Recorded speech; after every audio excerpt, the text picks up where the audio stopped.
Hey guys, this is Chaos Shinobi. This is what if Naruto was taught by many powerful shinobi like female Itachi, Shursui, Uchiha, and Tobirama. In this story, Naruto is paired with Itachi and Mei Terumi. Now let's begin Chapter 18, Retrieval. As soon as Naruto entered the office alone to give them the mission report, he saw the Sand Trio standing there, and the Hokage had a serious expression on her face which didn't mean any good news. Is there something wrong by any chance? Naruto asked, and the temperature in the room dropped, and Naruto was all serious now. He knew when Tsunade was serious it meant showtime. Sasuke Uchiha left the village, and I had sent a retrieval team consisting of Neji, Choji, Keba, Rock Lee, Shino, and Shikamaru as the Chunin leader, and I don't think we still have sent enough reinforcements, Tsunade said. You want me to go alone? Naruto asked. He just came back from a mission, and he was already going on another one. No, I have requested the services of the Sand Trio, and they were happy enough to help you now, Naruto. They headed towards the Hidden Sound Village, and I hope you can sense them when you start moving in that direction, Tsunade said as the four people in front of her nodded and headed towards the location.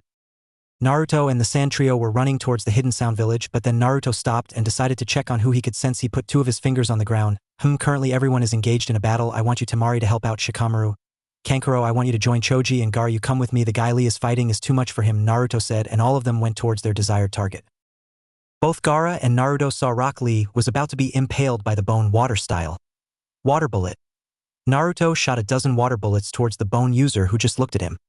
You were the one who killed Kabuto and Guren, you will die today. Naruto saw Kimamaru launched himself towards him, and Naruto pulled out his katana and channeled wind chakra in it, and started being locked in a battle. Damn it, I can't waste time on him, Naruto thought as he went through hand signs.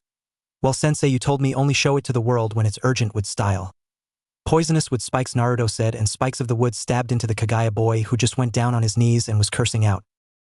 Gaara, use your sand and crush him, Naruto said, and Gaara nodded and his sand towards him, and as he was about to escape, Great Leaf Hurricane. He felt his head kicked in by Rock Lee and Gaara and captured the Kagaya. Sand coffin, Gaara said as he squeezed his hand, and the Kagaya boy was plushed in and the blood was leaking and the body dropped, and before it could hit the floor, fire style. Grand Fireball Jutsu, Naruto said as he burned off the Kagaya boy's body. Well, Naruto, that was a bit brutal, Lee said looking down at the burnt corpse.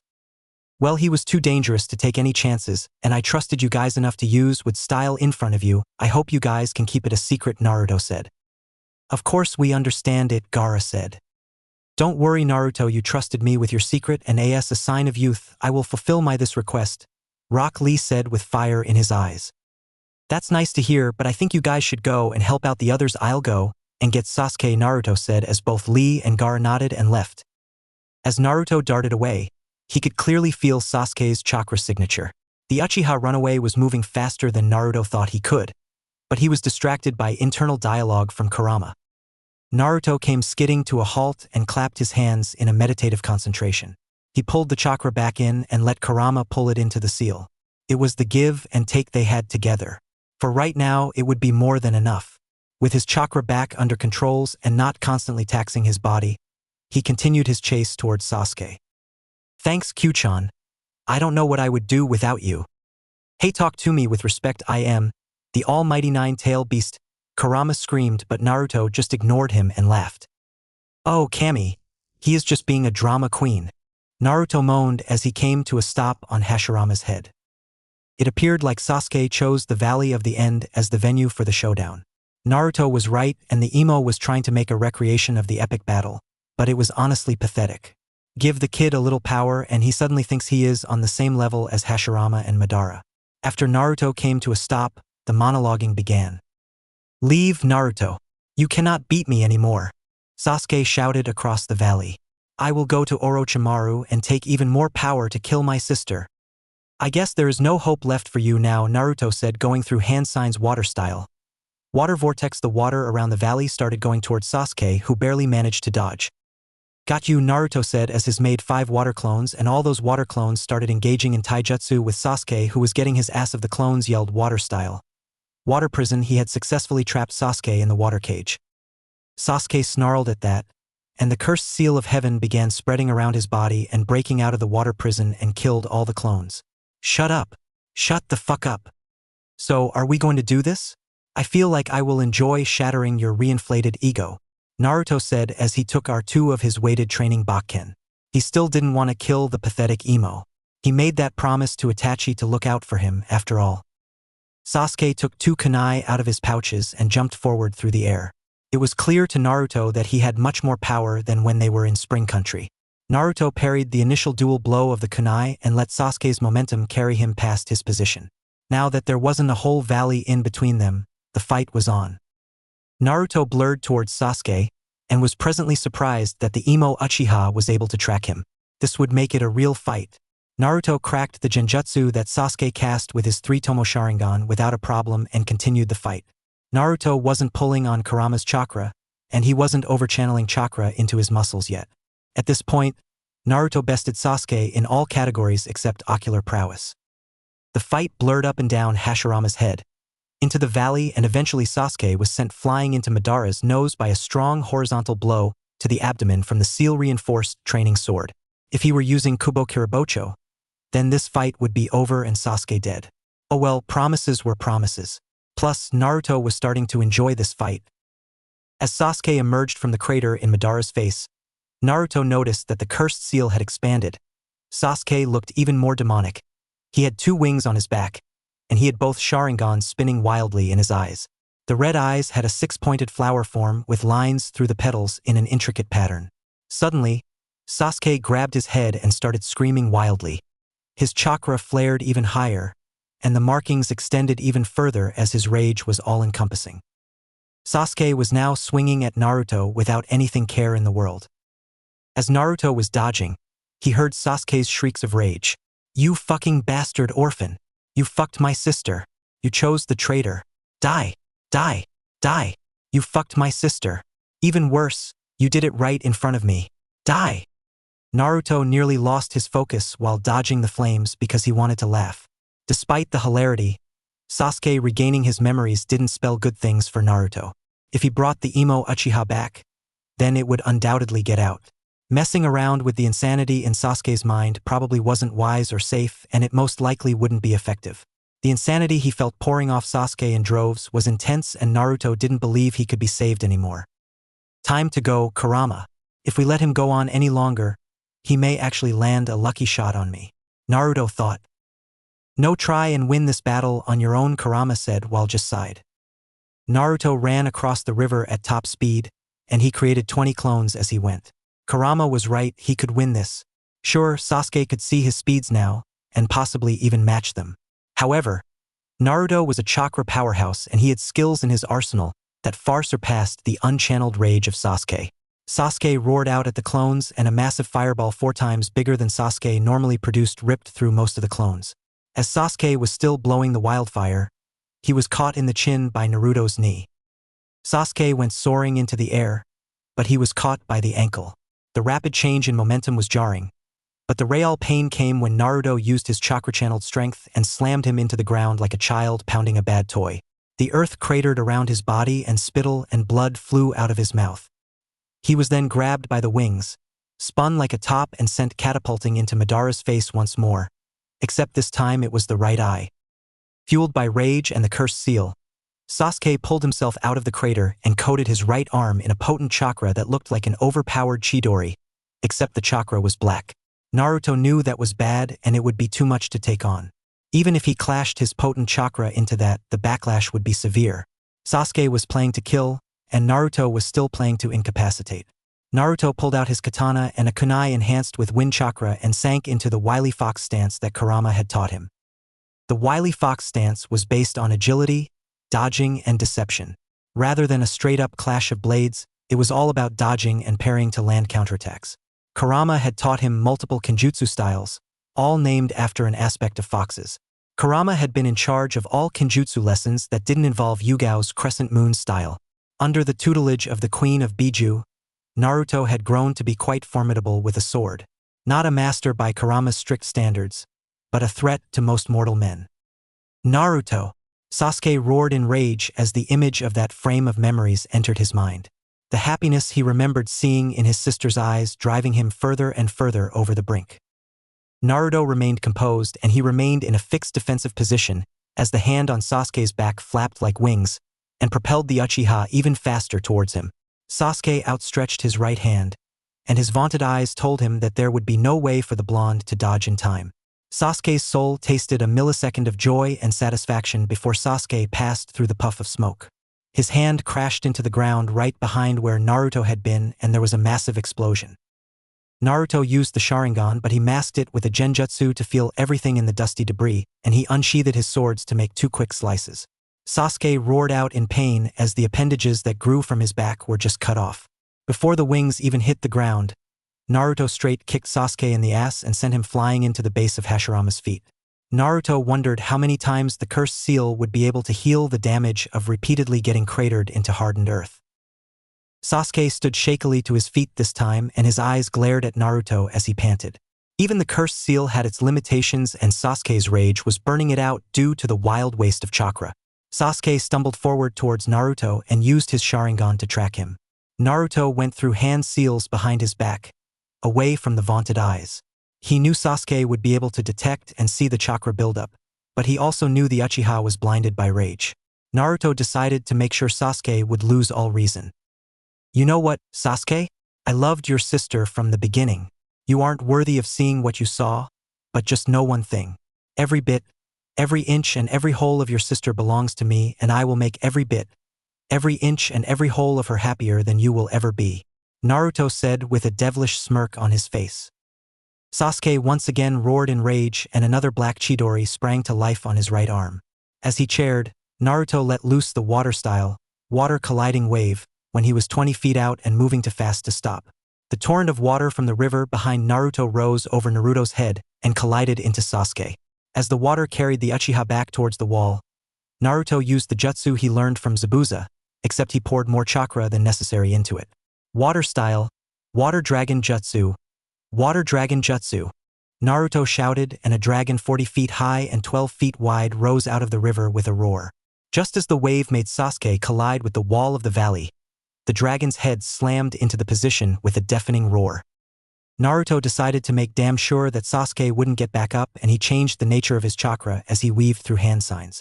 Lightning style, shock current, he exclaimed as he placed his hands on the stream of water that led to Sasuke's newest crater.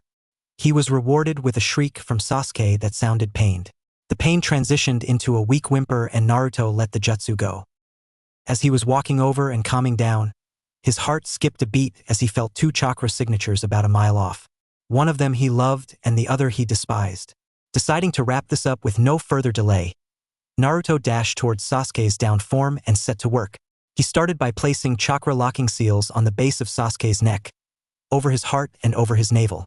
That locked the 3 primary chakra cores and would make it impossible for Sasuke to use chakra. He then applied a stasis seal on Sasuke's chest to make sure the emo wouldn't die. Finally, he sealed him into a stasis scroll. Before he left the valley, he listened to Kurama's advice and picked up the bloody wings that he had severed from Sasuke's back. With a look of disgust, he sealed the wings into a scroll for future examination. With that, Naruto took a moment to home in on the surrounding area and ensure that he was alone. With his chakra spread and senses concentrated, he felt the rookies and the Sand siblings together. He concentrated and felt the alive and subdued chakra signature of Taiyuya. Well, finally, the mission is successful. Before Naruto could say or do anything, he was stabbed in the back by someone, but who? You really have grown, haven't you, Naruto? Naruto turned his face around and saw the masked man holding Sasuke. Naruto, he's the masked man, Kurama said as he left out his chakra and killer intent. I see, Naruto said as he took the pole out of his stomach and Kyuubi chakra was all around him. So you are the infamous masked man, Naruto said in a low tone. Oh my, I see, I am quite famous indeed, and don't worry, Naruto-kun, we'll see each other one day again, the masked man said as he disappeared in a swirl, and Naruto tried attacking him and went past him. Damn it, I could have killed that man, but I was still too weak, Naruto said as both his eyes tried red. Right one turned into the Manjikyu Sharingan and left one into the Kyuubi eye. We'll have him another day, you two are bound to cross paths, Kurama said as Naruto nodded. Well, that is true, I'm sorry Itachi-chan, I failed, Naruto said as he returned back to the village and reported his failure. Chapter 19. Leaving. Naruto was in the hospital after returning from his mission in which he was unsuccessful to capture and return Sasuke, and he felt bad about it since firstly he failed the mission, second he promised Itachi that he'll look after her little brother, and he failed. He was so close to completing the mission, but that masked man. I know you hate him as much as I do, but this isn't a time to just sit down and moan about failing the damn mission. You need to train so next time you see him, you can kill him, Kurama said, looking down at Naruto. I let Orochimaru escape 3 times, and I let this masked man leave Oswell. I'm not strong enough, Naruto said, as he was subconsciously pulling Kurama's chakra. That is true, but you need to grow stronger, but you can't get stronger in this village with everyone looking, Kurama said, and Naruto looked at him confused. You are saying that I need to leave the village, Naruto asked. Yes, for a while I will be able to train you, and you won't have the whole village stalking you, plus if you tag along with that Toad-sensei of yours will be a good choice, Kurama said as Naruto nodded. I will ask Tsunade. Hokage office.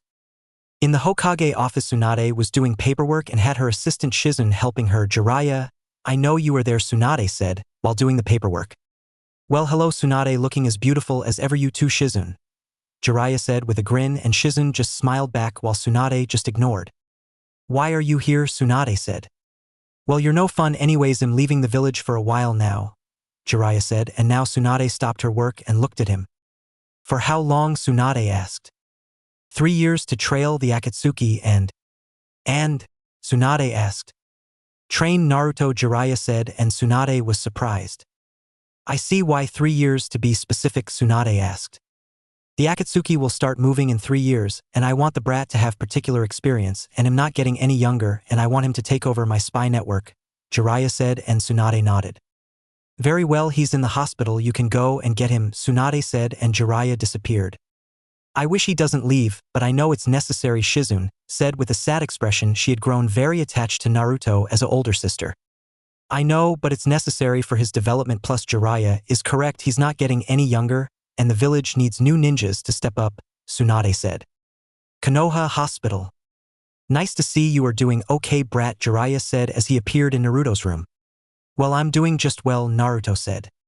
No need to be so down, I heard what happened, and that's why I am planning to take you on a training trip, Jiraiya said. He saw Naruto have a small smile.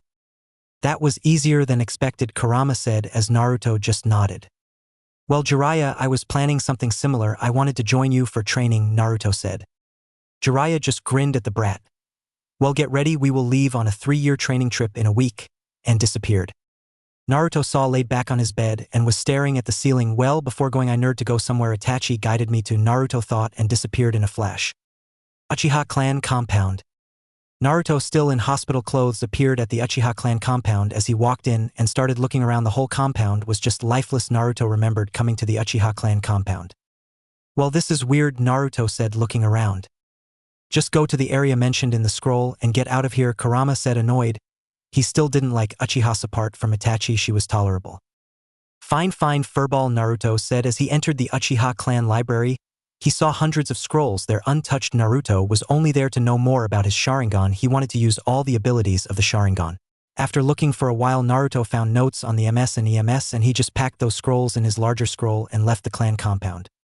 A week later. You ready, brat? Jiraiya said. Yes, old goat, let's go, Naruto said as he appeared in front of Jiraiya. But he saw Kakashi, Shizun, Tsunade standing with Jiraiya, and everyone smiled at him. Well, you thought New York favorite student will be leaving, and I won't say goodbye to him, Kakashi said with an eye smile, and Naruto smiled. Well, thank you, Kakashi-sensei. Also, I learnt all the jutsus you previously gave me, Naruto said smugly. Well, that's interesting, but I wanted to give you something else, Kakashi said, handing Naruto 2 scrolls. Naruto took them and asked, well, what is it? Well, put some chakra and open them up, Kakashi said as he saw Naruto nod and put chakra in the scrolls, and 2 things popped out. That's cool.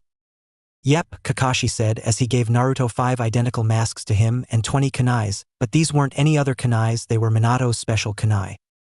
Wow, thank you, sensei, I will definitely use them, Naruto said as he put the mask on and saw Kakashi give him a thumbs up. Well, Naruto-kun, my gift might not be the most fancy, but please accept this, Shizun said as he handed Naruto a scroll. What's this, Shizun nii? Naruto asked. Well, I wrote down some medicine ninjutsus for you to learn, and I hope you learn them, Shizun said as Naruto hugged her. Well, brat, I unfortunately didn't get you anything apart from this, Tsunade said, and gave Naruto a kiss on the forehead and a hug. Now go and make me proud, and when you return is Senju here, Swanda said with a sweet smile, and Naruto just smiled. Well, let's go, brat, we don't have all day, Jiraiya said as Naruto nodded and left with him. Goodbye everyone, I will make you all proud, Naruto said as both him and Jiraiya disappeared. Well, I will miss him. Me too, Tsunade-sama. Chapter 20 Kiri. It's been a year since Naruto left with Jiraiya, and in that time Naruto has improved a lot and has been practicing his wood-style jutsu alongside with his parents' jutsus, and Naruto had also done missions for Konoha and helped Jiraiya with his spy network. Well, Naruto, we have a mission, Jiraiya said as both him and Naruto were sitting at their place of rest. Well, where is it? Naruto asked. Just know this mission will change you in ways no other has done before, Jiraiya said, and Naruto just nodded. Moments later, both Naruto and Jiraiya heard fighting around the area and went to investigate, and then saw a Umbu with purple hair, and a Konoha picked her up and immediately took her to heal her, and Jiraiya went in the area looking for the people who were there. Few days later. Brat. What is it? Naruto asked as he saw Jiraiya having a serious look on his face. I'm afraid I might not be able to join you in this mission, as for now I have to take care of something else, Jiraiya said, and Naruto nodded. And what about her? Naruto said, pointing towards the unconscious woman. Take her with you, I can't do anything. Alright, Gaki Cya, Jiraiya said as he disappeared. To think that fate would have something to do with Naruto and Jiraiya saving Yugao would be amusing. Naruto believed that there was such thing as coincidence. It happened because he was on his way towards the Wave Country on his mission with Jiraiya, and now Jiraiya left him and Yugao was heading back to the Fire Country. Things like this happen, there was no one manipulating events. It was his choice to move towards the wave that led to the encounter. The choices we make lead us to the path we take. What we come across in the journey that is life is dependent and influenced by our decisions. With thoughts that her pursuers might have captured her, she tensed and hurried to look up frantically at her surroundings. There was just water around her, a lot of water. She saw that she was inside of a boat. Her heart began to race a marathon as thoughts of being kidnapped and sold into another country to be a sex worker, maybe a slave for some fat rich man. Those kinds of thoughts ran rampant within her head. They were what she could think about given her situation and the fact that she was a woman. Women were being continuously kidnapped and sold to other countries to work as sex slaves. That could be the worst thing to happen to her. She certainly hoped that it was not something like that. Given that thought, she had a sense of hope creeping inside of her heart. Naruto found the situation amusing, seeing Yugao looking around frantically. She was obviously fearing the worst or imagining the worst. Well, it would not be surprising though, given what the shinobi world had become. The strong devoured the weak. Women were seen as nothing but symbols of sex. Seeds of betrayals lay around everywhere. It was what the shinobi world had become. The shinobi world was a grim nightmare for the weak that had no one to protect them. You are finally awake, Naruto said with an amused voice, though his face expressed little emotion. Yugao visibly tensed as she looked at the direction, which the voice came from. The blonde hair, it was the same as she had seen before she lost consciousness. She looked at the figure. Gray hair, one Sharingan eye, a barely visible Konoha forehead protector, dark blue samurai-like armor and red marks on his cheeks and on his chin. Her eyes widened as she got a clear look of person. There was no mistake about it. It was him. Naruto? As soon as she said the name, her fears became strangers to her. Yugao could not believe the image plastered across her mind. This was Naruto, the son of the Yondaime Hokage, in front of her. Due to her ANBU status, she knew that Naruto was missing from Konoha's radars since he left on a training trip with Jiraiya of the Sannin. Yugao looked at Naruto oddly. She studies him, the armor he wore and his long hair, the whisker marks and his eyes made him look admirable to her eyes. You are staring at me? Naruto stated, simply looking at Yugao. Yugao looked away as she realized that she had been caught staring at him. Being caught in the act was somewhat embarrassing. However, it sounded like Naruto was neither bothered nor amused by her staring. How long have I been out? Yugao asked quietly. For days. Me and Jiraiya-sensei picked you up before healing you. He's going, and now you are stuck with me, Naruto said as he saw Yugao nod. Are you the one who did this to me? Yugao asked, not narrowing her eyes at her body. Yugao had not noticed that Naruto was not looking at her. Naruto turned back to look at the woman. Yugao looked up at Naruto and figured that he did not understand what she meant. Did you bandage me? Yes, Naruto replied, his face having gone back to impassive. Bandaging her was not that much of a big deal. He did not think it was wrong or anything to do so. He did so because he did not mind.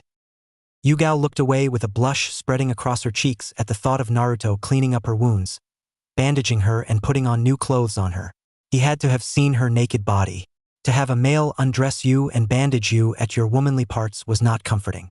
He could have touched her inappropriately or done something perverted to her. She could never tell since she was out cold. Yugao looked at Naruto again, seeing the blank expression on his face. She scratched all her thoughts. "Thank you for saving me." Yugao thanked Naruto with a genuine smile. "If you had been someone else, I would have just left you there," Naruto said flatly. "Why did you save me then? Is it because I'm from Konoha?" Yugao asked curiously. "No, you are one of the nicer people I had the pleasure of interacting, and whenever you were stationed you looked after me," Nico-chan, Naruto said with a small smile. "So you remember?" Yugao asked, matching Naruto's smile. "How couldn't I? Plus, that's the least I could do," Naruto said as both the people now were just sitting silently in the boat. Yugao looked around and asked something bugging her. "Where are we going?" she asked. "The hidden village in mist," Naruto replied. "Kiri?" Yugao said. Naruto was taking her to Kiri.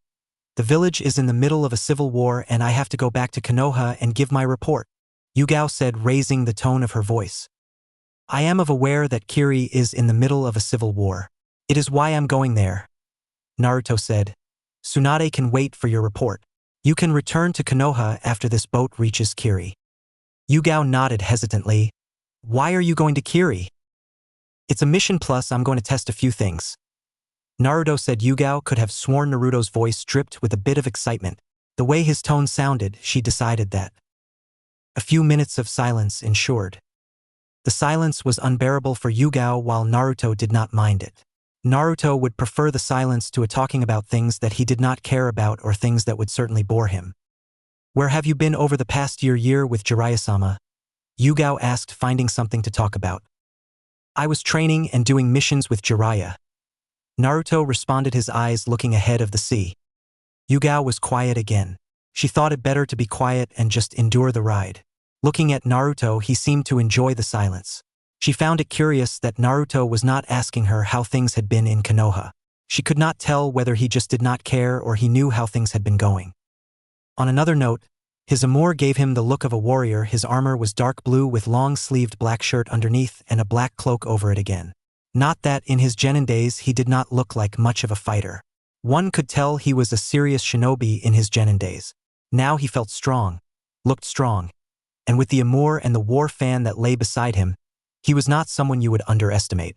In all her years as an ANBU, Yugao had learned that appearances could be deceiving.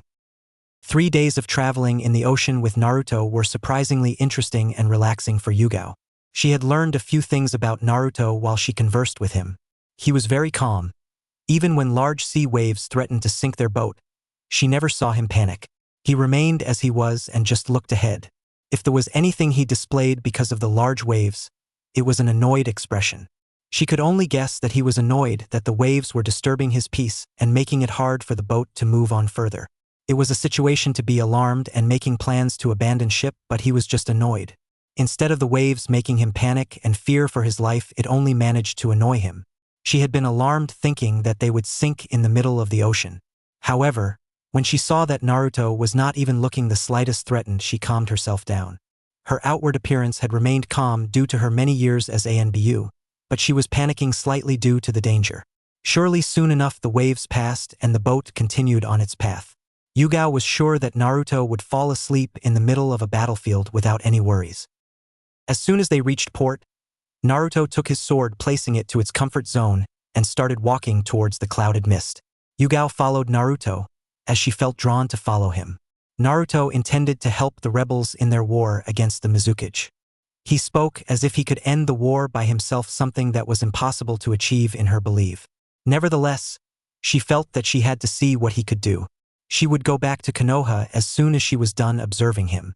In addition, she had never been to Kiri before. This also gave her a chance to see the once great nation that was feared for its power. Kiri had a more bloodlines wielders than any other village. However, that now has all gone due to the civil war, which the bloodlines wielders are fighting against those without bloodlines. Kiri also had an elite force of shinobi that was called Kirikagure's 7 Great Swordsmen of the Mist. They were truly strong shinobi, who were known throughout the shinobi world for their power and achievements. The village was truly in chaos and has been like that for years now. Naruto noticed that Yugao was following him. He guessed that she had decided against going back to Konoha and give her report to Tsunade. He had expected her to go back to Konoha given that she would get into trouble with Tsunade for following him. She was also healed of her injuries. With her injuries gone, she could travel safely to Konoha. Naruto walked calmly within the mist, his armor singing as if it were announcing his presence. Naruto knew where the rebels' camp was located. He had Jiraiya's spy come to the village and collect intel on the conditions of the village. Naruto narrowed his eyes to his right. There was a nuisance that was following them. Kiri shinobi might be experts when it came to hiding in the mist, but some of them that was all they could do. Beyond that, they were pathetic. The person following them was surely a Chunin level. A Chunin level shinobi was an annoyance. Naruto wanted to just leave the mist and make it to the rebels' camp. The Nin following Naruto and Yugao suddenly lunged himself in front of Naruto. Yugao visibly tensed upon seeing the Nin. She was ready to battle if things got out of hand. Unlucky for the Nin, Naruto was waiting for him. Despite his Sharingan not being able to see clearly due to the mist, his other senses were sharp as a needle. Naruto's right hand moved quickly and gripped the Nin's neck tightly. The Nin struggled to catch his breath because of the cold grip. Naruto held a ram seal. "Obey!" he muttered, putting the Nin under a genjutsu to control him with his right eye Sharingan.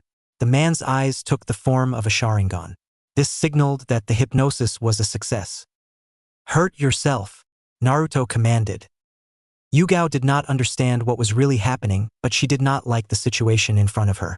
Naruto was just being cruel. The man hesitated to do as he was told. Naruto chopped the man's neck, threw him away, and continued walking. "Was that really necessary, Naruto?"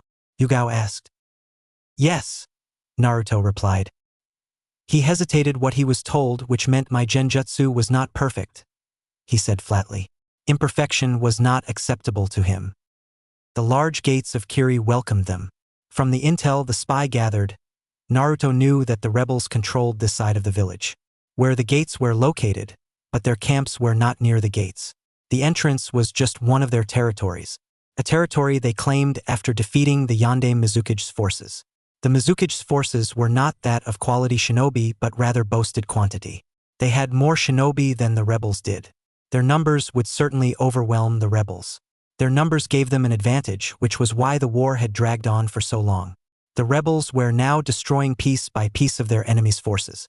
It was a slow progress, but it got them the results they needed. Patrol guards. Ao, the rebel leader's right-hand man, narrowed his eyes at the mist. His right eye hidden under an eye patch was seeing two people walking towards the gates. His right eye was an implanted Byakugan. He could see everything within the mist. "There are two people coming towards the gates, a man and a woman," Ao said to his men.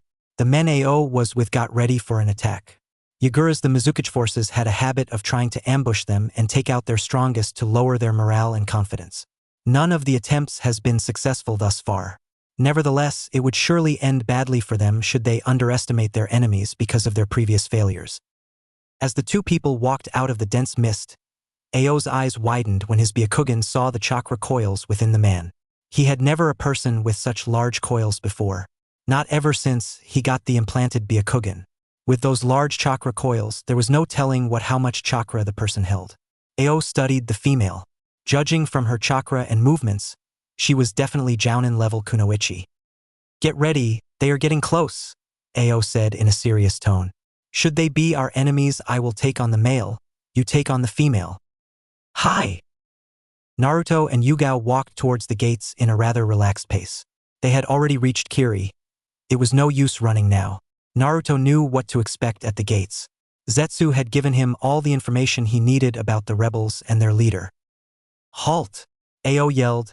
"State you business," Ao commanded. Naruto and Yugao were just in front of Ao. His men were hiding in the shadows waiting to take action should there be a threat posed by the two. Ao recognized the Konoha forehead protector on Naruto's forehead. He recognized the Sharingan, no mistaking it was the same Sharingan as Shurasui Uchiha's. Last time he heard about Uchiha was that the clan had been massacred. The person in front of him was not Uchiha Itachi, the man responsible for the massacre. It made him curious just as to who was the young man in front of him. He could clearly see that Naruto was a young. The woman was not wearing a forehead protector, but she was defiantly a ninja. "Take me to your leader," Naruto stated, his eyes looking directly at Ao's eyes. "Tell me who you are." "Naruto, Uzumaki Naruto, call me whatever that pleases you. I don't mind," Naruto replied. "Looks like you are the help Konoha sent us."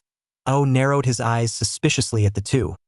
"How do I even know that you are not trying to assassinate our leader?" "Ao," Naruto said, revealing that he knew the man. "I do not assassinate, that is just a weak man's way of killing someone. If I wanted to kill Mei, I would have simply just killed you here and march into your camps and kill her," Naruto replied. Ao looked at Naruto carefully. He knew about their leader and him. It must mean that he had intel on them. Back in his days, young men at Naruto's age were not so blunt like Naruto. Naruto had just said he could kill him if he wanted to. Ao looked at Yugao. To his eyes, she seemed like a good person. Looks could be deceiving, but for someone like him who has lived for many years, it was hard to deceive him. He could not say that Naruto was a good person. If he really wanted to help, it was not for him to accept or refuse. "What is your name?" Ao asked, looking at Yugao. "Yuzuki Yugao," Yugao replied with a smile. "Fine, I will let you see Mei-sama," Ao said, and then moved closer to Naruto. "If you attempt to do anything to Mei-sama, I will kill you and the young lady." Ao threatened dangerously with a fierce look on his face.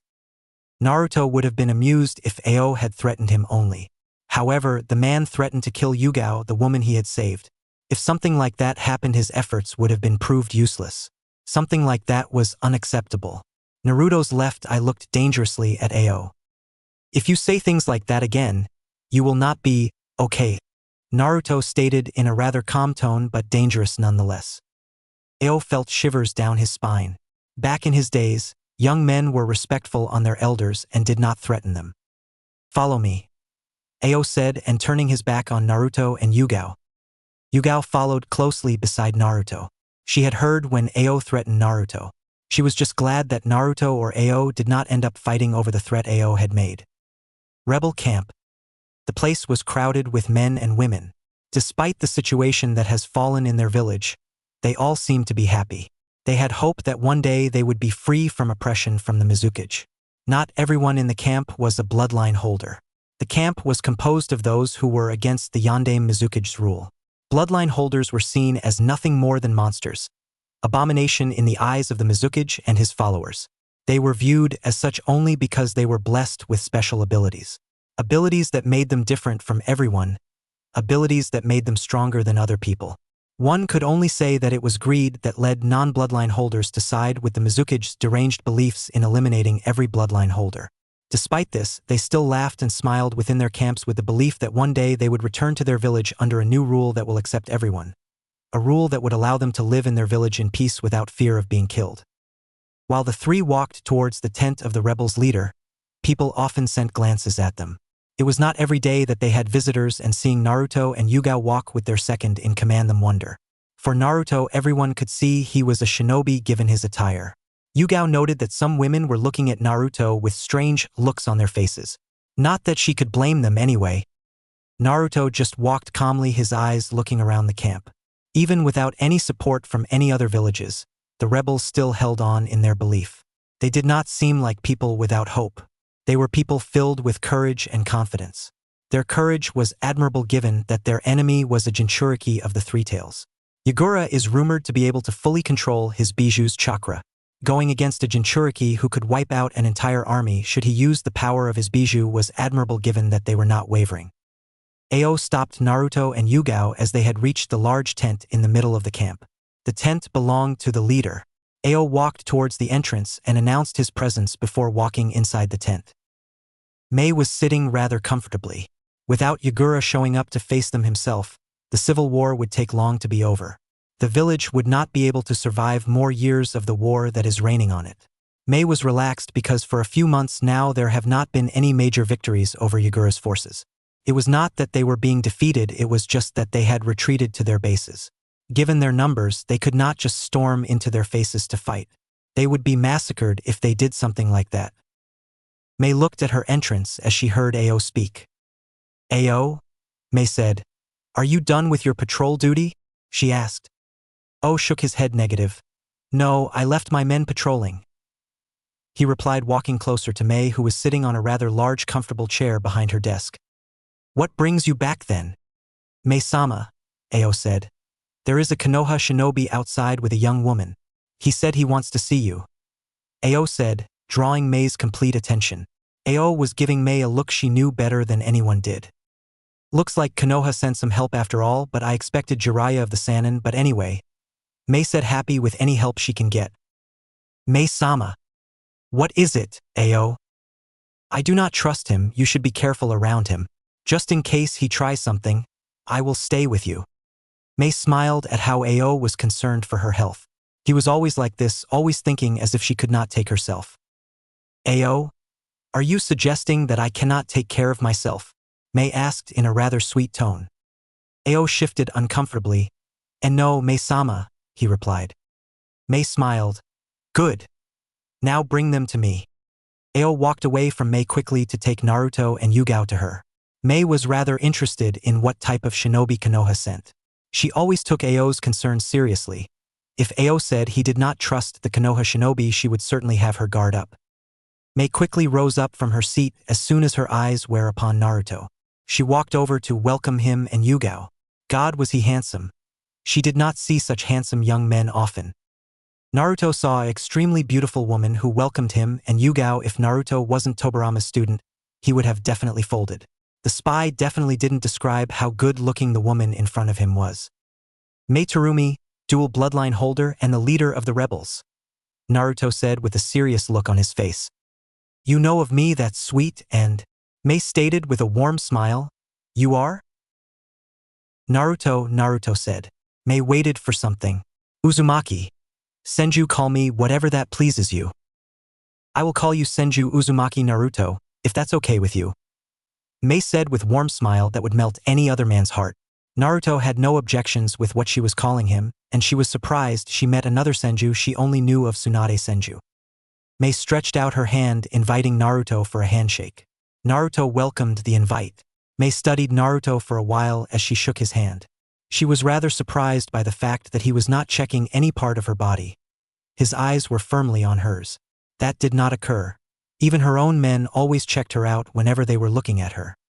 She let go of Naruto's hand and looked at Yugao. Mei Terumi, she introduced with a smile. Yuzuki Yugao. Yugao could very well say that Mei was a beautiful woman. She was the kind of woman that any other woman would feel threatened. She was just exquisite. She was sure if Jiraiya could just look at the woman, he would stop peeping if she promised to allow him to explore at her for as much as he pleased. Mei wondered if Yugao was the reason Naruto was not checking her out. That aside, Ao had said Naruto wanted to see her regarding the request she sent to Konoha. Ao? Mei called out. Take Yugao-san to see around the camp while I talk to our visitor. Are you sure, Mei-sama? Leaving her with someone who wielded Shurasui Uchiha's Sharingan would be irresponsible for him. Their enemy, Yagura, is rumored to be controlled with a Sharingan's Jinjutsu. Ao! Mei said, warning Ao not to question her orders. Ao nodded, albeit reluctantly. Yugao was not sure if it was okay to leave Naruto alone with someone like Mei alone. She was not sure what the woman might try to do to Naruto while she was not present. The woman had a smile that would hypnotize most into doing what she pleased. She did not want Naruto to be put under the woman's spell. Naruto had saved her life. It was hers time to protect his. Let's go, Yugao-san, Ao said to Yugao. Mei showed Naruto a chair in front of her desk. Naruto unstrapped his katana and placed it beside him. The eyes moved on to Mei. Mei still had her smile planted on her face. It did not bother Naruto, it did not matter to him if she smiled or not. So, Naruto, why did you want to see me? Mei asked, looking at Naruto. I'm offering my services to you, Naruto replied. Services? You are from Konoha? Were you sent here to help by your Hokage? Mei asked curiously. Yes, I was supposed to come alongside Jiraiya of the Sannin, but he was busy in another mission, but I can help you, Naruto said sternly. Any other reasons you are here to help? Mei asks curiously. I want to test my strength and a few jutsus. I also do want to put an end to Yagura. He is making Jinchuriki and the Uchiha look bad. Naruto replied, knowing about the rumor that Yagura was being manipulated by a powerful genjutsu casted by a Sharingan. Naruto was not yet sure if it was indeed true. Those are your reasons? You have no hidden agendas. Even if he had other agendas, he would not tell her, but it did not hurt to ask. No. Naruto replied simply. Mei nodded. You are just one young handsome man? How do you think that will change things for us? Numbers are of no concern, what matters is quality. You people tend to underestimate the power of Senju and Uzumaki. Naruto replied calmly. Ever since he fused with Tobirama, he has taken way more pride in his Senju and Uzumaki heritage. No, not at all. I am not underestimating the power of Uchiha. I am just curious as to how you can be able to make things to be in our favor. Mei stated honestly. Naruto thought for a moment. He did not boast about his power alone without actions. He let his power do the talking for him. Still, it did not matter if Mei believed him or not. He was going to enter the war and entertain himself. I know everything that has been going on in this camp. I know that you have been trying to force Yagura into coming out and fight himself with no success thus far. Naruto stated, not bothering to convince Mei that his strength alone could change things into their favor. I can do that for you. How? I have my ways. Naruto replied with a smile as he thought of a better way to force Yagura into battle. Mei noticed Naruto's smile. It was the first time she was seeing him smile ever since he came into her tent. Care to tell me this way of yours? Mei asked, curious, although bothered by the fact that Naruto was not giving her any answers she was looking for. Naruto looked at the woman for a moment. She was not going to let it go unless he told her what she wanted to know. Releasing a sigh, he motioned for Mei to lean closer to him. Mei did as instructed without any worry. I have the Kyuubi by my side. I can summon it to destroy Yagura's forces. Naruto whispered to Mei's ear. To make the woman stop her questions, he had to tell her that. Mei's eyes widened as she heard the name Kyuubi. Last time she heard of the Kyuubi, it was when it attacked Konoha. It was when the Yondaime Hokage died sealing it. The Yondaime, Naruto did look like the Yondaime except for the Sharingan eye and the gray hair and his red face markings. Now looking at it, the boy looked slot like the second Hokage. The Kyuubi was known by many as a natural disaster. It was the most powerful of the bijous.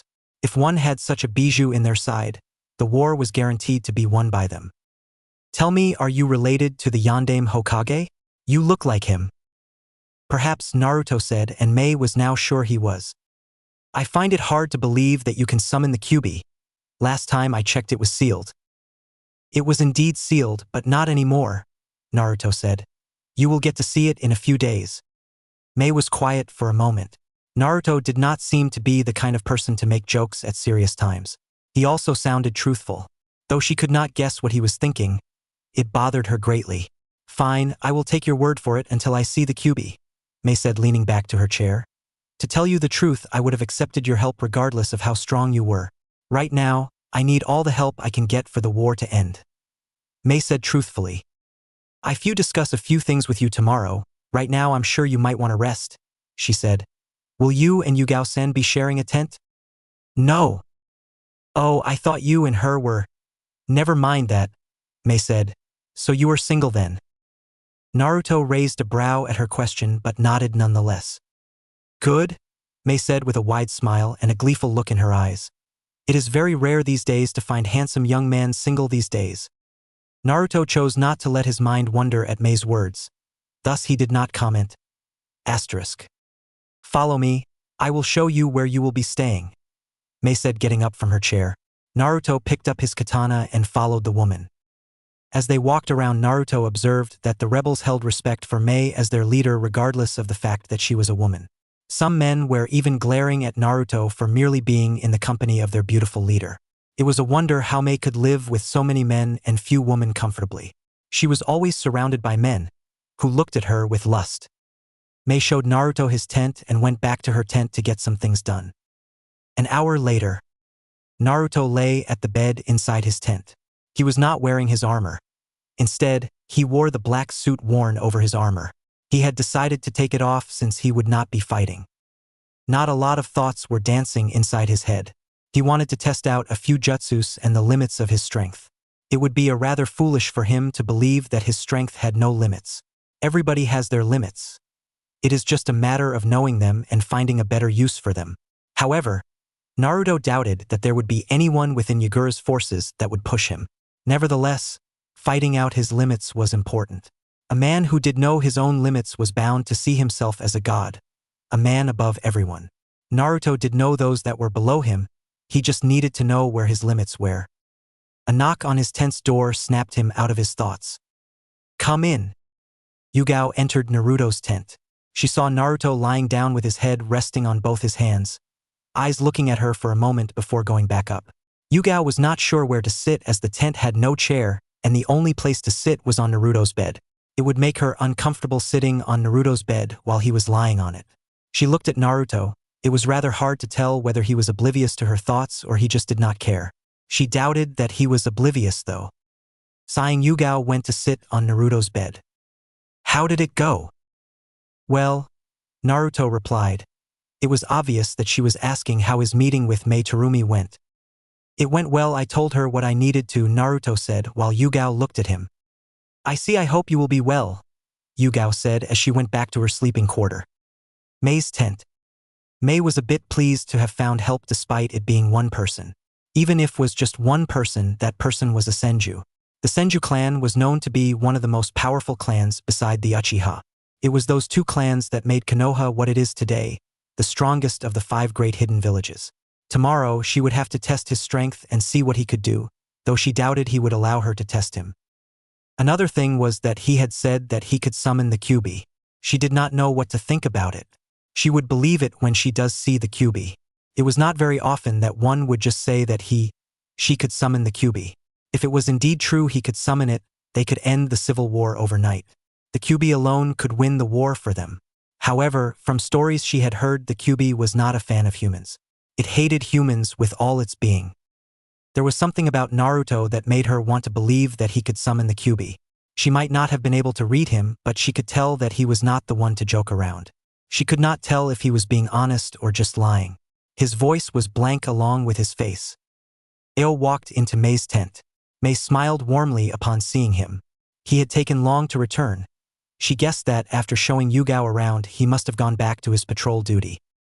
"Anything new?" Ao shook his head.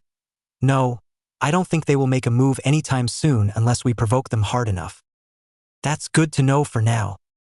Ao saw the frown on Mei's face and decided to tell her something good. "Chujiro will be returning tomorrow. I got the word while I was with my men patrolling." Mei smiled at the news. "Well, that's good to know that he will return safely," she stated. "What did you learn?" Mei asked, getting on to another subject. "The woman is fairly honest and seems to be trustworthy," Ao said. She also revealed that Naruto brought her here with him after saving her. "I can say that is the truth." Mei nodded and smiled afterwards. "Well, I'm glad I decided to accept his help," Mei stated. "I figured you might do something like that," Ao said, taking a thoughtful look on his face. "Back in my days, women did not just allow men to enter their house without taking them through a series of tests to see if they were trustworthy." "Ao, shut up," Mei said. No threatened in a rather sweet tone that made Ao pale. Normally when she spoke like that, her words ended with "kill you." "Anyway, I had some of our best men spy on Naruto and Yugao-san. One can never be careful." Mei nodded, though she wished he did not do it. Still, it did not hurt if he did it. Mei and Ao discussed a few things before Ao went away as it had gotten late. 3 nights later. Things had been rather quiet at the rebels' camp ever since Naruto had arrived. He was getting bored with having nothing to do. He always liked to keep himself busy by doing something useful. However, here he could not do anything. Over the past days, all he did was converse with Mei and Yugao. He ignored everyone else as they were of no interest to him. Mei had introduced him to Chujiro, a young lad who wielded the twin sword Hiramakarei. Chujiro had confidence issues. He was the same as Hinata in many ways. Both are shy, timid, low self-confidence and personality problems. The full moon illuminated the earth as Naruto sat peacefully on top of a hill just outside of the camp. At the bottom of the hill, there were 4 men and a woman lying on the ground peacefully. They had been knocked out because Naruto them annoying. They had been spying on him for a while and he just got tired of letting them continue. He was still without his amour and gunbai. His blood-red eyes scanned around the hills that surrounded the camp. After the hills there was nothing, it was just a clear landscape like a field. Naruto narrowed his eyes behind as he sensed someone. The chakra signature had become rather familiar to him. Mei climbed on top of the hill holding a small container. Naruto noticed the dark blue color of the cloth the woman was wearing. She was not wearing the clothes she had been wearing during day. What she was wearing was like a nightdress. Naruto could not really tell. The only thing he could tell was that it was blue, a color the woman seemed to favor. What happened to them? Mei asked, referring to her shinobi lying beneath the hill they sat. They are just sleeping. They must be the shinobi Ao sent to spy on you, Mei said. I brought you some food. I was told you did not collect your meals, she said, handing Naruto the container she was carrying. Naruto took it and placed it beside him. The view looks nice from here, and the gentle breeze is refreshing, Mei said. Yes, it does, Naruto replied. You know, every man I have met always stare at me. They often look at me with looks of lust. However, you only looked at me once, you did not even stare while I was looking away, Mei said, getting to what was bothering her. Your question being? Why don't you act like other men? Naruto looked up to the heaves as he replied. That is because I have no interest in seeing what is under your dress, and I do act like others because I don't think like others. Naruto wasn't lying. He was currently on a mission. He didn't want to happen what happened with Haku on his first mission outside the village. Perhaps it is because you are young and are innocent when it comes to women, Mei said with a teasing smile. My age is of no consequence, Naruto stated. I am not innocent. That being said, I know everything about a woman's body. Mei seemed interested in what Naruto had just said. You know everything about a woman's body? Yes, Naruto replied with a disinterested expression. Are you talking about a real woman? Fully developed women? Mei asked, finding it hard to believe that Naruto has looked at a woman's body and has no desire to do it again. A real woman? You mean one such as yourself? Mei nodded. Yes, I have found myself at the receiving end of what is called pleasures of a woman's body, and you are quite good-looking, Naruto replied with a blank expression. Mei stared at Naruto with a rather large question mark on her face. How does anyone speak about the pleasures of a woman's body and still look like that? There must be something wrong with you, Mei said. When was that? 2 years ago, Naruto replied. During a mission I met someone and did it, and second I met someone who was dear to me after a while, and ever since then whenever I feel like it I satisfy my urges in my travels, Naruto said. He was traveling all around the world with Jiraiya, so that was expected. Mei chuckled lightly at Naruto's revelation. You do know that sooner or later you are going to have to be interested in what is beneath a woman's dress to be able to get someone to restore your clan with you, right? I am aware of that, and currently it's just something I do because with women because it's a necessity, Naruto replied, taking the container Mei had given him. You are leaving? Yes, I can no longer tolerate this subject, Naruto responded as he began to walk down the hill. Are you just uncomfortable with talking about it with me? Mei asked with a teasing tone, not that it worked on Naruto. No, my current mindset is not programmed to find such subject enjoyable or interesting. What it is programmed to find interesting is what I came here to do, Naruto replied. You speak as if your mind can be programmed like a machine, Mei said, following Naruto from behind. At the bottom of the hill, the shinobis Naruto had knocked out were already awake and gone back into their hiding positions. To achieve perfect results, one's mind must be treated as such, Naruto replied without look back at Mei. I cannot allow distractions to lead me astray to my goal. You are proving to be quite a distraction. Mei followed Naruto from behind. If he called her a distraction, he must have had some thoughts creeping inside his head. How am I being a distraction? She asked with an innocent look on her face. You flirt too much and are rather blunt about what you desire or your interests, Naruto replied. The woman was always flirting with him whenever she got the chance. Even a blind man would notice. Had it not been for his self-control but he oftentimes let it slip, unfortunately, he might have already started flirting with her too. Well, that is because I'm a woman who knows what she wants. Naruto raised a brow. Has such a tactic work for you? Mei shrugged, so Naruto continued. Oh? So you have yet to use such tactic because you have yet to find a more partner mate, he said. As soon as those words left Naruto's mouth, Mei froze. Partner, mate, husband, husband, husband. She began to think in her frozen state. Naruto did not bother to wait for her. He continued on walking away, leaving the woman standing alone. He's going to be a hard one to crack, Mei thought with a smile. It had been a whole week, and nothing was happening. Naruto was a patient person. However, this was too much even for him. He had come to test his strength, not sit around and listen to Mei or Yugao while they speak. Naruto was getting tired of it. He had come to the village to test his strength, not converse. Mei was also pushing him too far. Unless he got some action to release all the energy within, he would soon be on the edge. He was not going to wait for something like to occur while he just stood. He did not care for what the Mizukage was thinking or if Mei's forces were not ready for an all-out war. He could cripple any army on his own without help from anyone. Sighing, Naruto walked toward Mei's tent. He realized that he had been sighing a lot lately. Boredom could drive anyone do anything. He hated having to report to her of what he was going to do. It was like he was taking orders from her, and Naruto hated taking orders from someone. Well, when he does go back to Konoha, he would have to swallow his pride and take orders from Tsunade. She was the Godame Hokage and had authority over each shinobi of the village. Still, he was not going to allow her to boss him around or make him to staff he did not like just because she was the Hokage. Naruto did not bother to announce his presence before getting inside the tent. He knew the woman would be inside sitting on her chair. During day, she was always sitting there unless she was doing something that could not be done inside her tent. Mei smiled brightly upon seeing Naruto. She was not alone in the office. She had Ao, Chujiro, and 3 other men in her company. They were probably discussing battle strategies. "Can't stay away from me?" Mei stated with a teasing smile. Naruto just shrugged and simply ignored the other occupants in the room. "I'm going to force Yagura out," Naruto announced. Mei raised a brow. "What?" "I'm going to force Yagura to come out. I have grown tired of waiting," Naruto replied, turning away from Mei. "We are not prepared to fight him now. Don't go doing something like," a man said sternly upon hearing Naruto's words. "You are not." "I am," Naruto said, and everyone looked at him like he was suicidal. Mei frowned. She did not tell them that Naruto stated that he could summon the Kyuubi. She did not want to get their hopes up. "Don't get involved if you are not strong enough.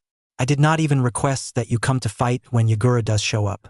I was merely letting you know what I was going to do," Naruto replied without even looking back to the man. "Who do you think you are here? You are not the boss. Mei-sama is, and nothing happens unless she says so," Ao said, his voice raised as he glared at Naruto's back. Naruto continued on walking away without responding. It was not worth it to respond to Ao. "Ao, calm down," Mei said. "Naruto, can I speak with you for a moment?" she said, her voice now being serious. Naruto stopped walking, inviting her to come and say what she wishes. Mei walked up to Naruto and looked at him with a rather serious look. "I appreciate that you are trying to help, but you can't come here and undermine my authority. I don't want you doing anything that will put my men at risk," she said. "Oh," he said. "They won't be at risk unless they get in my way. What I am doing works for you better. I can cripple Yagura's forces. Your men can come up and finish things," Naruto stated and began to walk away. Mei caught him by his hand.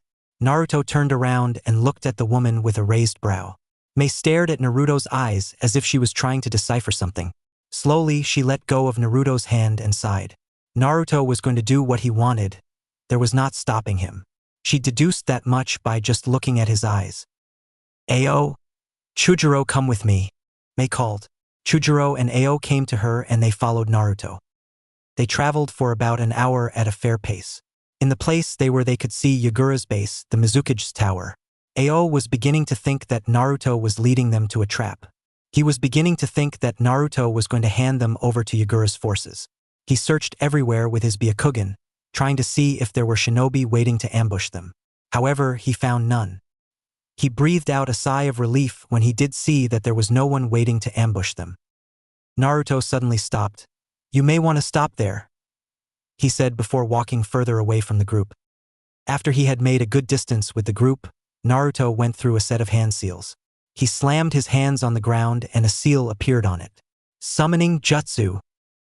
Mei and her 2 bodyguards just stared with wide eyes. They felt that Naruto released huge amounts of chakra to summon whatever that he was summoning. A large puff of smoke appeared and they felt the demonic presence. The foul chakra that suffocated everyone beneath it.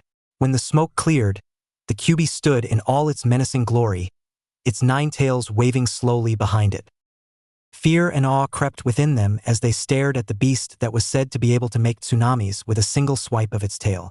The Kyuubi was the beast that went on a rampage at Konoha many years ago, the beast that many villages attempted and failed to capture to add as their military weapon, the strongest bijou in all of the 9-tailed beasts. Seeing the monster in front of them, they took a few steps back in fear of the beast. Mei Terumi had a single though in her mind. He can really summon it.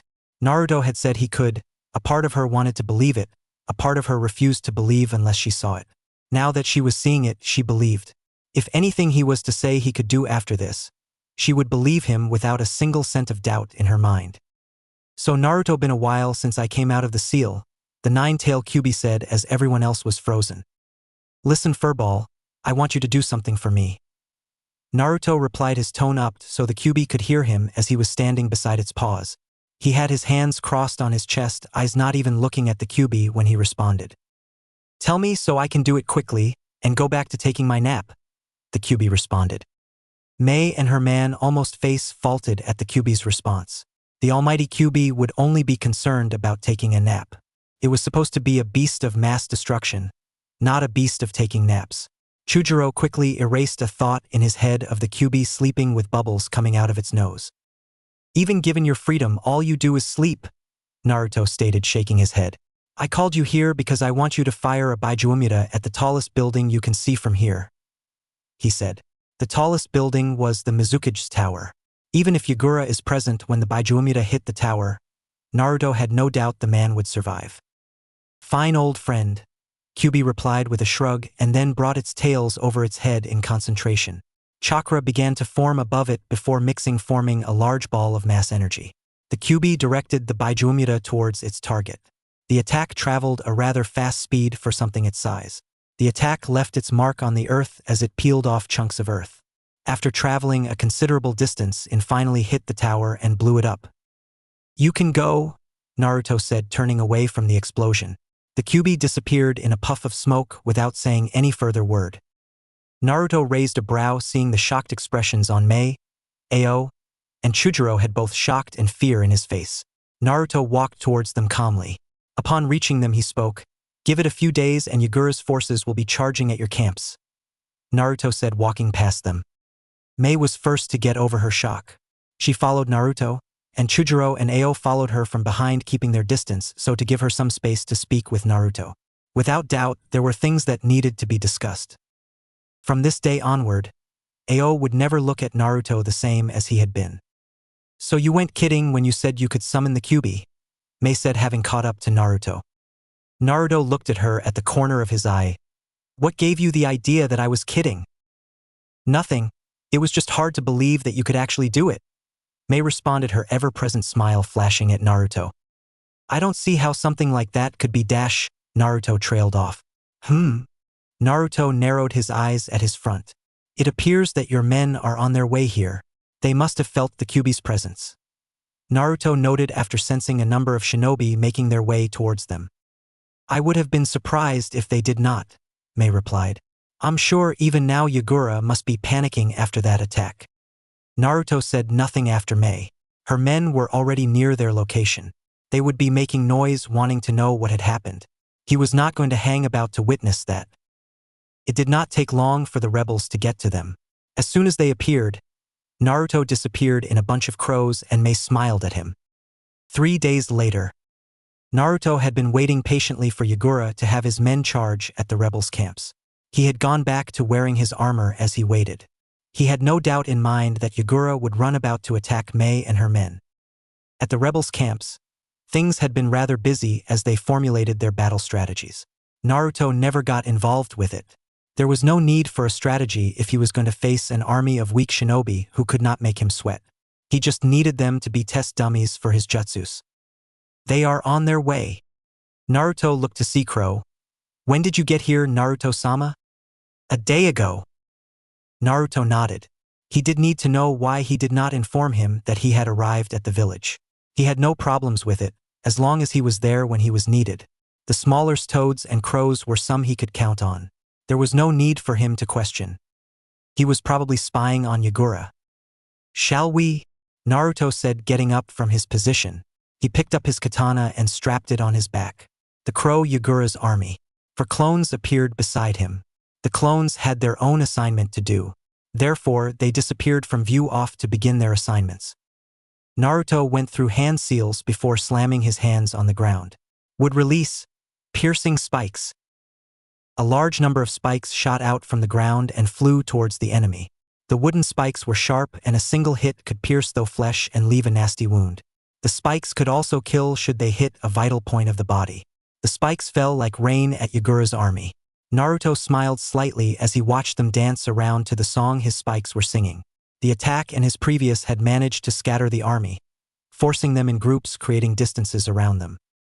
A few were pierced by the spikes, some killed as the spikes hit vital points on the body, some were left bleeding heavily. Others were able to use earth jutsus as protective shields. Water style, water dragon. A random shinobi yelled, expelling a large water dragon towards Naruto, looking to catch him off guard. Naruto knew that water dragons could be controlled remotely. Therefore, trying to avoid it would be pointless. He went through his own hand seals. Fire style, fire dragon. He yelled as he released a fire dragon equally to the water dragon. The jutsus met in between and tried to push each other for dominance. A smoke of steam was conceived because of the two elements pushing each other for dominance. In the end, there was no winner. Water style, water bullet. A water bullet sped towards Naruto in great speed. Naruto was on alert. He leaped into the air. Gravity did its duty in pulling him down. As he landed down, a large explosion occurred in the air. He looked up and saw a cloud of flames spreading across the battlefield, covering a distance of around 300 m. Naruto smiled. His clones had completed their jobs. Each clone had disguised itself, and all four surrounded the army before firing the majestic fire destruction, each into the air. After that, they would have to stand still in concentration to contain the flames together.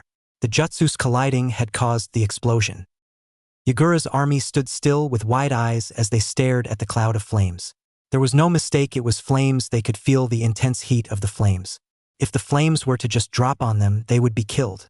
Many of the ninjas began to run around trying to get away from the range of the flames. "What the hell is that?" A man from Mei's army yelled, staring at the large cloud of flames hovering in the air. They were all shocked. They had never seen anything like it before. "He is preparing for a jutsu," Ao deduced, staring at the flames. One thing was certain, it had to take a lot of chakra to put those flames in the air. It also had to take almost perfect chakra control to keep those flames in the air. Ao was impressed. "Whatever it is not something I would like to go against. Imagine if those flames just dropped.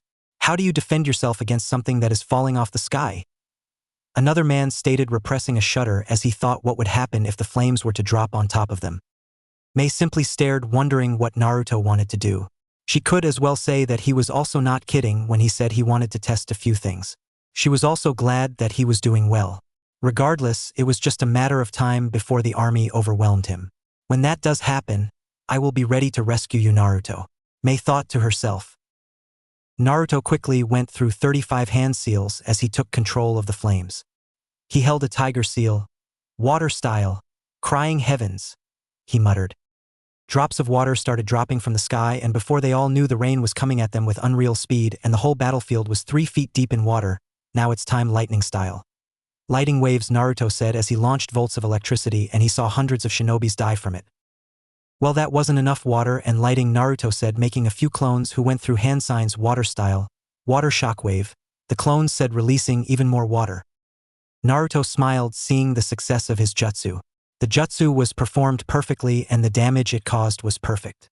The training had been worth it. "Now for some fireworks," Naruto said to himself as he clasped his hands together. He moved the flame cloud above a large group of shinobi. Upon realization of what was above them, they began to scream, running around in an attempt to escape the shadow of the flames. Naruto wasted no time. Flame cloud began to descend down on the enemy. "Lightning flame explosion," Naruto muttered as the flames, sparkling with electricity, hit the ground and exploded. Boom! The explosion was big. It shook the entire battlefield. The explosion lifted large amounts of rocks and dust. It also created a large shockwave that rocked the entire battlefield. The shockwave was so powerful that it blew away every shinobi that was within its range. The enemies that were caught in explosion screamed as lightning and fire tore through their bodies. As soon as the debris cleared, all eyes widened. There was a large crater in the middle of the battlefield. It went better than I had expected since I had yet to try it out, Naruto said to himself. After getting over her shock, Mei looked at Ao. What happened? He gathered the water from the air and released towards the enemy, then he used a lightning jutsu to shock them, Ao said, shocked. I see, Mei said, shocked but with a smile. Just be okay, Naruto-kun, Yugao said under her breath. If some shinobi in Yagura's army thought Naruto was done, they thought wrong. Naruto began to charge towards a group of shinobi. They took notice of him and steeled themselves to get into fighting positions. Water style, water gun! A shinobi yelled, releasing a stream of jet water that sped towards Naruto. Naruto, seeing the attack, held a single hand seal and gathered chakra within his lungs. Fire style, great fireball! He muttered as a large fireball was expelled from his mouth towards the enemy. The two jutsus met in between and began to push each other for dominance. Water style, water gun! Another shinobi yelled as he added to the strength of his comrade's jutsu. The combined water gun pushed Naruto's jutsu back, forcing him to release his jutsu and leap away to avoid being hit by the two jutsus. As soon as he landed a few feet away, Naruto was assaulted by fireball. It was a lot weaker and smaller than his. Naruto was surprised to see Kiri shinobi using fire techniques given their reliance to use water jutsus. He jumped away from the fireball, avoiding it. He landed a few feet away to the ground and looked around the battlefield. Now that the shinobi were scattered across the battlefield, they could attack him easily with their jutsus without fear of catching their own with their own jutsus. Naruto had not complaints over it. It made things a bit interesting for him, to say the least. Naruto began to run towards another group of shinobi. He sped towards them with incredible speed. Without even a warning, he appeared in front of a shinobi in air and descended down towards the shinobi. He landed a 2-foot kick on the man's chest. Naruto used the man's body as ground to jump into another man. The man seemed to have been waiting for him as he swung his sword towards Naruto's face. Naruto grabbed another ninja close to him and used him as shield to defend himself against the sword swipe. He threw the man away he had used as a shield and lunged at the man who almost cut him. He landed a kick on the man's temple, sending him flying. Four men surrounded him, all looking to attack him. One threw an explosive tag towards him. Naruto quickly deflected it back to the enemy and jumped away from them to avoid getting caught within what was to happen. Boom! The explosive tag exploded, blowing all the 4 men away. Naruto landed a distance away. He looked at his right to see a wave of kunais flying towards him. Looking at them carefully with his Sharingan eye, he could see that they had explosive tags. He went through hand seals, wind style, wind palm. Naruto's wind jutsu deflected all the kunais that were thrown at him, sending them away from him. Naruto was not given more time to think about anything else. Earth style, earth spikes. The ground underneath Naruto began to shake as the earth formed sharp spikes and sprout out from the ground. Naruto disappeared from his position in a burst of speed. The moment he landed, another jutsu came flying towards him. Wind style, wind dragon. This time Naruto could not dodge as the jutsu hit him dead on. It did not do any damage to him though. All it did was send him flying, to which Naruto flipped several times in midair and landed on the ground in a crouched position. He got up slowly and dusted himself. His armor had several scratches because of the sharp blades caused by the wind dragon. Well, I think I had my fair of fun. Time to end it, Naruto said with a stern look on his face. Ninja art. Hidden mist jutsu. He took one kunai and threw it towards the army. Ninja art. Shuriken shadow clone jutsu, Naruto said. All the ninjas were blinded by the mist and saw kunais launched at them and easily dodged them, but little did they know. How Mei said as her eyes were opened in surprise, and she couldn't even fork sentences. She saw hundreds of ninjas standing in front of the gray-haired ninja, but after the mist disappeared, only one person was standing there. I don't know, Yugao said, even more surprised. She couldn't believe it's the same kid she used to look after.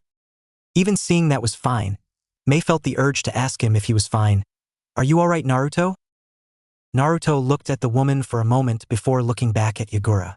First, Yugao was worrying about him when she found out he could summon the Kyuubi. Now it was Mei. He had been reading people for all his life. Reading people had been his only tool for survival. Right now, with that single glance at Mei, he could tell that the woman was concerned. I'm fine, he replied after a few thoughts had passed through his head. You should go and fight with your men. I will take care of the Mizukage, Naruto stated. You have been fighting all this time without rest. You should rest while I fight Yagura, Mei said, not wanting him to put himself in danger. Naruto looked at Mei with a straight face. I do not need rest, he replied. Mei frowned slightly. This was not working. Why does he persist to fight on his own while she could fight? She also had Kage-level strength. She could hold her own against Yagura.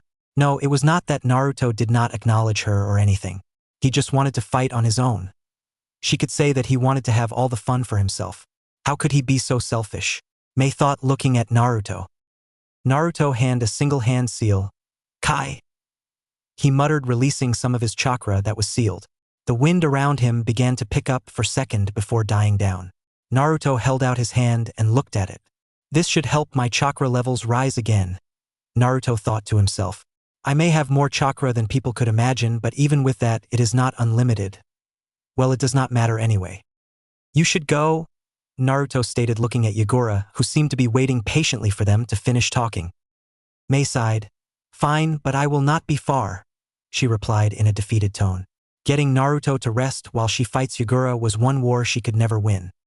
Shall we yandame? Naruto asked, looking at the yandame Mizukage. Yagura said not word further.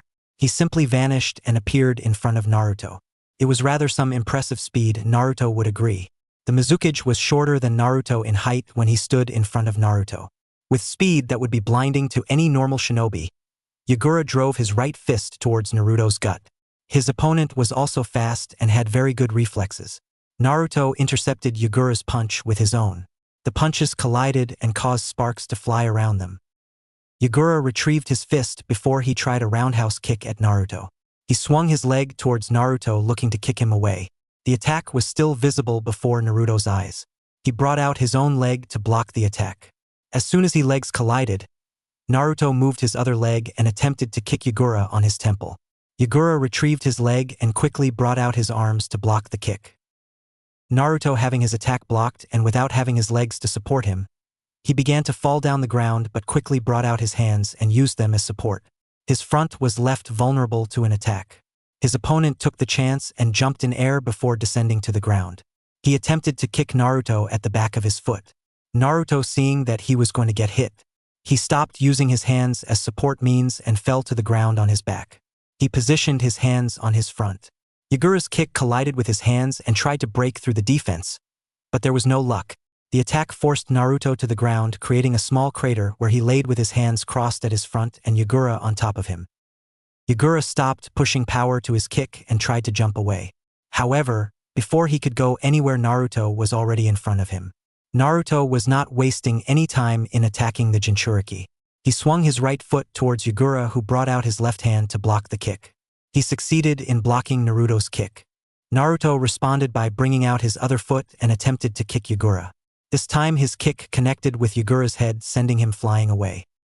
Naruto stood still as he watched Yagura recover from the kick that sent him flying. He landed on the ground with both his legs. Both charged at each other before engaging in a fierce taijutsu battle. Their taijutsu battle created small shockwaves around the battle. Others could only see blurs, as they were moving at a faster speed of Kage level. Naruto blocked all of Yagura's attempts to hit him. Yagura was relentless in his attacks. He kept going after Naruto, trying to penetrate through his defense, but he had no success. They separated, creating a distance between them. Naruto ran towards Yagura after they had separated.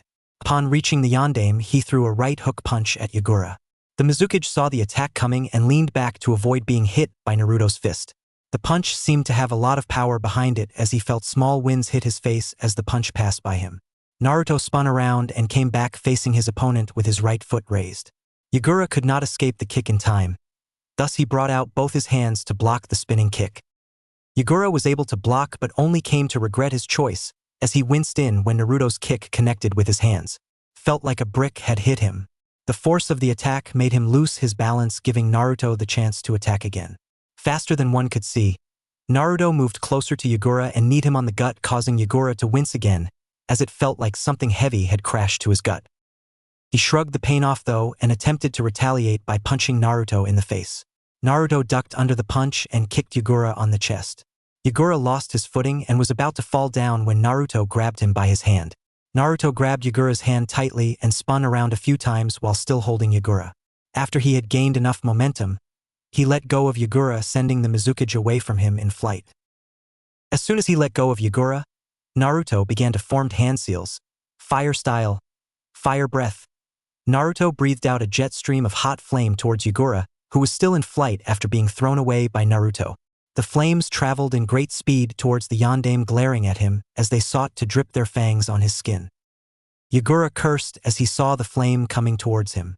The speed to which he was flying at made it difficult for him to get out of the way, as he had yet to regain his balance.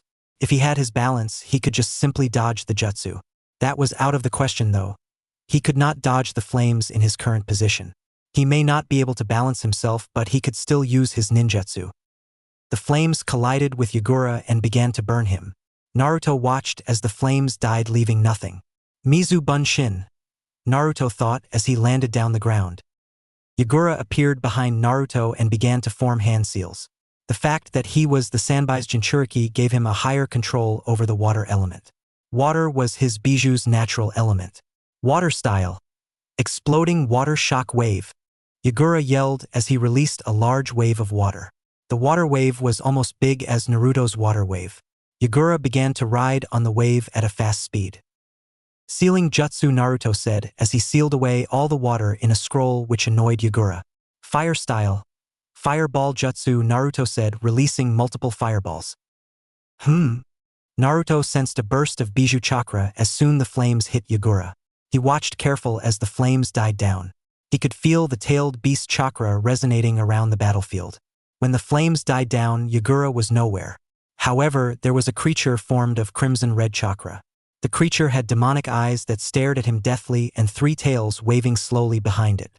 Yagura had pulled out all of the Sanbai's power. "You are going all out?" Naruto asked, though never waited for an answer. "Then I, Uzumaki Naruto, shall respond with my full strength," he said, clasping both his hands together. He began to release all of his chakra. The chakra he was releasing became visibly outwardly. Winds blew by around him, causing debris to arise. The chakra resonated around the battlefield, causing the few battles that were still going on to come to a halt. It was impossible for anyone not to notice the kind of power Naruto was releasing. All just watched with wide eyes. The wind around Naruto began to pick up in new strength, creating more debris than they had been. Naruto continued to unleash his power. His chakra became visibly to the naked eye. No one had ever felt so much chakra coming from a single person. The form of a sambified Yagura never tensed as Naruto released his strength. He just stood still, looking as if the chakra Naruto was releasing was of no consequence. Like the chakra was nothing. He stood still, like he could handle whatever that was that Naruto could throw at him. Even the debris began to swirl around Naruto heavily. He never took a step back nor shielded his eyes from being blinded by the debris. "Well, it looks like I have to tame you before you lose your mind," Naruto said. He now had black markings on his face and he clasped his hands together with style. "Deep forest emergence," Naruto said as what came out of the ground started wrapping around the 3 tails, who tried to dodge it, and released a Bijidama towards. "Not so fast, Naruto," with style. "Wood dragon." Naruto summoned a wood dragon, and he absorbed the attack and just exploded. The 3 tails was still trying his best to escape the wood blinding, but he felt something. "Uzumaki style 5 palm seal," Naruto said as the form of the 3 tails disappeared and the 3s were holding Yagura. "Looks like it's the end for me," Yagura said in a low voice. "Indeed it does," Naruto said, but before he could say anything more, he saw the Sharingan in Yagura's eye, the same Sharingan he saw in the masked man eye. "Looks like it was his doing," Naruto whispered, and Yagura looked at him confused. "What do you mean?" Yagura asked, but he looked into Naruto's eye and immediately feel like something was off. "It took all my chakra to get you out of this genjutsu," Naruto said as he saw Yagura's face go from neutral to scared to crying. "Don't worry, killing you right now is the best thing I can do. Please do it, I can't believe what I did to my people," Yagura said, and he felt Naruto stab at him with a lightning-covered hand. "I'm sorry, fellow Jinchuriki." The village hidden in mist, one of the 5 great shinobi nations, was in a celebratory mood. Looking at the mist people, you could never say that just 2 weeks ago they had fought the last battle of the civil war that had been crippling the once great nation. The civilians and shinobi alike had become one ever since the final battle, the victory over Yagura and his mine.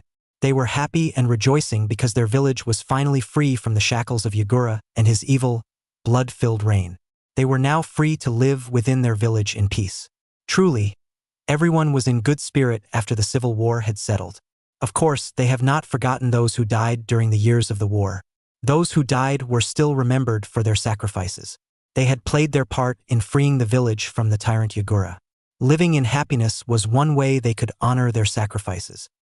The village might be in good spirits, but they were still rebuilding. It had been just 2 weeks since the war ended. The day that followed the day of victory, the rebels marched back to their village and started to gather usable materials for rebuilding. Young and old, everyone was taking part in the rebuilding process of the village. The civil war had left the village in the brink of collapsing. The financial situation was not favorable and Kiri had lost all of its allies because of the civil war. Rebuilding the village would be difficult because of the situation. Nevertheless, everyone was more than happy to do their share of duty in ensuring that the village was rebuilt. They had to rebuild their homes and all the facilities that would be needed. Shinobis used the jutsus at overtime to ensure that the process of rebuilding going at a fast pace. Mei Terumi was installed as the Godame Mizukage. She was their leader during the civil. She was the true choice to become the Mizukage. Her men had no problems with the fact that she was a woman. Woman or not, they accepted her as she was because they knew she was a good leader and the strongest amongst them. No one was more suitable for the mantle of Mizukage than her.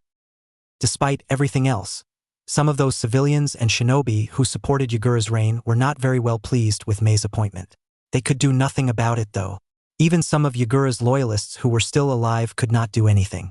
Some had tried but were quickly dealt with. Others, who were tired of the constant bloodshed, accepted the change. It was the best option.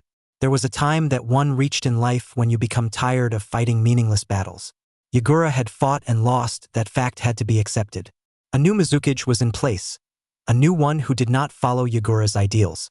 Mei had been persuading the remaining of Yagura's men who were still alive. She did not want any more fighting internally in the village. All she wanted was to rebuild the village and ensure that everyone lived in peace. That was her goal. More fighting and killings would only weaken the village's military strength further. They had lost enough shinobi already. It was best that they not lose anyone any further. Not even one. Of course, none of this would have been happening if it were not for Naruto. Kiri had gone on to hail him as their savior. Hero of Kiri. Few have gone as to hand him the title of God for the strength he displayed during the final battle. He had showed them strength that they had never seen before. Because of him, Kiri had been freed. He basically won them the war by himself. A feat that was astonishing to say the least. Nevertheless, calling him a god was taking the praises too far. Even Naruto himself knew he was nowhere near to be considered a god of shinobi. He still had many years to improve. To say that Naruto was thrilled by the affection the rebels were giving him would be outright lying. He was just contented. He promised his Senju that he will help Konoha, and helping Kiri had made Kiri indebted to the Konoha. Mei had questioned Naruto about his reasons for saving the rebels. She wanted to know if the only reason he had joined the rebels was because he wanted to test his strength. The only answer Mei got from Naruto was a nod and, "It was my mission." Naruto was currently in the forests near Kiri and he was waiting for someone. Looking as beautiful as always, Itachi-chan, Naruto said, as he saw Itachi form in front of him in a bunch of crows. "I can say the same about you as well, Naruto-kun," Itachi said as she moved towards Naruto and both kissed passionately. "You taste better than before," Naruto said, continuing kissing the love of his life. "Well, aren't you a flirt? But I came here because your exploits were published and now you have pushed the Akatsuki's plans by a few years more," Itachi said, as both her and Naruto were now sitting under a tree. "That's nice to know," Naruto said, putting his head on Itachi's lap. "Something on your mind, Naruto-kun?" Itachi asked Naruto, who was just staring at her. "I want you to return to the village," Naruto said. "I can't yet, but one day I hope," Itachi said. "If I have to leave the village to be with you, I will, and I will protect the village from the shadows like you do," Naruto said. Itachi smiled, looking at Naruto. She wanted nothing more than to just stay with him. "I'm sorry, I hope I could do that." "Here," Naruto said, handing Itachi a scroll. "What's this?" "For your health, I sent Tsunade about your illness, and she made this for you," Naruto said, and Itachi just smiled at him. Kisame is close and I think you need to leave, Itachi said, and Naruto kissed her and disappeared. What's that scroll about? Kisame asked. Itachi said with a typical Uchiha response. Next day, Naruto was walking towards the new Mizuki's private home. He was told that Mei wanted to see him, and now that mission was over he was more relaxed. He was about to open his door and leave the room when he heard a knock. Using his senses, he searched for who it was and sighed quickly upon finding out who it was. He opened the door and Mei entered inside the room. She went straight to his bed and threw herself there carelessly. She looked worn out, like she had not slept the whole night. Naruto merely stood at the door and watched the woman. She mumbled something under her breath. Naruto did not catch it, but did not bother to ask her what she had said. Finally, Mei shifted on the bed and looked back at Naruto. Being Mizuki is so tiring, Mei all but whined. There is just so much paperwork to do and I have to balance the funds distributing equally so the process of building goes through smoothly. I did not even get some sleep last night. Naruto's expression never changed, but a small smile appeared on his face. However, he was amused by Mei's antics. She was whining like a child, but he did not show that on his face. A ghost eyebrow simply rose up. I would imagine it would be challenging, but I thought you knew that beforehand. You accepted the mantle of Mizuki, Naruto stated. He was still standing at the door. I knew I would have too much work to do due to Yagura's actions. I just did not think it would be this too much work to do, Mei replied. I don't even have time to do anything else these days. I am always hooked up on my paperwork council meetings. It all too much for my mind, she said, caressing her temples. You are a strong woman. I am sure you will do just fine. Naruto gave a rather rare comment. Mei smiled brightly. Those are the first encouraging words you have ever said to me, Naruto. Naruto raised a brow. Does that surprise you? Yes, Mei replied with an honest nod. I just never thought you were capable of saying those words. I have never seen you encouraging anyone ever since you came here. I was forced on my mission, Mei, and I must admit you are among the most beautiful women I have ever seen, Naruto said with a small smile, and Mei's eyes widened. Naruto, are you doing okay? Mei asked. Yes, I am, Naruto said, and he saw Mei trying to channel out chakra to undo any genjutsu. Looks like I need to repeat what I said. I can't believe it, you are actually not a man with no emotions, Mei said with a smile. Deciding not to comment on that, Naruto spoke. I was on my way out. You can rest if you please, he said. That's rude. I called you here, and you are just going to leave me here because you were on your way out. Your visit is acknowledged, Naruto replied, opening the door. Naruto, wait, Mei called, rushing over to him. What is it? Naruto said, but he felt a pair of lips on his. That's a small thank you, Mei said, continuing the kiss. Naruto didn't know what to do right now. Mei was kissing him, but he had no idea what to do. He just let his heart do whatever it wanted to right now. Mei felt Naruto kissing him back and she was delighted. Now that wasn't too bad, I must admit, Naruto said, sitting in the bed with Mei. There's pretty more where it came from, Mei said, putting her head on his chest. You really did win this little game, Mei, Naruto said, looking at Mei, who was now sitting on him. This is the least I can do for you, Naruto, for everything you did for me and my people. Before you came we were closer to giving up than winning, but then you arrived and changed everything, and you are the one I love you, Naruto, Mei said with tears in her eyes. Thank you, Naruto didn't know what more to say apart from that. Now just lay down, Naruto, and do nothing, Mei said as she started undressing, and Naruto was just staring at her, and she started taking off his pants. Wow, the hero of Kiri is indeed blessed, Mei said, grabbing Naruto's stuff. I know, don't worry. I think that's enough for today, the former blonde replied, having talked to her about this little problem before, and they had both come to one conclusion. Hearing no response from her, he looked down to see she had gotten sleepy, getting him to smile a bit. Thank God I was on birth control, Mei said, panting. That's nice to know. Hey Naruto-kun, Mei said with laying with him. What is it, Mei-chan? Naruto said, and Mei's eyes beamed as he used chan. Do you have another lover? Mei asked out of the blue. Naruto sighed and instead of lying just said, yes, I do. Will she be okay with this? Mei asked, concerned, because she didn't want to lose Naruto. Yes, she told me I could find someone else, but I can't leave her, Naruto said. I see, don't worry, I also have no problem with it, but you gotta give me some time, Oswell, Mei said, looking into Naruto's eyes. Sure, Mei-chan, I'll hope you visit you whenever I am free, Naruto said, kissing her.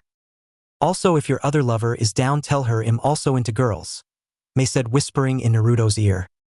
I would kill it to see you two going at it, Naruto said as both him and Mei just slept. Next day. I really hoped you stayed for a little bit longer, Mei said, looking down. Naruto pulled her chin up and kissed it. I'm sorry, but I have to go, plus Yugao has been gone for a while as well. I need to drop her off, Naruto said as he hugged Mei.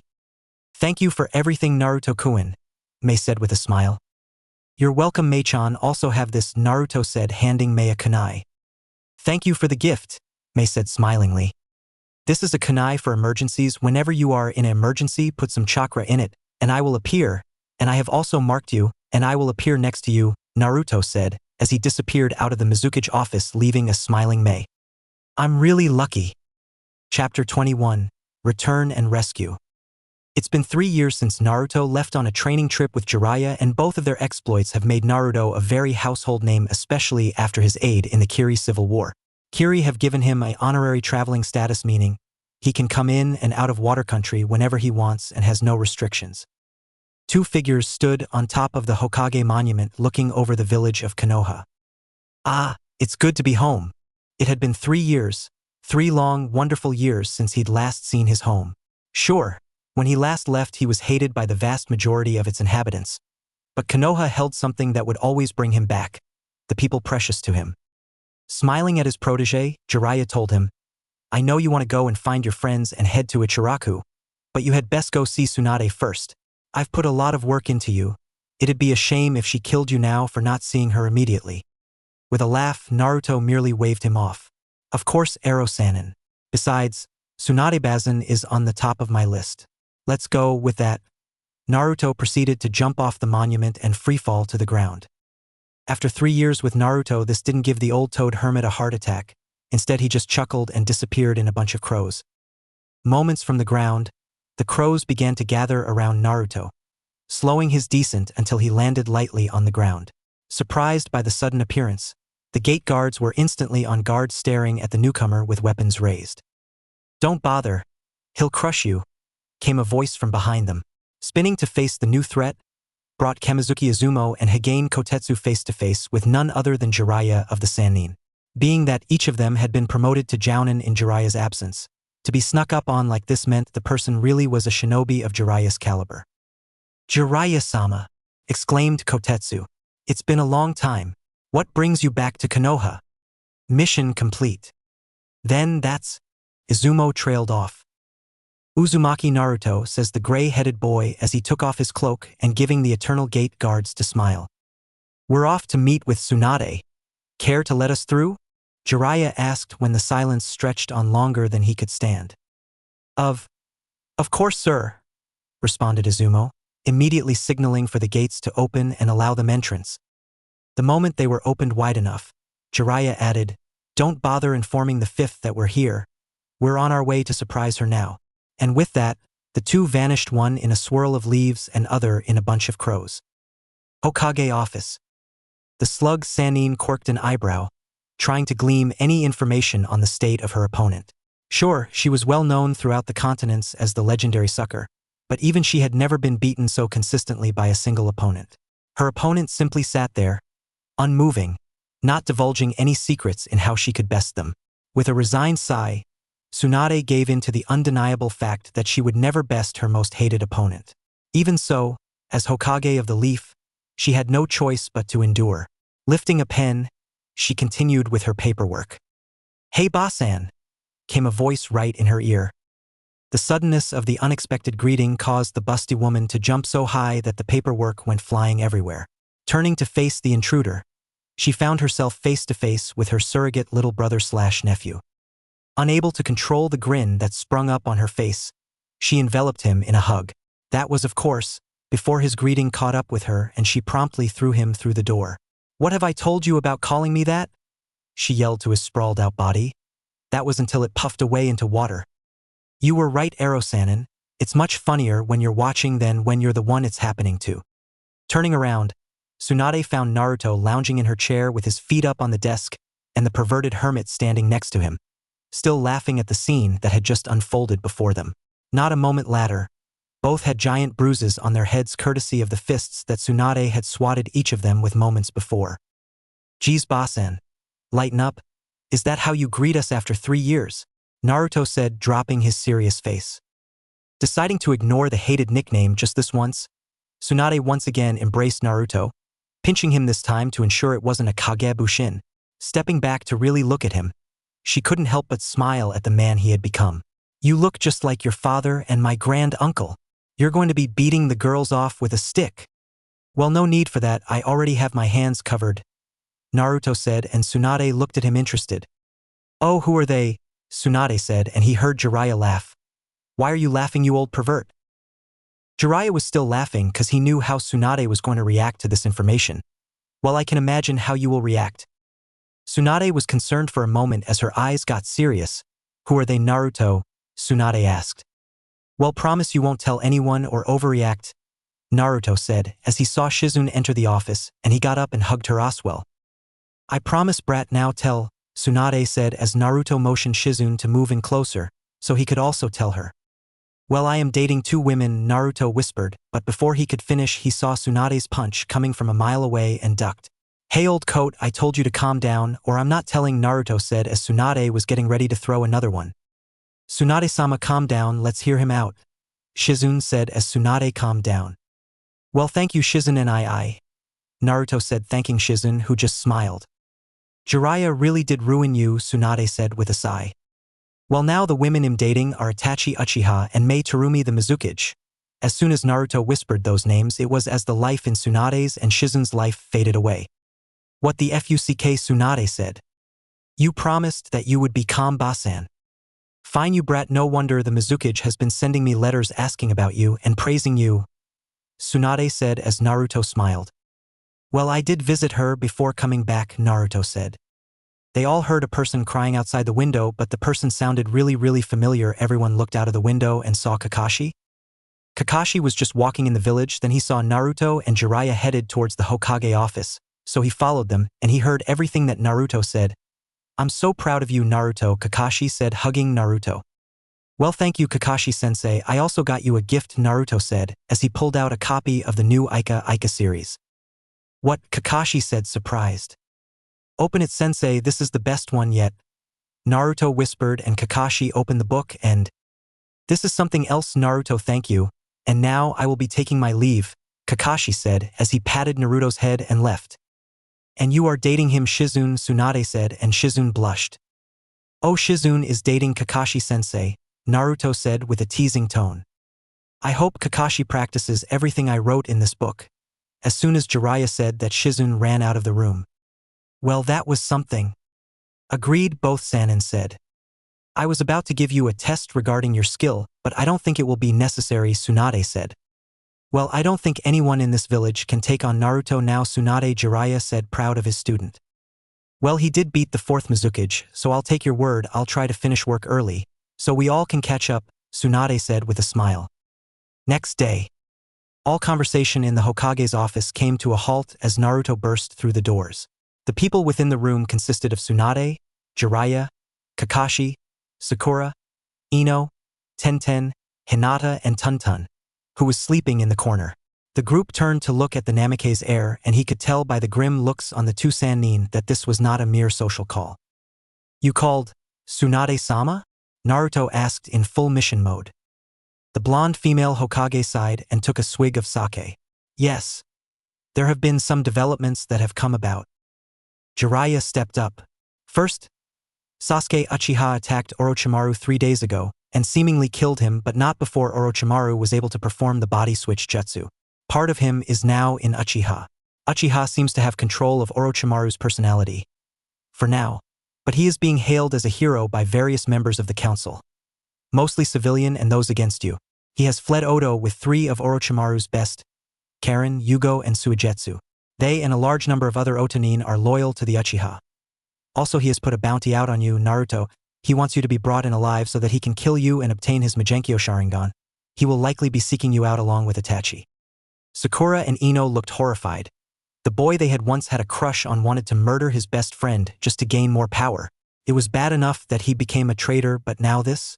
Tenten and Hinata also looked upset, but they were more angry than anything. Naruto was just impassive. I suspected as much, Naruto replied. The only reason Itachi left the little bastard alive and warped his mind was so that he would gain the Magenkyo, and then Itachi could harvest them and gain the immortality and true powers gained from taking a sibling's Magenkyo Sharingan. Just like Madara did. That was the precise reason Orochimaru wanted Sasuke team. With him, he could gain the immortality he desires so much. Naruto sighs and shakes his head. In the end, you have to pity Sasuke. He is and has always been nothing but a pawn, his quest destroying his own soul and making it easier for those desiring his power to use him. Is that really true, Tsunade-sensei? Sakura asked, looking a bit ill. Sure, she wasn't in love with the boy anymore, but she still did want him back as a friend. I'm afraid so, Sakura, Tsunade answered. Madara, the founder of the Uchiha clan, gained great power and immortality, but at a nasty price. You see, in order to gain the Magenkyo level of Sharingan, you must murder your best friend in cold blood. No matter how cold-hearted you are, there will always be a twinge of guilt over the death you caused. This awakens the ultimate form of the Sharingan. The other price of this is a disease that comes with the power. It slowly eats away at the eyes and chakra centers within the eyes, causing the holder of the Magenkyo to eventually go completely blind. However, if you have a sibling who also has a Magenkyo level Sharingan, and you steal that sibling's eyes to replace your own, it not only stops the disease completely, but it grants a horrible level of tainted power and immortality to the one who did this. Madara was the first to discover it, and we believe that he trained Itachi so that he could join him. Sasuke also knows of this and is seeking to take his brother's eyes, since Itachi has not experienced any problems from the Magenkyo disease yet. But he can't gain this power until he has his own Magenkyo. That is why Naruto is his other target. Tsunade explained. Does this have something to do with that cursed seal thing that Orochimaru put on him 4 years ago? Ino asked. Not completely, Jiraiya said. The cursed seal of heaven uses an odd combination of tainted devil chakra and cells extracted from one of Orochimaru's experiments. It does eventually corrupt the mind, but only with the person's own dark emotions and thoughts. It doesn't create what is already there. The cells cause corruption but only take hold if the person is liable to be corrupt in the first place. The seal cannot make the inflicted person do anything other than what they would already be slightly inclined to do. It removes their inhibitions on their darker personality aspects, so to speak. When that happens, the evil chakra, the seal, draws power from further taints the person and alters them on a genetic level. It makes them into a type of Hanyu like Naruto, but by using a power and being far more evil and tainted than even Kyuubi was. Devils, Naruto said. Devil kind is the foulest and most evil of entities out there, literally evil incarnate. Even the lowest level of devil is on par with a 4-tailed demon. The difference between the two is that demons are initially beasts of various tails. Some are smart and others are completely primal. Some of the tailed beasts even act as protectors of certain areas. Gobi the 5-tailed wolf is a master of elements and illusions and acts as a guardian of forests and mountains. Nibi the necromanta, the 2-tailed cat, is another that isn't evil. She is a master of hellfire and necromancy. She is one of the smartest of the Biju and an acquaintance of mine, as is her former container, who with mine and Jiraiya's help merged with the girl she was sealed in to become a Hanyu, yet retained both personalities so she could lend aid when needed. Devils, though, work on a different level, though. Demons usually represent elements and animals. Occasionally one can take on a semi-human form. A devil, though, is a humanoid creature of evil in its purest forms. They have elemental capabilities like demons do, but they represent sins and dark emotions such as rage, hate, and envy. They thrive and live off of the suffering and anguish of other beings, demons included. It gives them a great boost in power. They also have an insatiable taste for blood and flesh, especially that of human virgins. The most powerful is some sort of dark god known as the Lord of Anarchy and Destruction. No one knows what its name is, though. The ones you really have to be careful of are the Sin Lords. They are very powerful, easily matching Kyuubi, and usually are backed by armies of lesser devils, enslaved demons and nightbreeds like ghouls, vampires, zombies, and the like. Naruto explained. There is something else too, Tsunade said, getting everyone back to the subject. Naruto, I have a mission for you, Kakashi, and whoever else you see fit to take with you. We told you about the Uchiha first because there is a chance you might run into him on this mission. This will be your first Chunin mission, and I am placing you in charge. She paused for a moment and then continued. The Kazekage of Suna has been kidnapped by the Akatsuki, she said. Gaara? When the hell did this happen? Naruto asked, slightly surprised. Temari had told him about Gaara becoming the new Kazekage about a week ago. Naruto had been happy for his friend since Gaara's reasons were to gain more precious people and protect them. Temari-san sent a messenger bird here about a half hour ago. 2 members of the Akatsuki named Sasori and Deidre attacked Suna a few days ago just before she got there. Her brother Kankuro was badly injured in the fight. She and a healer named Chio requested our help to get him back. Also, Itachi has been seen in the area as well. Once you get to Suna, Temari and Chio will guide you to where the Akatsuki have taken Gaara to extract Shikaku. It should take them about 2 to 3 days to do so, Tsunade said. But it'll take that long to get there. Suna is a 3-day journey from here, even for a jounin, Sakura said worriedly. Naruto had gone silent. His eyes closed and his arms crossed as he went into deep thought. This was a problem. Asuma, Chuji and Shikamaru were out on a mission to Spring Country, solidifying trade agreements. Guy, Lee, Niji and Kiba were also out on a mission in Water Country. He wasn't sure of the details. Only that they were in Kiri, the village hidden in the mists.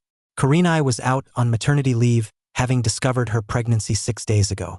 Anko was also out due an assassination mission in Grass Country. The only people he could take were in the room with him.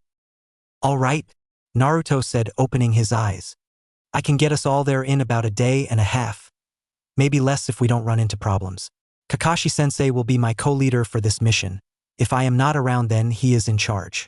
I want Sakura, Ino, Tenten and Hinata to come as well. Sakura will be our main medic, Ino our interrogator. Hinata can act as a scout and Tenten's ranged kenjutsu skills will help. Ero-senin, I want you to stay here and help Mom keep things safe here. Jiraiya nodded, taking pride in how quickly and efficiently Naruto was taking hold of the situation, though he really wished the teen would stop using that damned nickname. Kakashi and Tsunade were also quite impressed. The girls were just glad to be helping their crush. We will leave in exactly 30 minutes. Gather all you will need for a 2-week-long mission and meet me at the East Gate, Naruto said to the group. But how will we get there so quickly, Naruto-kun? Hinata asked. You'll see, Naruto said. Will they be all right, Jiraiya? Tsunade asked, feeling a bit worried. The pervert, for once trying to be comforting, placed a hand on her shoulder. There isn't much out there that can actually kill Naruto anymore, and trying to extract the Kyuubi is impossible now that Naruto is a Hanyu. The Akatsuki is strong, but it would take almost all of them to take down Naruto in a fight if he releases his full power. Many would think that being half-demon is what gives him an edge, when in truth it is his half-human side that gives him the edge he will need. Have faith in him, Tsunadeheim. He has grown much, not only in power but heart as well. He will protect them all and bring them back home safely, Jiraiya said confidently. I hope you're right, Tsunade said in but a whisper. 30 minutes later, Sakura, Tenten, Ino and Hinata ran up to the East Gate, followed by Kakashi, who had appeared from a puff of smoke. They could see Naruto waiting a short ways outside of the gate. He was leaning against a tree, eyes closed and seemingly unaware of his surroundings. However, before the group could get within earshot of him, he stood up to his full height and opened his eyes. Okay, we're here, Naruto. How do you plan on getting us to Suna so quickly? Kakashi asked curiously. Naruto just smiled and walked a bit of distance from them. Like this, he said simply. Naruto's chakra spiked harshly, causing him to be surrounded by a sapphire and ruby spiral of energy. There was a sudden mass of black smoke that filled the area. A large golden furred tail with a silver tip swept out from the smoke as it began to clear. The breeze picked up and the smoke was carried off. The group could only stare in shock. Standing before them was a 6-tailed demon fox, a little larger than a small house and with fur the same color as Naruto's hair used to be. Its eyes gave off a gentle icy sapphire blue glow and held a familiar piercing nature about them. The fox looked like a 6-tailed version of Kyuubi, but the fur color, eye color and overall feeling around it was the complete opposite of what was expected with the 9-tailed demon. There was no bloodlust, killing intent or malicious feelings, just a strong feeling of safeness and security. Well, everyone, I have summoned more than enough chakra to teleport everyone to Suna. Everyone put your hand on me, and we'll go, Naruto said as everyone else nodded and they all disappeared. Hidden Sand Village. Thanks for letting me use your chakra, Kurama. I didn't want to waste my chakra yet. I have to kill the Akatsuki. Naruto thanked Kurama as all the tails went back. Don't mention it, just make sure that you kill every Akatsuki, Kurama said as he went back to sleep. I sensed them, Kurama Naruto said as he activated his sensory capacities and sensed the two Akatsuki. I'd suggest take the Hatake with you, others will slow you down, Kurama said as Naruto nodded. Everyone, you all inside the village, me and Kakashi-sensei will scout out the area, Naruto said and gave Kakashi the look of it serious. Everyone listened to Naruto, went to their destination. Naruto, how far are they? Kakashi asked, running alongside Naruto. We'll catch up to them in a few minutes, Naruto said. Naruto's glowing blue eyes suddenly narrowed as his danger senses triggered. There was an odd scent in the air, a mixture of clay, blood and ash from explosives. Looking up, he saw a very large bird made of clay coming at them, a flock of smaller birds fanning out in front of it. Sensei, they are here, Naruto said as Kakashi looked up and saw it. The smaller birds impacted with the shield and blew up in multiple and quite loud explosions. Naruto lay down and his passengers quickly got off of him. Naruto shifted into his Hanyu form as the large bird landed in front of them. A feminine-looking man with blonde hair smirked at them. Behind him was the familiar form of Itachi Uchiha. Art is a blast, yeah? The man said cockily. The name's Deidara, formerly of IWA. And now hand over that tailed beast you guys were riding on, yeah? Well, Deidara, you'll see why Konoha beat IWA in the last war, Naruto said as he threw a kunai out. Deidara, who looked at the kunai and remembered everyone in the hidden stone village knew those damn kunais. The yellow flash, Deidara screamed as he destroyed the kunai before it even come to him.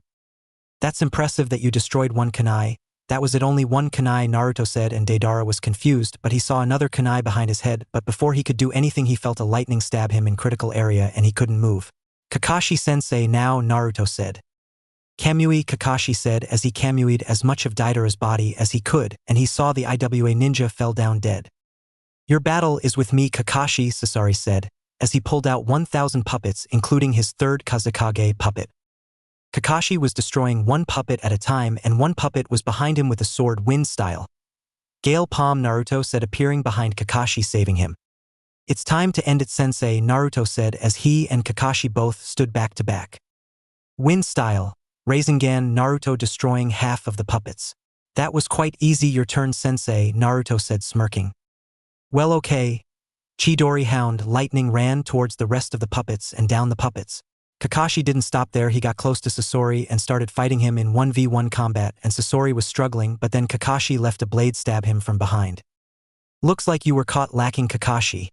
As soon as Sasori said that, the Kakashi in front of him disappeared in lightning and he felt lightning stab him through the heart. Well, at least I died in the hands of the man who killed my parents, Sasori said as he dropped dead. Naruto, pick up Gaara and head back to the village, I'll gather their bodies, Kakashi said and Naruto nodded. Few days later. I thank you all for saving me, Gaara said with a small smile on his face. No problem, Kazekage-sama, Kakashi said as he bowed down and everyone in his team left to go back to the village. Chapter 22.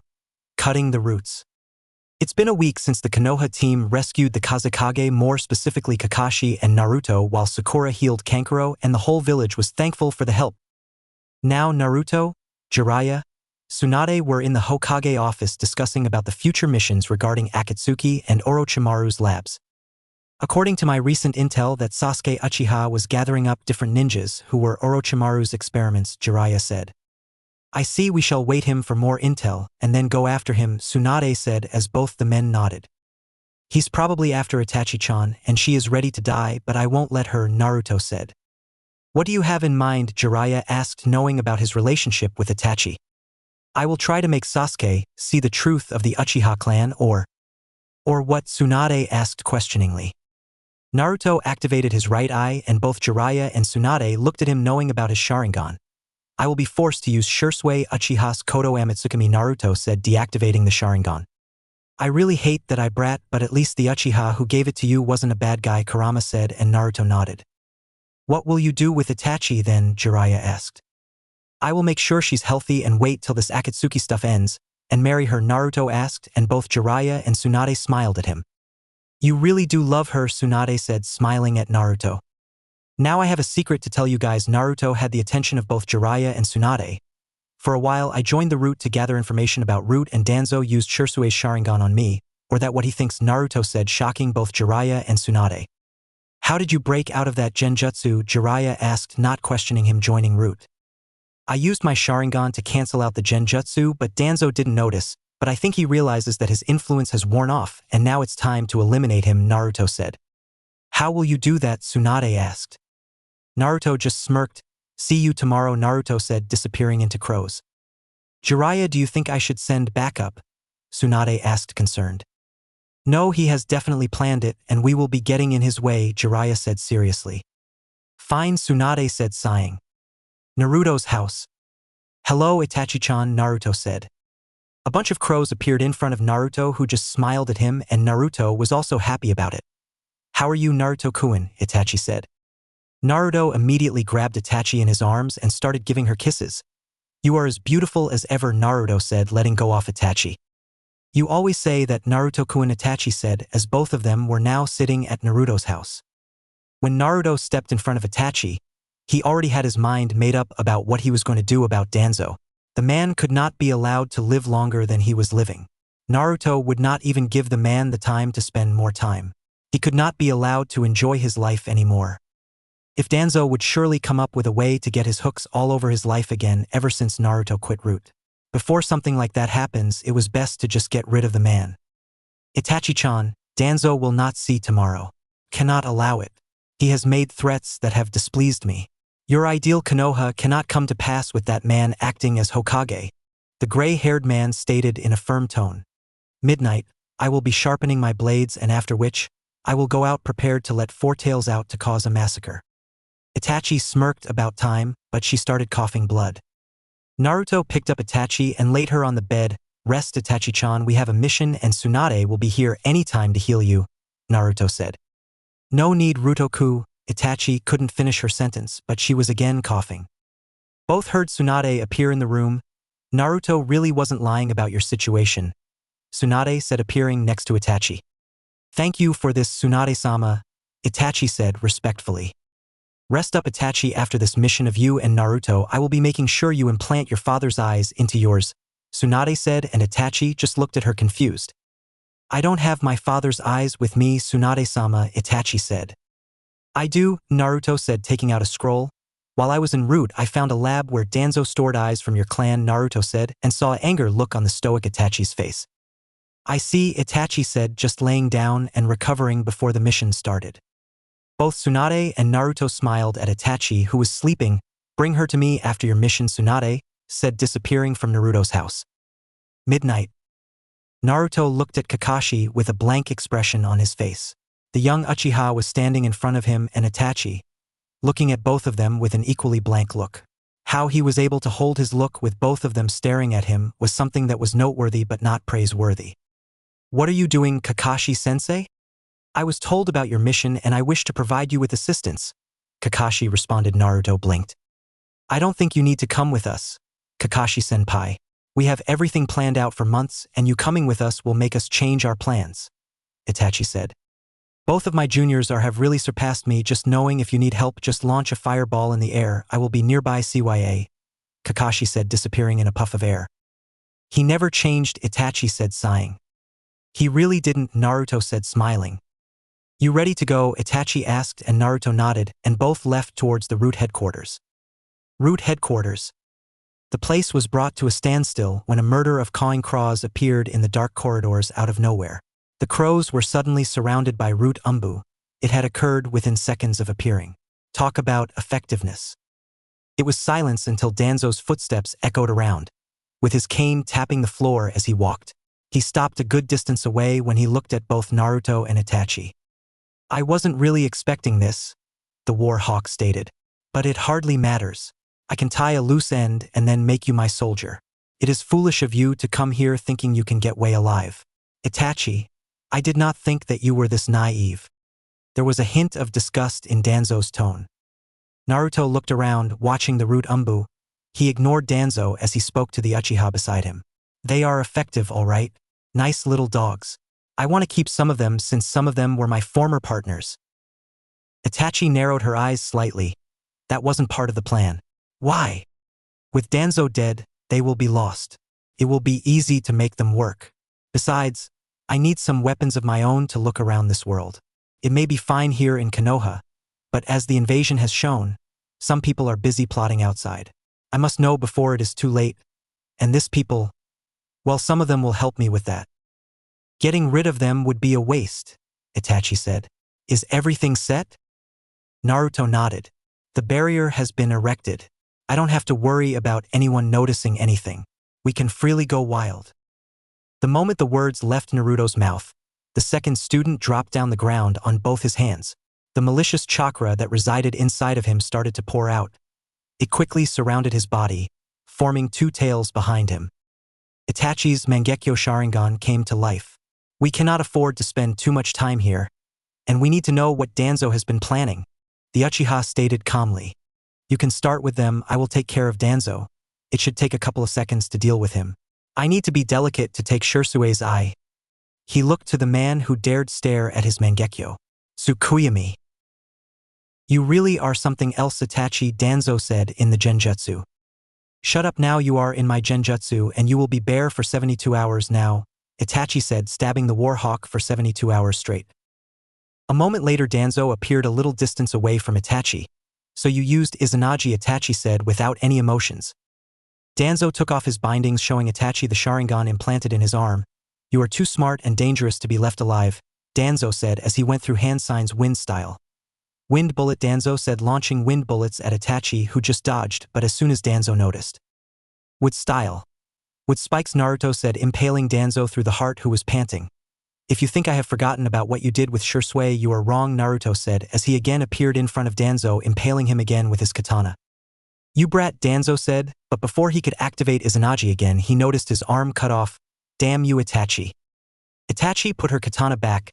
With this same katana, I killed everyone in my clan, now die, Itachi said, activating her Manjikyu Sharingan, Amaterasu. Black flames lit Danzo on fire, who just screamed in agony, but before he could activate his self-destruction seal, he felt a sword stab him. So that's the Susanoo, Naruto said, looking at the Susanoo stabbing Danzo and sealing him. Yes, it is, Itachi said, but before she could celebrate anything else, she fell on her knees coughing blood. You really are in a shit state, Naruto said, and Itachi just giggled and both of them disappeared. Next day. You look like shit, Naruto said, looking at Itachi, who had bandages on her eyes. Thanks, Naruto-kun, very supportive, Itachi said sarcastically. I'm kidding, Chichan, Naruto said, holding Itachi's hand. I know I told Kisame that I will be gone for a week and I should be leaving after I heal, Itachi said, making Naruto sad. I wish you won't, Naruto said, and Itachi just gave him a kiss. One day, Ruto-kun, Itachi said. Itachi-chan, before you leave, can I take you on a date? Naruto said, making Itachi surprised. Well, I hope so, but... No buts, will use transformation jutsu, plus we haven't been on a single date. Whenever we have met, it has only been an hour at most, Naruto said. Very well, Itachi said, as she could sense Naruto smiling. Alright, lovebird, let her sleep. I'm going to inject her with some more medications regarding her illness. Tsunade said as Naruto saw Jiraiya writing down something in his little book behind her, while looking at Itachi and Naruto. Jiraiya-sama, I would appreciate if you don't write something in which you involve mine and Naruto-kun's relationship, Itachi said, as she directed her attention to Jiraiya, who just stopped and smiled. Fine, fine, you brats are no fun, Jiraiya said. Come on, brat, let's let the ladies do ladies stuff, Jiraiya said, grabbing Naruto and leaving the room. They both really are something, Tsunade said, sighing, and Itachi agreed. Date day. You ready, Chichan? Naruto said as he hadn't seen Itachi for 4 days now due to her constant checkups. Yes, I am, Itachi said, wearing her usual Akatsuki cloak. I don't think you should wear it and move around the village, Naruto said, and he saw Itachi transforming into a woman who was in her mid-30s, brown hair and black eyes, and with a jonin outfit minus the vest. Well, let's go, Itachi said, grabbing Naruto's hand and leaving. Both Itachi and Naruto had the time of their life. The date was simple. First both got some food, then sat on top of the Hokage statue head. You know we can do it every day that fake Madara dies, Naruto said. Itachi was staring at the village while looking down at the village. Yes, but we both have a lot of things to do, Itachi said with a small smile. I wish it ends as soon as possible, Naruto said. It's time to go now, I need to meet up with Kisame, Itachi said as Naruto was sad. It hurts every time you leave, but I love you, Naruto said, and he saw Itachi disappear. You can come out, old goat, Naruto said as Jiraiya was writing stuff and crying. This love story is beautiful, Jiraiya said, writing. Indeed it is. Chapter 23, Walk M Down. Naruto was currently sitting in the Hokage office with Tsunade telling her about the mission. After Danzo's death, all the root Umbus are now free, Naruto said. I would like to integrate them into normal Umbus and academy trainers since the standard of our academy has been lacking in recent years, Tsunade said. Well, that's true. Also, after the failed Gaara capture, the Akatsuki have gone and captured the Two Tails, Naruto said, giving Tsunade a report. Did Itachi give you this report? Tsunade asked. Yes, and the Akatsuki are waiting for the Three Tails to reform, which might happen in the next few weeks or so, but the location of the bijou is unknown, Naruto said. Any ideas where it might reform? Tsunade asked. My guess is Kiri or somewhere in Water Country since it was killed there, Naruto said. More like you killed it, Tsunade said with a smirk, proud of how strong Naruto is. Well, it had to be done. Look at the bright side, Akatsuki's plans have been delayed, and you got an ally in the hidden mist. And you got a Kage as a girlfriend, Tsunade said with a smirk. I am not complaining about the outcome, Naruto said with a smirk. Also, I sent Team 10 on the borders of Fire Country near the Fire Temple, and since Asuma is known there, Tsunade said as Naruto narrowed his eyes. Wait, Itachi told me about no, Naruto said as he stood up. Told you what? Tsunade asked. Members of the Akatsuki collecting bounties of missing Nins and other people in the Fire Country, while the Three Tails is getting reformed, Naruto said, as she saw panic in Tsunade's eyes.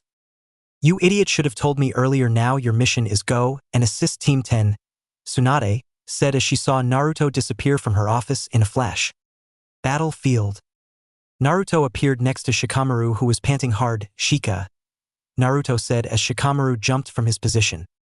You're so troublesome appearing out of nowhere, Shikamaru said. I came to assist you with the Akatsuki, Naruto said, seeing Haiden drawing a circle on the ground.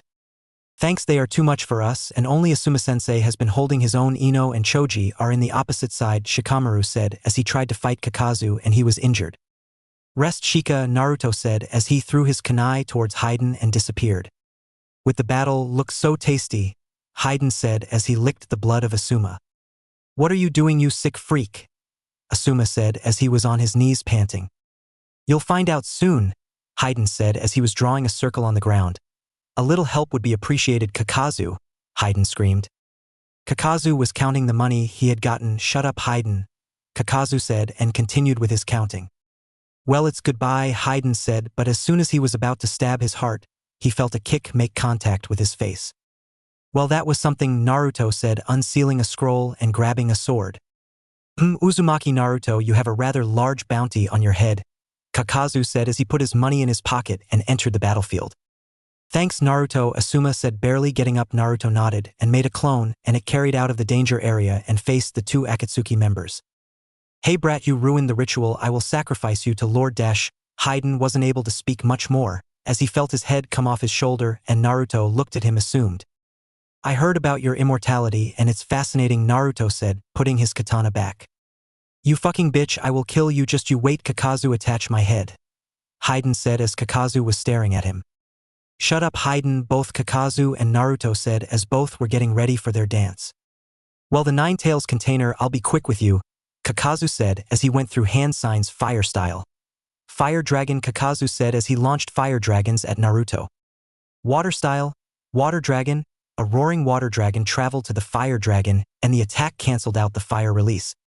So he's good at water release, let's try something then, Kakazu thought with a smirk. Lightning style. Electromagnetic wave, Kakazu said with a wave of current running towards Naruto. Wind style. Gale palm, Naruto said as he launched another gust of wind towards the Akatsuki member. Well, you are quite impressive indeed. Perhaps you killing the Mizukage wasn't just a rumor, Kakazu said as he appeared behind Naruto and launched another jutsu. Water style. Water wave. Naruto felt a wave of water behind him, but he just smirked. Water style. Water wave, Naruto said as the same wave that was coming towards him was redirected towards Kakazu, who narrowly escaped it. Using water style against a water release master is quite stupid, Naruto said, folding bis arms in front of Kakazu. Well, you are efficient in 2 releases, but I am efficient in all 5, Kakazu said with a smirk. Then his Akatsuki cloak tore apart and 4 objects made up of threads were standing next to him. Well, you may be, but Naruto went through hand signs with style. Deep forest emergence, Naruto said as trees started appearing from the ground and Kakazu and all his hearts dodged the tree bindings. You know you are the only one apart from Hashirama who has used with style against me, Kakazu said, remembering the time when he fought the first Hokage. The difference between me and Lord First will be I won't let you go back alive, Naruto said as he made 4 clones. And the purpose of this little exhibition was to make sure you are separated, and it went as planned, Naruto said as he rushed towards Kakazu, who just cursed under his breath. Naruto's clones were now fighting against the different hearts of Kakazu while the real one was fighting the real Kakazu. You are quite fast, Kakazu said, as he dodged a strike from Naruto. Naruto did reply back, and he took 1 step back and Kai thought and released a weight seal, and he was grinning at Kakazu now. Well, you are clearly worth releasing 1 out of the 5 weight seals. Naruto was heading towards Kakazu Earth style. Mud bullets, Kakazu said as Naruto dodged them and landed behind him. With style. With spikes, Naruto said as with spikes impaled Kakazu, but he dissolved into mud. You are really good, Uzumaki, but I am better, Kakazu said as he released more mud bullets towards Naruto, who easily dodged them. Naruto just cancelled lightning chakra in his sword and started cutting off the mud bullets, and then he felt all of his clones disappear and all the memories returned to him. Good, Naruto said as he sighed. Did something happen, Kakazu said. All of your hearts are gone, and now it's your time, Naruto said as he disappeared in a bunch of crows. Kakazu felt cuts all over his body, but he couldn't see or sense Naruto. Come out, you basta dash. Before Kakazu could complete his sentence, he felt a hand through his real and final heart. It's over, Naruto said, pulling out his sword with lightning-coated chakra and seeing Kakazu drop down dead. Well done, Naruto, he heard Asuma say as he started walking towards him. Naruto just nodded and sealed Kakazu's body in a scroll. I will kill you, fucking. Hayden was screaming, but Naruto's clone cut his tongue and slapped a silencing seal on him and seal him Oswell. Well, I will see you guys soon, Naruto said as he disappeared in a flash. What a drag. Hokage office. Naruto appeared in front of Tsunade didn't even look up at him. How did it go? Tsunade asked while still doing her paperwork. I killed 2 Akatsuki, Naruto said as he threw a scroll towards Tsunade. Whi grabbed it. Who were they? Tsunade asked. Kakazu and Hayden, the immortal duo of the Akatsuki. I was well informed about their abilities, so I had enough time to kill them, Naruto said, remembering the list Itachi gave him of all the members and their abilities, but she didn't have anything about Pain's abilities, but Naruto had an idea about the masked Uchiha's abilities. I see their bounties will be transferred to your account by tomorrow and am assigning you another mission, Tsunade said as she saw Naruto's eyes twitch in annoyance. I think I deserve a break after everything, Naruto said as he was tired after first the Kazekage rescue mission, then the elimination of Danzo, then going to and scout information regarding the 3 tails, and now facing the 2 Akatsuki men. We can't rest till you threat of Akatsuki ends, and you will head to Kiri in 4 days. You will have today and tomorrow to rest well, and you will stay there until the 3 tails is reformed, Tsunade said. However long, Naruto questioned, he didn't hate this mission now. He would have time to spend with Mei. He couldn't visit her last time he was in water country. 3 weeks assign the situation, and if there's any urgent situation emerges, I will contact you through your summons, plus your relationship with the Mizukage growing is good for you and the 2 villages, Tsunade said with a smile. Alright then, Hokage-sama, Naruto said as he disappeared in a bunch of crows. He should stop doing that, Tsunade said as she sighed and continued doing her work. Only if there was any solution to this paperwork.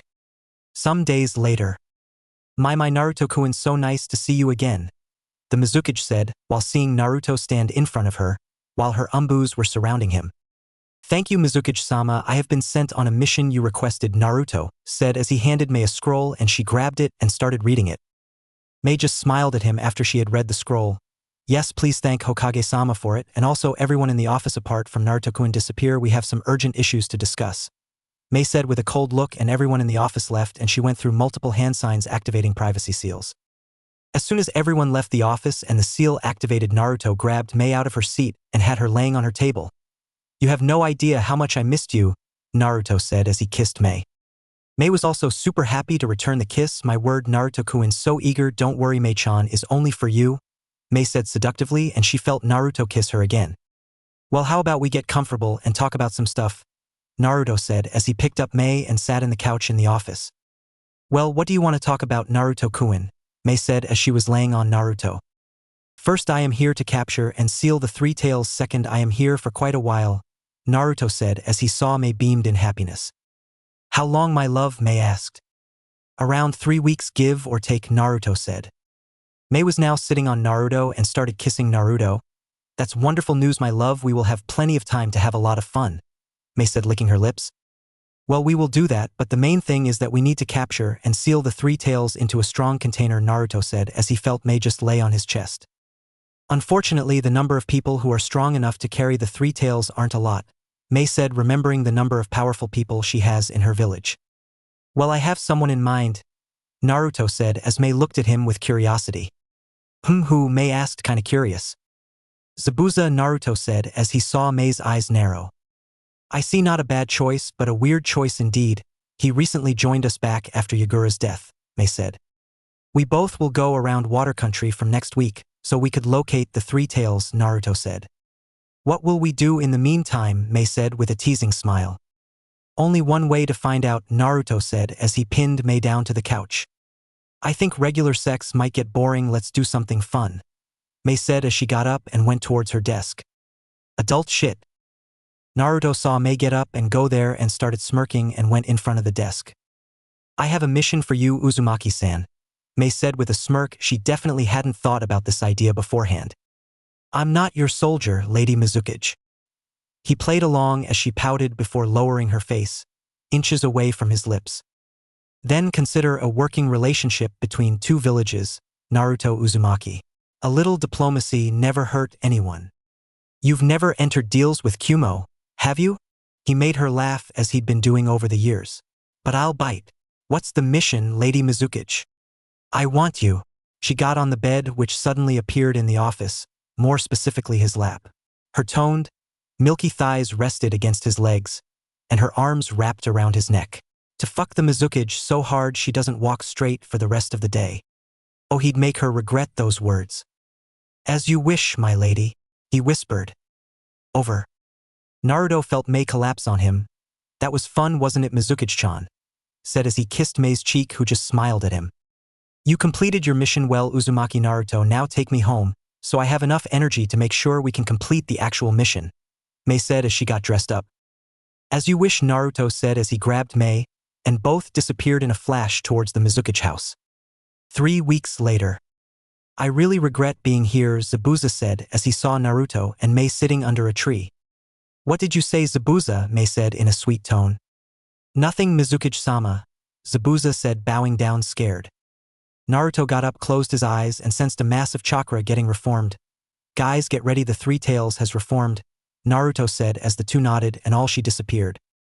Three Tails Isabu had reformed. It still remembered how its previous container was controlled by the Sharingan. That damn the Bijou hated it more than anything, and especially the man who put it under the Genjutsu. But Isabu sensed three people approaching him. One of them was feeling anxious, the other one was conflicted, and the third one reminded it of something, or rather someone. Hello, Isabu, Naruto said, appearing before the Three Tails, who was staring at him. What do you want, human? More of my power, Isabu said angrily, but before the Three Tails could go and start attacking, it saw the woman in the group speak. Isabu-san, or Three Tails-san, am the new Mizukage, and I don't wish to control you in any manner, but… Mei said, but she heard the beast growl. It's always a but with you humans. Leave before I decide to kill you. Three, Isabu said, not remembering telling people to call it by its name. Isabu, Kurama wishes to talk with you, Naruto said, and it shocked the Three Tails, and it couldn't believe it. The Three Tails hated humans, but Kurama's hatred for humans was unhealthy, and how does this boy know about Kurama's name? Very well, bring your fist forward, Isabu said, and Naruto did as it said, and both fist bumped. Mindscape. Nice to see you. Isabu saw Kurama speaking and the brat sitting in his head. Likewise, what do you wish to talk about? Isabu asked. I will keep it short. The man who put you and me under Genjutsu is going all around the world gathering all of us, and instead of you roaming around the world like this, Naruto has a trusted person in which you can reside in, Kurama said, and the Three Tails was surprised that Kurama suggested that. I see very well. Who is it, the woman or the other man? Isabu asked. Well, that went easy, Naruto said. I sense that you are not like other humans. You don't wish to capture me and use for yourself, but if that guy tries to do anything which I don't approve of, he dies, Isabu said as Naruto nodded. Back in the real world. What happened? Mei asked as she saw Naruto smile, and the tuttle was relaxed now. Nothing, just a friendly chat. Now Zabuza, be ready, Naruto said as Zabuza came in front of the Three Tails.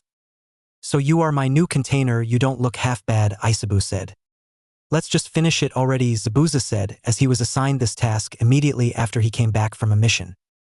Very well. Naruto went through multiple hand signs, Uzumaki style. Side palm seal. Naruto said as he put on hand on Zabuza and one hand on the three tails. Mei couldn't believe what she saw. The three tails converted into red chakra bubbles and got into Zabuza, who just passed out due to the stress. Don't worry, he'll be okay. It will take a while, maybe a week or so for him to recover. I also placed a special seal on him where if Akatsuki manage capture him and they want to extract the three tails, the seal will activate and I can teleport there. It will give me an alert, Naruto said as he grabbed the unconscious Zabuza and put hand on Mei's shoulder, and all three disappeared to Kiri. Leader Sama won't be too happy about this.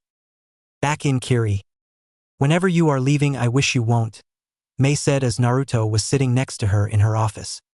As do I, but once everything goes well, I hope you come to live in Konoha with me, Naruto said with a smile.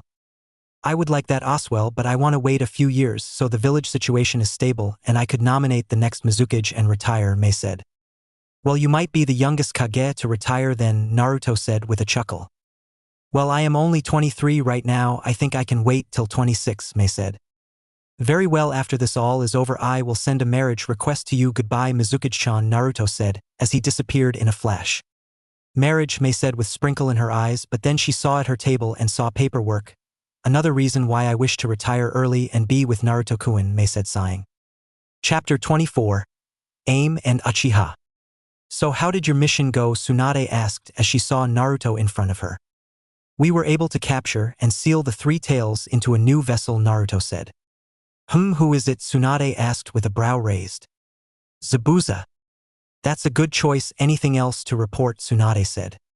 Well, yes, so I might have said something to the Mizukage, Naruto said and saw Tsunade narrow her eyes. What is it? Tsunade asked with curiosity. Well, I indirectly purposed to her and asked her to live in Konoha with me and she agreed, Naruto said while chuckling. Tsunade just sighed and then smiled. Well, I would have preferred that it went through proper communication channels first, but I don't blame you, but I don't think Kiri will want their Mizukage to leave the village currently. Yeah, I know, that's why we have agreed to wait for 3 or 4 years. By then we have hopefully beaten the Akatsuki and Kiri is stabilized, Naruto said and Tsunade nodded. By then I might also retire. I'm tired of this paperwork, Tsunade said while seeing Shizun bring another stack of paperwork with a nervous smile. Well, you could just use the shadow clones to complete your work, Naruto said calmly, and then he saw Tsunade's expression go from normal to angrily. Stupid, stupid, stupid, stupid, Tsunade keep repeating while hitting her head on the table and making 5 clones completing her paperwork. Is she always like this, Shizun and I? Naruto whispered to Shizun. This is currently normal, Shizun whispered back. You will be paid the money for A rank mission for this and S rank for your mission in Kiri, and let's go drinking, Tsunade said as he pulled Shizun and Naruto with her out of the office. We can walk too, both Naruto and Shizun said while still getting dragged out of the office. Naruto's apartment. Naruto was sitting in his apartment with Tsunade and Shizun, who both passed out after drinking. While Naruto wasn't drunk at all, the Kyuubi in him didn't allow him to get drunk. Hey Kit, do you sense him? Kurama said in a growl. Yes, he's here, Naruto said as he released all of his weight release seals and disappeared out of the apartment. The masked man was sitting on the head of the 4th Hokage again. Another bijou got out of his hand again, and it was all because of the son of the man whose he's currently sitting on. Nice to see you here, the masked man said, not looking at the man. I can't say the same thing about you, Naruto said while releasing his key. Don't get too angry, I am only here to talk, masked man said, now looking at Naruto, who had an emotionless look on his face. Speak. You getting involved in my business is very annoying. First the 1 tails, then the 3 tails. Thankfully we gathered just enough chakra from them. So you want me to just sit down and let you do whatever you want to, Naruto said with anger. Just know, Uzumaki, if you try to interfere anymore I will kill people close to you, and don't think I don't know who they are, the masked man said while disappearing a swirl. You should have just ended him right now, Naruto, he heard Kurama say with annoyance. Kurama, I don't want to kill him, I want to make him suffer, Naruto said and Kurama nodded. Few weeks later. Jiraiya stared at Naruto for a long minute, but the Uzumaki didn't say a word. If anything, since they met, Naruto has looked nothing if not focused. There was obviously something happening inside his head. However, just yesterday, he had appeared to be in a fine mood, his normal self. So, that meant something happened after he left the hidden leaf. But what could it be that could make the blonde lose his focus like this? The Sannin sighed. Naruto, he called in a firm tone. Naruto. Jiraiya called once more when Naruto didn't respond. The blonde turned towards the Sannin. I heard you the first time you called pervy sage, he said, a bit harshly than intended. I have a bad feeling about this, Jiraiya said, looking at Naruto. Naruto tilted his head to the side. Why do you think one of us will die, Jiraiya? Why do you think you will die? The Sannin looked thoughtful for a couple of seconds before responding.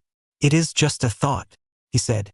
Besides, we both know that we are going to face someone ridiculously powerful. You have not shown fear for any member of the Akatsuki, but when it has come to the leader, you have been unwilling to engage. Besides, if he really does hold the Rinnegan, there is something to fear.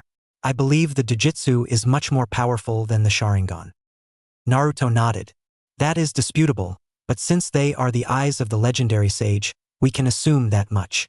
The Jinchuriki said. Since we are on the issue, we have to change the scope of our mission.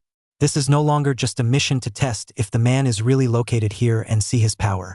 If we find him, we kill him. Let's go, Naruto, Jiraiya said as both him and Naruto disappeared from the village. Hidden Rain Village. Both Naruto and Jiraiya came out of the stomach of the toad. That wasn't necessary, Naruto said with his eyes twitching. Come on, brat, no time to complain, Jiraiya said and slapping Naruto's back. Naruto shook his head. Fine, he said. This village is rather unique though, he said looking around the raining streets of the hidden village in rain. It was from the metallic skyscrapers that stood tall from within and the atmosphere. It was unlike anything he has seen. The stories were correct. The village was always raining. It had stopped raining about a minute ago, however. Sensei, did you notice? The rain was infused with chakra. The Sannin blinked and then frowned. Why didn't you say anything earlier? The man said, before dragging Naruto away from the view. They hid within a sewer. This could explain why people are not able to come back. If the rain was infused with chakra, it could be used for sensory purposes. The barrier around the leaf detects anyone who isn't from the village, and the rain could be used for that same purpose as well. My mind was a little caught up in other things moments earlier.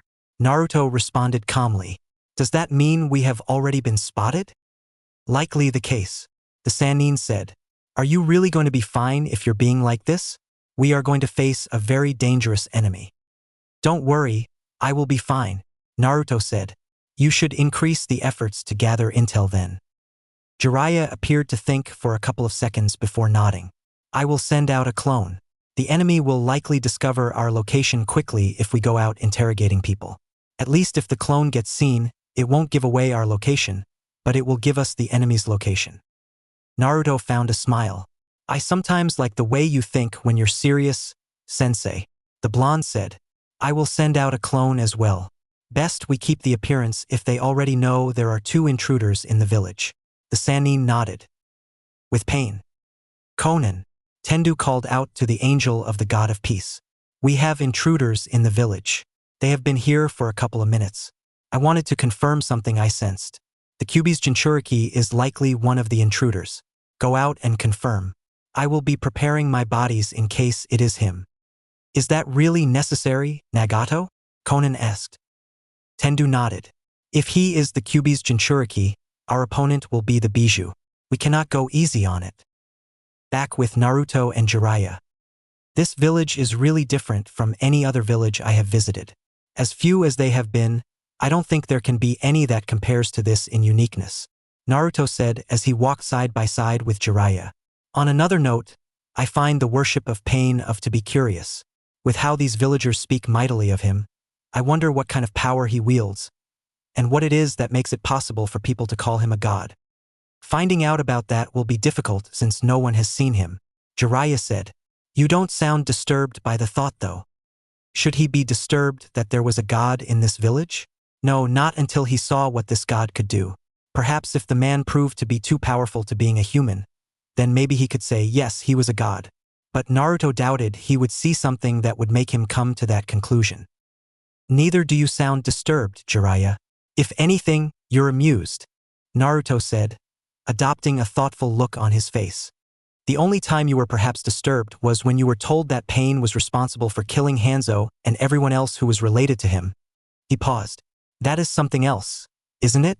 By doing so, he ensures that no one from the Hanzo side raises up to challenge his rule or seek revenge because he removed them all. It's nothing but brutality, Jiraiya said in a firm tone. There was no reason to think that they would have tried to avenge him. Still, I've really found it hard to believe that Hanzo could be defeated, even if that someone is the leader of the Akatsuki. Just because you Sanins couldn't defeat him doesn't mean that a single man could not defeat him. Humans can achieve so many things, our motivations differ, and when we have the passion and of course ability, we can do miracles. Life is interesting in that way, Jiraiya.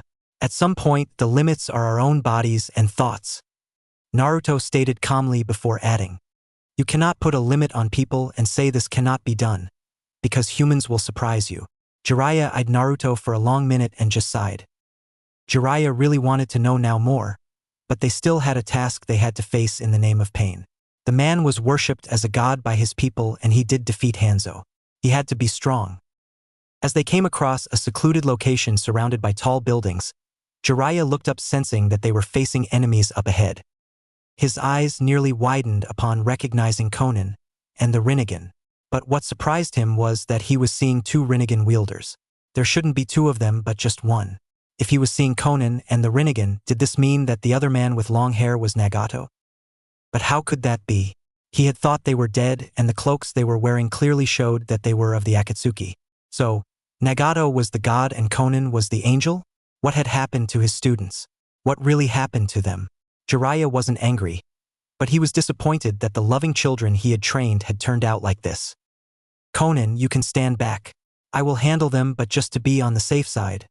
Be ready for anything, Nagato said through the animal path. It didn't matter if he was seeing his sensei as the intruder. He came out here to kill the intruder and take the Kyuubi for his long life goal of peace. Jiraiya was not an ally, he had to be removed. What the man did for them had to be put aside. At the moment, peace took priority. What are you going to do, Pain? Konan asked. We are going to kill Jiraiya and take the Kyuubi. It should be easy to get the rest of the Bijus once we have the Kyuubi in our possession. Pain responded calmly. This isn't the time for regrets, Konan. We have already come this far. There is no turning back. Konan merely nodded and looked at Jiraiya for a moment before making a distance away from Pain. Konan, Nagato, what happened to you? Why are you with the Akatsuki? We started this organization for the sake of peace, Jiraiya-sensei. I did not think that we would meet again, but you're here as our enemy and that must be dealt with. Jiraiya shook his head.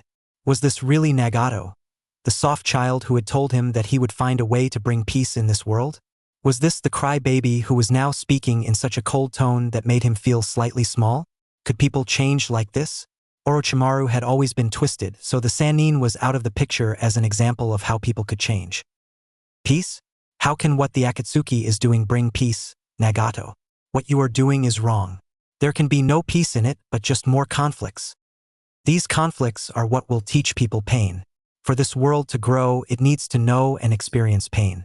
I was a naive child, but when I experienced pain, I grew up not just to be a man, but a god. I will teach this world pain as a god of peace. Jiraiya found this a little amusing. These were not the words he thought would come out of Nagato's mouth. What really happened to this person? I never thought you would become a twisted person like this, Nagato, Jiraiya said with a shake of his head. My intention here was to investigate more about the Akatsuki and take care of its leader. I never thought that I would end up facing my students.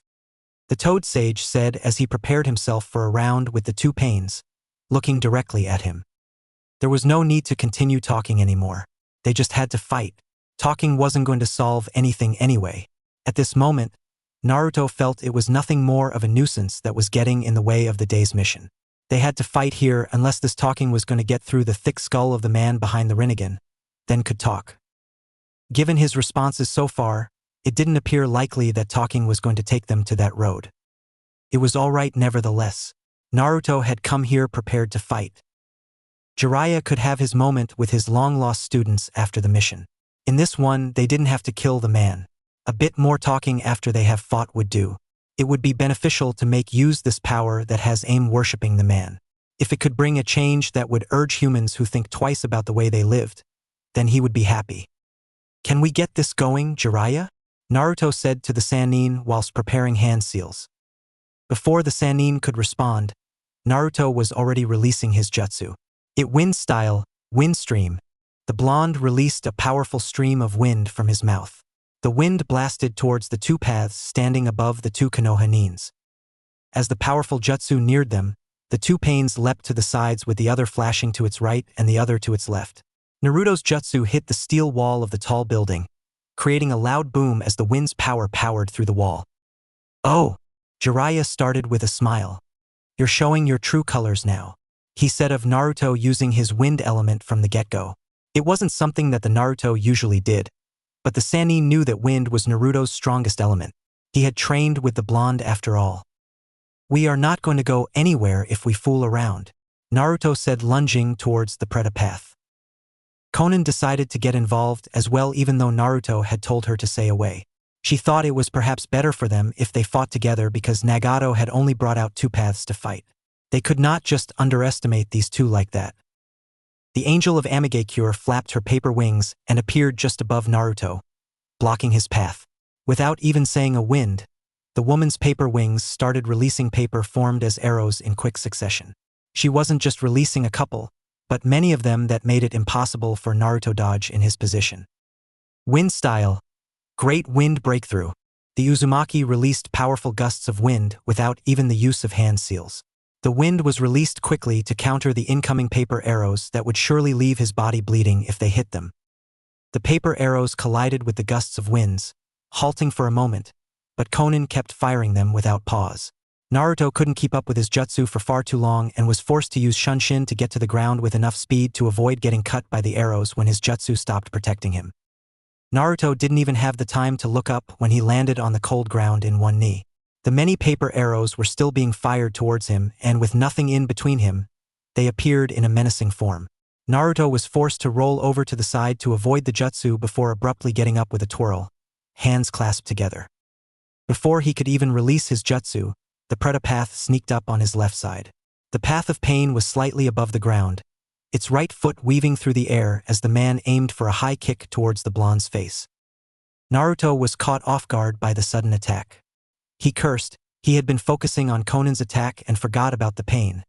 A childish mistake that he shouldn't have made. Naruto could only watch as the path's brutal foot slammed straight onto his forehead. There was a brutal sound when the kick connected with his forehead. Naruto winced when the brutal attack picked him up from the ground and sent him flying backwards. The blonde tried flipping to gain his balance, but he was unable to stop his body from crashing into a large steel wall with his back. He still had no time to massage his pained body as Konan kept with her attack. Naruto reacted in an instant before the paper arrows could reach him. The Uzumaki released a stream of flames from his mouth without even doing hand seals. The flames were quickly showered with the paper arrows, only managing and stopping to the projectiles from hitting the blonde before Konan decided to stop her jutsu. Feeling relieved that the woman had stopped her jutsu, Naruto slid down the ground knowing that he would not have been able to keep the fire jutsu going for more than a minute, as it would have been a crime against his chakra. He still had a plan though, not to defend but to counterattack the moment he was free. The reason he had chosen fire wasn't because he believed it was stronger against paper, but because he knew it would block Konan's and the Preta path's view of him, giving him the chance to make a move. The moment Naruto's feet touched down the ground, the Preta path's feet slammed down, as if it had crashed from above. The path had appeared instantly without a warning and quickly grabbed Naruto by his throat before lifting him up into the air. "This is fun," Naruto said with a smirk, enjoying his little dance. Earlier with Jiraiya. The Toad Sage simply shook his head as Naruto went on the offensive. Well, Nagato didn't appear as if he was going to listen to reason. He just had to do this even though he had a feeling that this was going to be a challenging task. They still had to do this. He had Naruto anyway, so they could win this fight. Without further thought, the Sannin lunged towards the other pain in a blur. When he neared the orange-haired Rinnegan wielder, he clasped his hands together whilst still in air. "Let us see how you have really grown from just being a man to a god, Nagato," the Sannin shouted with a hint of a smile. His hair suddenly grew long before speeding towards the animal path. Within moments, the path was entangled by the string of hair. It had looked so simple that Jiraiya wanted to question, but first he wanted to see what would happen if he applied a firm hand. When he tried to strangle the path, it exploded in a puff of smoke, revealing it was a clone. "I'm over here, sensei," Nagato said, standing atop of a green lizard, which was holding onto a steel wall, facing upside down. The animal wasn't the one which attacked the Sannin, but another large animal suddenly appeared, speeding through the wall before jumping towards the Sannin. Jiraiya quickly retracted his hair before forming a clone. The clone quickly propelled him up into the air. This little escape allowed him to avoid the animal. The clone was the one that was crushed by the animal's claws. Instead of bursting into a shower of blood, it disappeared in a puff of smoke. Big Ball Rasengan. The Toad Sage formed the massive Rasengan while still above the crab. As gravity started pulling him downwards, Jiraiya controlled his space and sped up before slamming the jutsu onto the large crab. There was no explosion of anything when the powerful jutsu collided with the crab. Their jutsu just forced both to plummet to the ground in speed. When they crashed into the ground, that was when the explosion occurred. It was a resounding explosion that tore through the ground, lifting chunks of metal. The crab could not hold on for long and ultimately disappeared in a puff of smoke. Before Jiraiya could focus on pain once more, he was forced on the defensive when he felt slight tremors as a giant ox darted towards him. Despite its ridiculous size, the ox was really fast. Jiraiya leapt into the air to avoid the giant beast. It had been bent on slamming him with his head, but when it missed him, it could not stop its movements that easily. It ended up crashing into the sewers. Before he could even start looking for pain, Jiraiya's eyes snapped as he heard a bird chirping. A large bird flapped its wings as it sped just above him in blinding speed. The Sannin felt the powerful gusts of winds it made as it moved past him. Shit! Jiraiya cursed when the bird dropped something like an egg, but he knew it was not. He cursed once more when the object glowed as it neared. And then it went boom. The Sannin was caught in the explosion while still in flight, but he was able to burst out of the explosion unharmed. There were only a few cuts on his clothes. The Sannin landed on ground safely and moved his eyes around. At some point, Nagato had disappeared. He couldn't see him even now. The Sannin frowned slightly. He was not winning this battle, and why was Nagato even fighting like this? The Nagato he knew excelled in every form of ninjutsu. Meanwhile, with Naruto, even though the path had lifted him up into the air with just one hand and was strangling him, Naruto still smiled. The path nearly widened its eyes when the blonde suddenly burst into flames. However, that was because of the surprise of not having seen the blonde replace himself with an exploding explosion rather than the fear of being harmed by the explosion. Naruto appeared in a blur just behind the path. He did not show his surprise when he saw the path clearly absorbing the flames. He didn't let it hold him back from making his attack. The blonde Uzumaki swung his sword with his right hand. The sword horizontally cut through the air in blinding speed. It was also coated with wind, enlarged in a way the human eye could not see. Even if the path managed to leap forward, it would still be cut because the sword was much longer with wind than it looked. Naruto's eyes were left slightly wide when the path ducked under his blade whilst simultaneously twisting around. The blonde just watched as his blade cut above the path. It wasn't even looking, and yet it had dodged. No one had that kind of senses. If anything, it looked as if it had developed a pair of eyes from its back. The path's right foot swept through the ground before hitting Naruto on his feet. This caused the blonde to go off balance, nearly falling, but he did not fall because he was then slammed hard on his chest by the path. The kick was brutal, and Naruto coughed up when it connected. Naruto felt like cursing when more papers sped towards him, as he was still being carried by the momentum of the kick that collided with his chest. He only folded his hands across his head, shielding himself from the raining papers. Unlike before, these were not just arrow papers, these were explosive papers. As soon as they hit the blonde, they set off an explosion of flames that rocked through the area. The Predapath neared the flames, knowing that such a small explosion would not be enough to take down a Jinchuriki of the Kyuubi. This was just the beginning of the battle. There was still more to come. The Azura Path joined the party. It appeared just away from Nagato and stood above on high ground before speaking to Konan. "You can step back, Konan. The others are on standby should there be a need." "I see, let's get this party started," Naruto said with another smirk. Konan merely nodded and made some distance between herself at the battles. She was just going to watch from afar, but if she was needed, she wouldn't hesitate to get involved. Well, it has never been the case with the Nagato. He has, after all, never needed her help to get out of a tight situation. When the flames died down, they revealed Naruto. He was still on his feet holding his sword. The blonde Uzumaki threw a smoke bomb down into the ground. The bomb exploded, creating smoke around him. He wanted to try something before he could go on with which strategy he needed to use. Still in the smoke, he created a clone and sent it out. The clone shoe-shined behind the Predapath and cut off his head. "You seem to be having fun, Naruto," he heard Jiraiya land next to him. "It's quite fun," Naruto said, eyeing the rest, and all of them fell to the ground apart from the Deva Path, and both Konan and Nagato were surprised. "I see you really are talented," the container of the QB Deva Path said, surprised how in a moment all of his paths were destroyed. He was staring at Yahiko. How come Yahiko had the Rinnegan as well? How were they even 6 Rinnegan users in this place? It shouldn't be possible. And even with all the summons that he has been fighting, they have all been sporting the Rinnegan. "Yahiko, how come you have the Rinnegan?" Nagato spoke through Tendu. "There was once a man with that name, but he died a long time ago." Could Nagato really speak like that? Jiraiya turned to the path he had been facing. What had brought him to say that it was Nagato? That was not Nagato. The redhead had been different from that person. Was it simply because he had addressed the man as Nagato and he had responded without suggesting that he wasn't the person? If that wasn't Yahiko, who was it? Jiraiya could never forget. He had lived with Yahiko for 3 years. He could never mistake his body. He was seeing the body of Yahiko, not someone else. It clicked on Jiraiya's face that he was some of the shinobi with the Rinnegan, were people he had met in the past, but they were all dead. Did it confirm that even Yahiko was dead? "Who are you really?"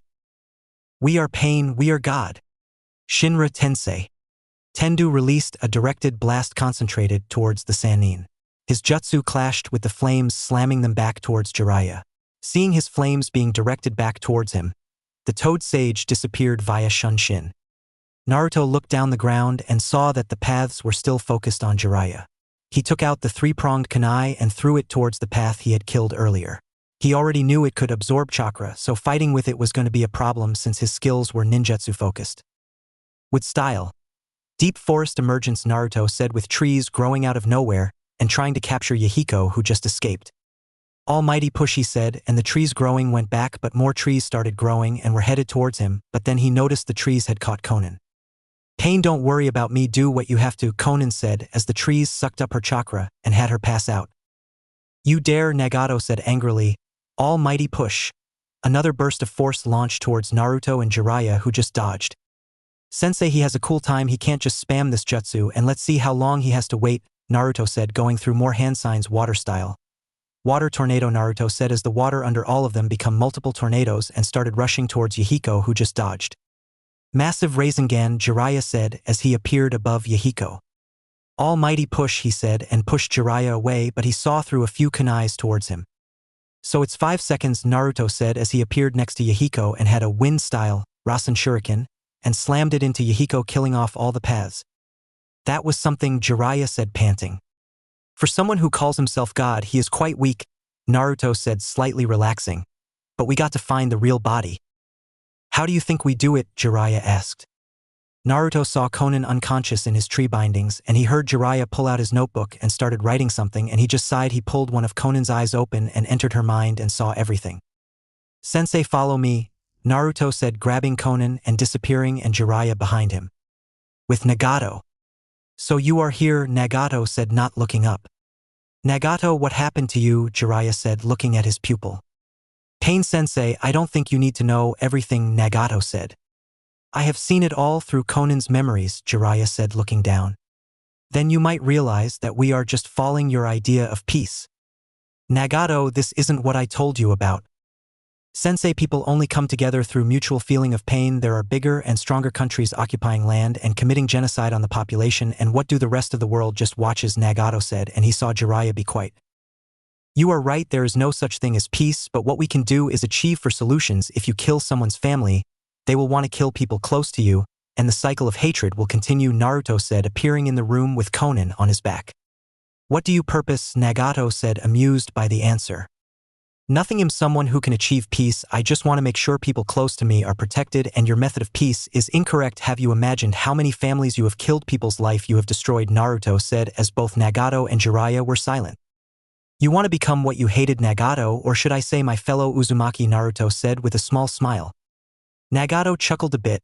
"So you are right, I can't undo what I did, but I will make sure nothing more happens," Nagato said as he saw Jiraiya happy. Jiraiya, I'll give you time to catch up with your old student. I have to be somewhere urgent, Naruto said as he handed Konan to Jiraiya and disappeared. With Sasuke and Itachi. Stay away from me, Sasuke said as he was walking backwards and hit a wall.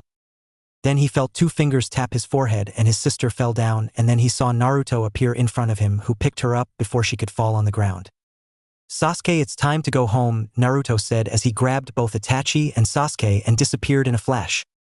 So another one of my plans is ruined by this brat, Masked Man said with anger, and disappearing he was planning to take Sasuke and Itachi. Uchiha clan hideout. All three of them flashed there and Sasuke was barely able to walk, and then he saw Naruto laying Itachi on the bed and he was just staring at him. Why are you here and why are you helping her? Sasuke said angrily, but he realized he was tied up. Untie me, Uzumaki. Sasuke screamed of anger.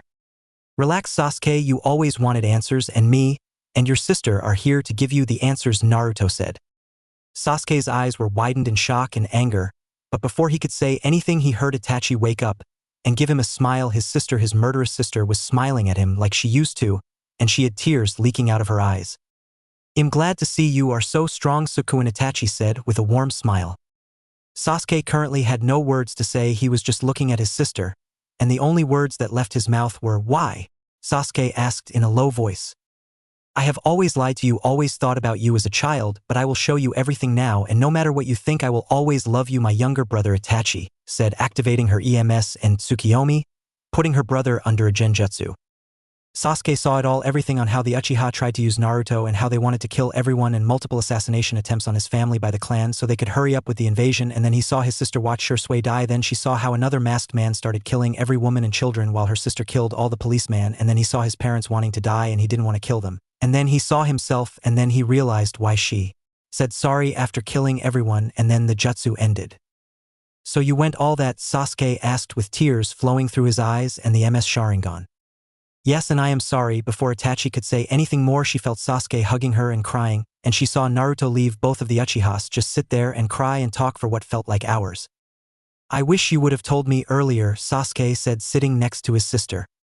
I do, Oswell, that's my biggest regret, Sasuke. I think you should sleep, Itachi said as Sasuke nodded and laid on the bed, and she kissed his forehead and left the room. As soon as she left the room, she saw a smiling Naruto in front of her, and she just hugged him and started crying more.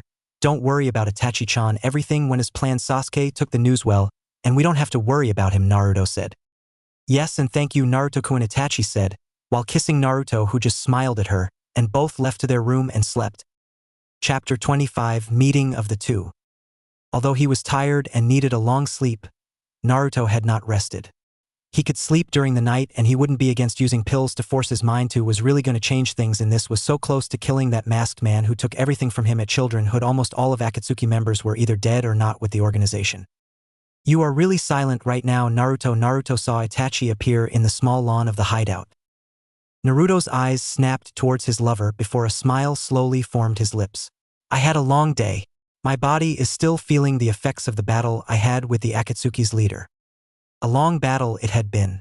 Had the situation been any different, he may have been forced to flee with his tails between his legs. Nagato was strong even though he was a cripple. You should rest, Itachi said, sitting next to him.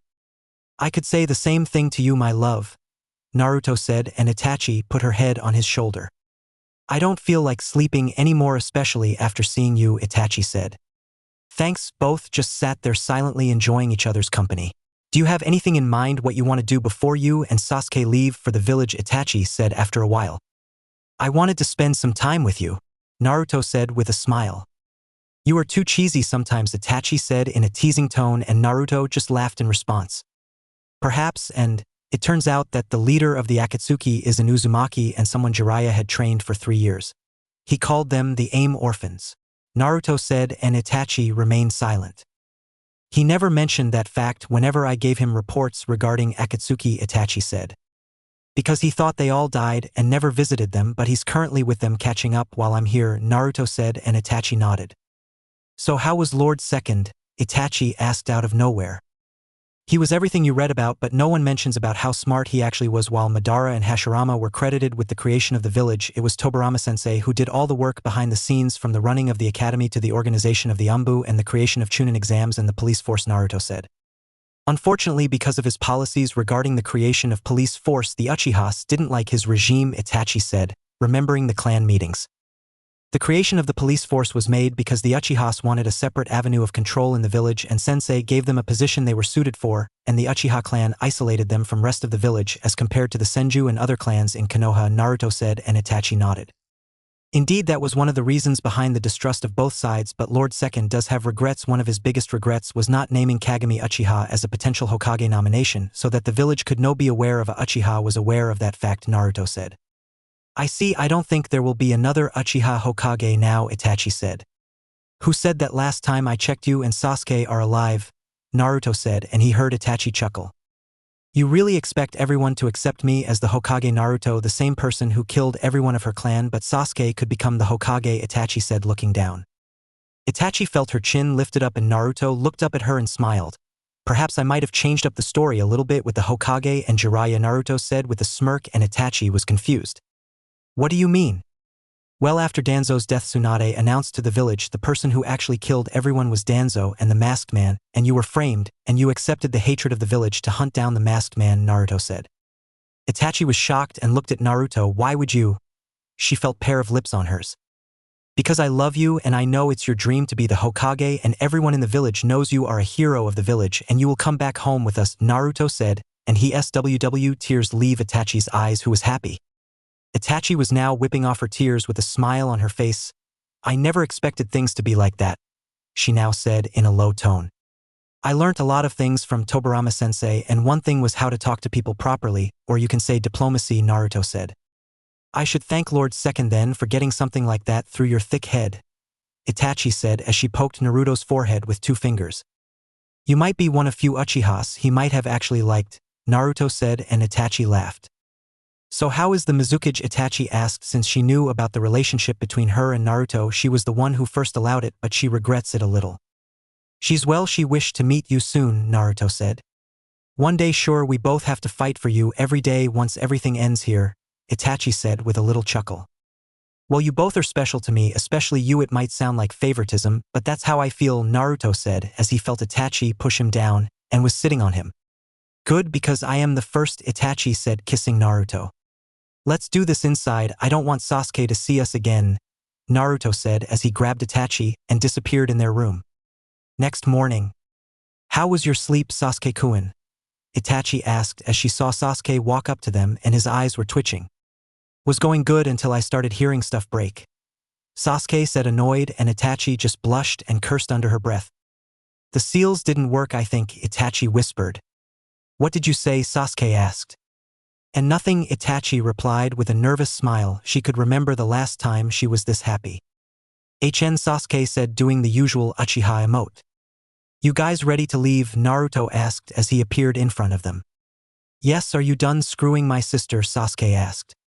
Language, Sasuke, Itachi said with a sweet smile and activating her EMS, and Sasuke nervously nodded. Great, now let's go, Naruto said as he put his hands on the Uchiha's shoulders and disappeared. Konoha Hokage office. Interesting, I didn't expect Jiraiya's book characters to have such a compelling love story, Tsunade said as she was whipped tears from her eyes reading the new Ika, since she had a lot of free time now while her shadow clones did paperwork. I didn't expect you to be reading this book, Bachan, Naruto said, surprised, and both the Uchihas were amused as well. Tsunade closed the book quietly and walked up to Naruto and punched him out of the room. That was too much, Tsunade-sama, Itachi said as she went to Naruto and tried to get him on his feet. Anyways, Tsunade said with a huge smile. Glad to see you are well, Itachi, and no need to be worried about walking around the village, Tsunade said while hugging Tsunade. Itachi awkwardly hugged Tsunade back and whispered, Thank you, Tsunade-sama, I will try and not do anything rash again, Itachi said as she saw Naruto smile at her. Now that's over with, Sasuke, you have a lot of explaining to do, Tsunade said with narrowing her eyes. Sasuke said, but he received a punch by Itachi, who glared at him. Sasuke, be respectful, that's the Hokage, Itachi said in a sweet tone. I'm sorry for my earlier behavior, Hokage-sama, what do you wish to talk to me about? Sasuke said. First of all, I want a detailed report about everything that went on with Orochimaru, and don't worry about the rest. I have assigned you leaving the village as a mission, and here, Tsunade said, and threw a new Konoha headband towards Sasuke, who just caught it, and Naruto was a little angry with that decision. I understand, Hokage-sama. I will be taking my leave. I will submit my report tomorrow, Sasuke said as he bowed and left. How do you think you will break that news to the genins who were nearly killed in that mission? Naruto asked while folding his arms like Tobirama. Well, brat, as a Hokage you need to do stuff like that to cover up stuff. If I didn't, both Sasuke and Itachi won't be in the village right now and they will be hunted by the Umbu of different countries, plus I'm sure Sasuke will adjust to the village well, Tsunade said, and Itachi nodded. I understand your decision, I'm just saying I don't appreciate it, Naruto said while sighing. It's for the greater good, Naruto-kun, Itachi said. Also, brat, I wish for you to move in the Senju compound, Tsunade said, not looking at Naruto. Why? Naruto asked, confused. Living alone there is quite boring. Shizune and Kakashi are living there, and Karen is also living in one of the smaller houses. They already have one house, and maybe you, Itachi, and Mizukage, when she comes to Konoha, can live there, Tsunade said. I see, Naruto said. Plus I wish to be close to the only family that I have living, Tsunade said with a smile. I see, thank you, Bachan, Naruto said. Wait, you agreed to marry the Mizukage before me? Both saw a black cloud on Itachi's head. That only happened with grandfather. I see, Naruto whispered, but then he looked at Itachi. Hey, listen, it was just an idea. I will marry you first, Naruto said with a smile, and the black cloud disappeared. Well, you two should go. I'll finish my work and meet you two later, Tsunade said, and both disappeared. Village Center. Both Naruto and Itachi were walking down the road from the Hokage's office to Naruto's apartment, and everyone who saw Itachi bowed and happily waved at her, and it was super weird for her. I see, this isn't that fun for you, Naruto whispered. Yes, it is quite an overwhelming feeling. I have always stayed in the shadows and am finally getting this, Itachi said with a small smile. She had ditched her Akatsuki cloak, and she was just wearing a brown cloak. Edo Tensei 1. You deserve it more than anyone. You did everything for years. Now it's time for you to get appreciated, Naruto said, and Itachi smiled. Thank you, but this feeling is odd, Itachi said as both reached Naruto's apartment. Few days later. Both Sanins were in the Hokage office. Jiraiya stared at Naruto as the gray-haired man walked into the office and settled down. Even when Naruto looked back at him, the Sannin didn't back off. He just kept staring at him for a couple of minutes before looking away. He turned to stare outside the window, looking down at the streets of the Hidden Leaf. If I'd known that things would turn out that way, I would have quickly returned with you, the Sannin said. It had been an option to return with the Uzumaki after their battle with Pain, but he had stayed behind when Naruto said all was well. Besides that, he wanted to speak with Nagato. But, apparently, Naruto's situation was the emergency, as it could have resulted in death. Blood was shed, but at least no one died. He wouldn't have forgiven himself if something had happened to the boy.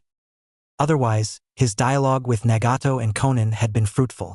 He learned everything that happened to them after he separated from them. They had truly started well, but people were treacherous. He could not believe that Danzo had a hand in Hanzo's actions. Well, at least Naruto had gotten rid of the War Hawk, but it had been a little too late. At that time, the man had made himself comfortable in the Hokage office. His sensei should have gotten rid of the snake long ago, but he didn't, and other people paid the price for it. I heard both Uchihas are back, Jiraiya asked Naruto, who just nodded. Yes, and Sasuke is the new clan head since Itachi didn't want to take that title, plus the village has received them well, Naruto said. I see, that's good news, Jiraiya said with a smile.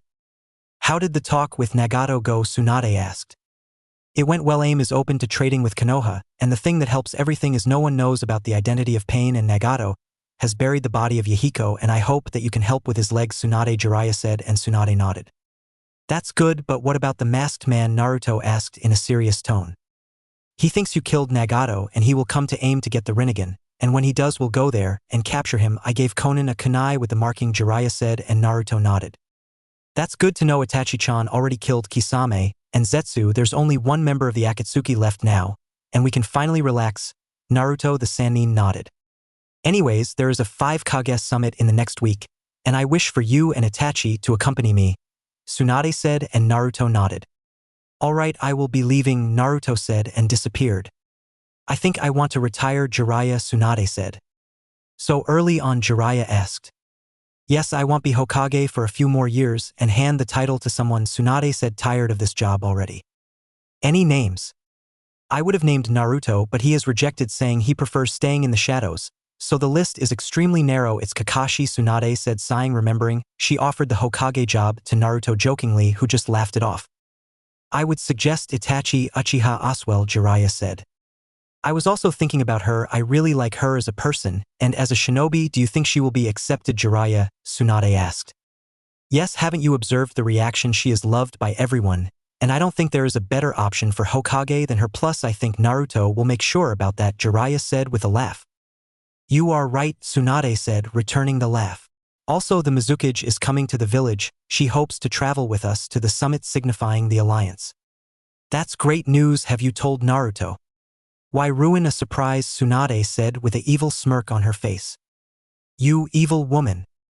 Days later, Naruto was sitting on Tobirama's stone statue and thinking about how fast everything happened and how close he was to finally getting rid of Akatsuki. Then he felt a presence behind him and he just smiled. Who are you thinking of killing? Mei asked as she walked towards Naruto. What a surprise, Mei-chan, Naruto said with a smile while Mei just sat beside him. Yes, I thought my Naru-chan deserves it, Mei said while kissing Naruto, who just returned it. Ba-chan, or you may know her as Tsunade, told me about the Kage summit, but I didn't expect you to come to Konoha, Naruto said, as both were just sitting there enjoying the view of the village. I thought she would have informed you, but I guess she wanted to surprise you, Mei said as both sat in comfortable silence. I heard Itachi-chan is back in the village, Mei said with a smirk, and Naruto froze. Yes, she is. I wish to meet her and thank her for helping you all your life, Mei said with a smile.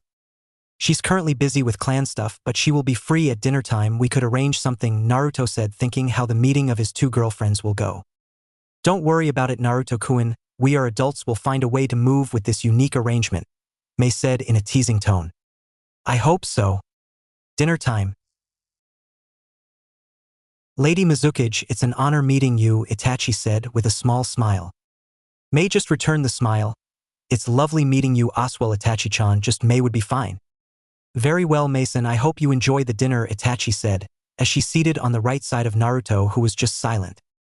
I hope so, Aswell, Itachi-chan. Naruto-kun has told me so much about you, Mei said, sitting on the left side of the table. So ladies, let's talk about our little situation, Naruto said, but before he could say anything. Don't worry, Naruto-kun, I hope me and Mei-san can get along just fine. She looks like she actually cares about you, Itachi said with a smile. Yes, plus I think Naruto might have not told you that, but I also find you really attractive, Mei said in a seductive tone. Itachi just nervously gulped. I see, that's good to know. May all of us live happy together, Itachi said as she went to the kitchen and started bringing the food. You never told me she was that good-looking, Naruto-kun, Mei said while licking her lips.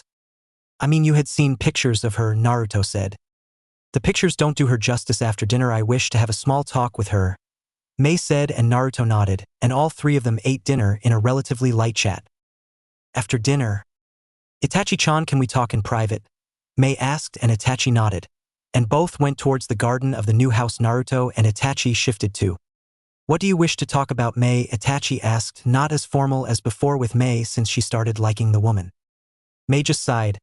I know both of us wish we could have Naruto to ourselves, but unfortunately it's not as simple as that, but what we can do is make arrangements. What type of arrangement do you purpose, Mei? Itachi asked. While I'm in Kiri, Naruto stays 4 months a year with me until I nominate my successor and move to Konoha, Mei said.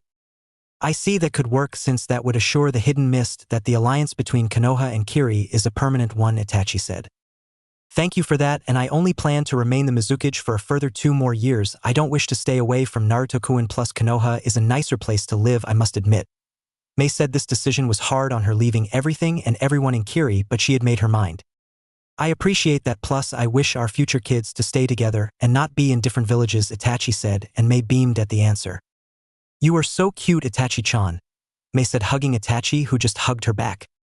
Mei-chan, that's a little much, Itachi said, trying to get Mei off.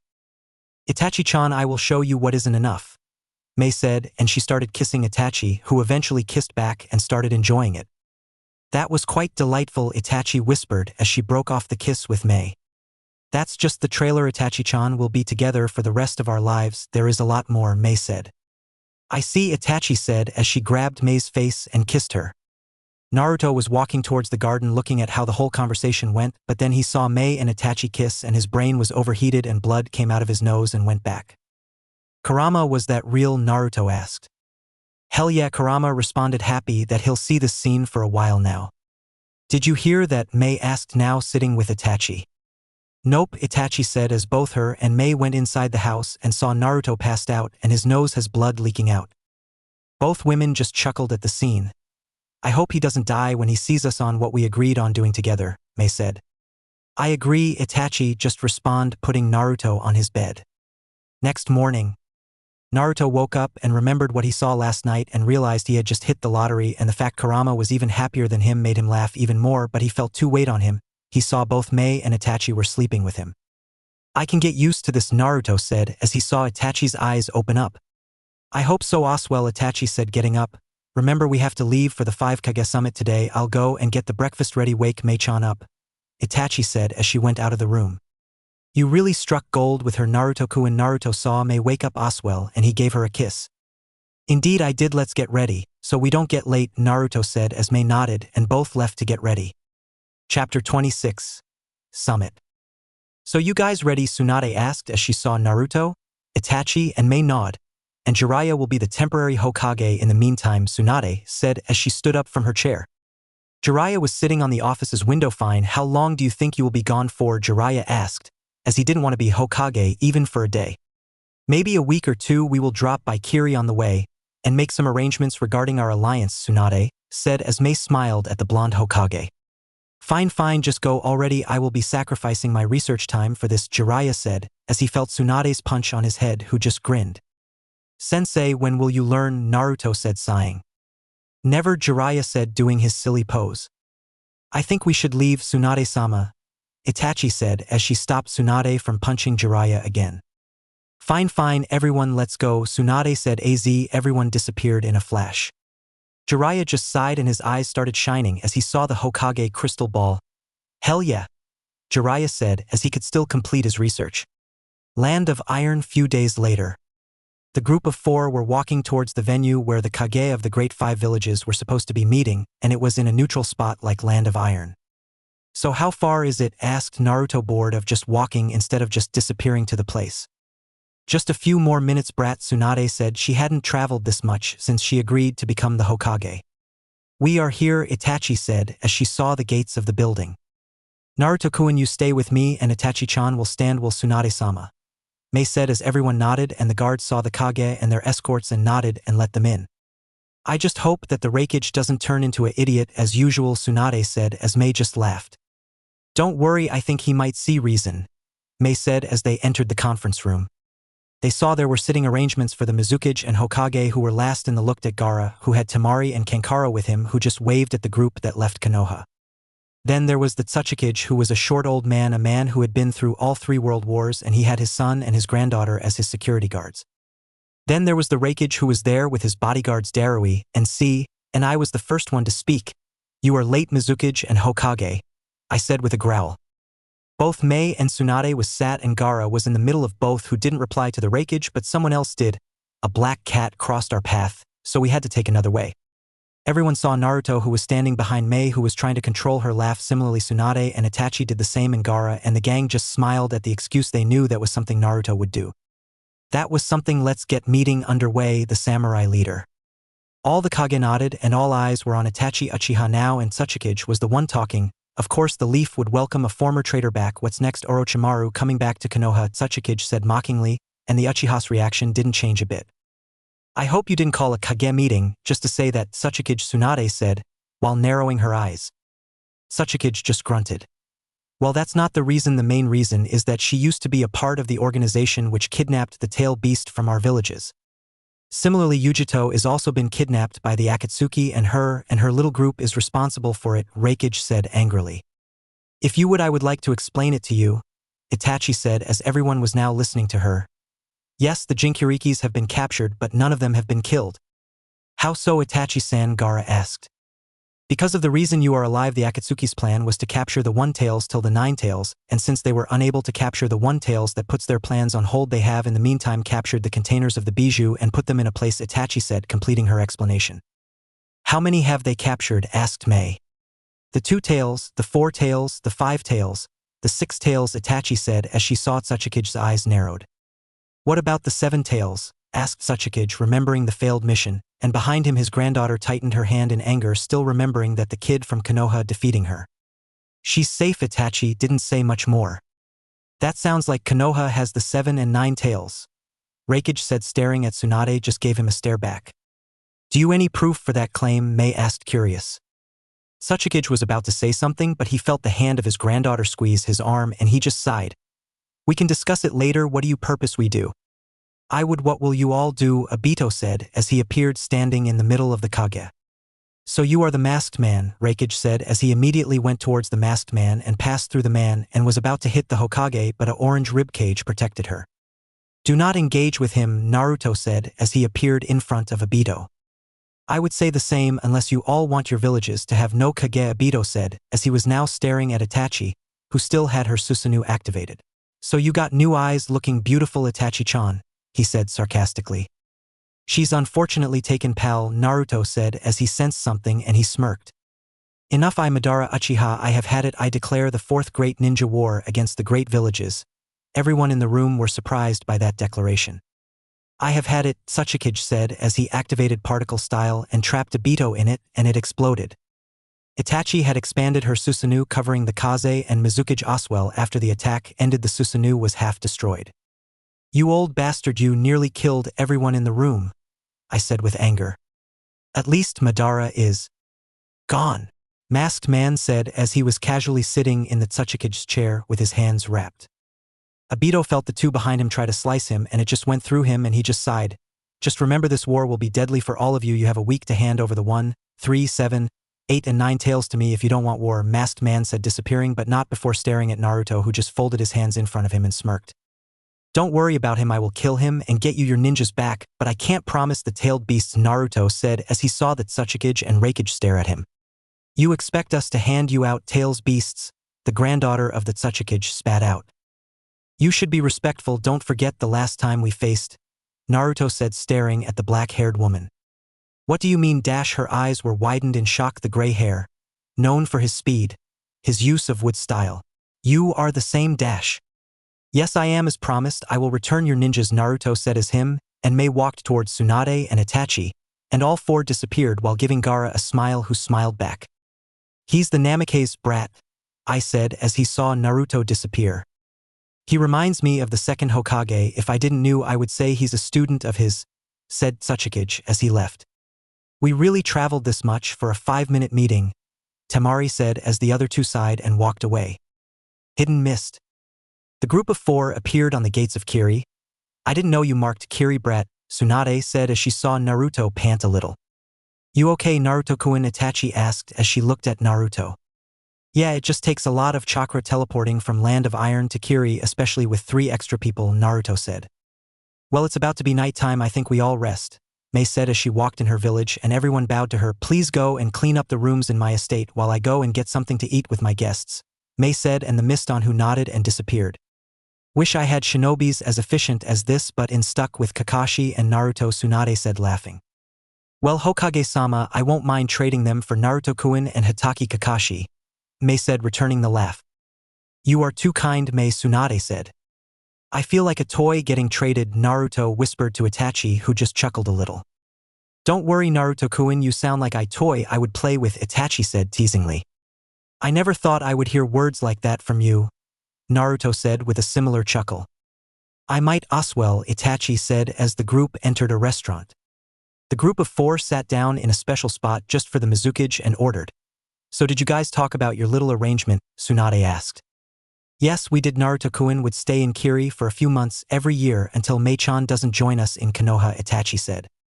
Really? Tsunade said. Yes, we have decided to share him, and there is only one person in the world whom I would share Naruto-kun with, and it's Itachi-chan, Mei said, smiling at Itachi. Kiss, kiss, kiss, Naruto heard Kurama say in his mind, who just sighed at his friend. I see. When do you wish to make official announcement regarding your marriage to Naruto? Asked Tsunade. I will announce it tomorrow to the council, but I will marry Naruto-kun in 2 years. Hopefully I can find a successor by then, Mei said. I think Zabuza would make a good choice, Naruto said. I will have to think about it, Mei said as everyone's food arrived and they started eating and talking about other stuff. Next day. The Konoha group was standing in the Mizukage office with arrangements signed and contacts agreed. "I'm glad we were able to make it happen, Hokage-sama." Mei said in a happy tone that the strongest village were in alliance with them, and they had also started talks between Suna and Kiri Oswell. Tsunade signed the final document and looked up at Mei and smiled. "I'm glad I could do that," as Hokage Tsunade said. "Also, I'm happy that a strong woman like you will be my daughter-in-law," Tsunade said with tears in her eyes. I never knew you were related to Tsunade-sama." Naruto-kun, Mei asked. "She's my mom's cousin, you can say," Naruto said. "That's lovely to know. I hid you all a farewell," Mei said, getting up and walking up to Naruto and kissing him. "I'll miss you," Mei said.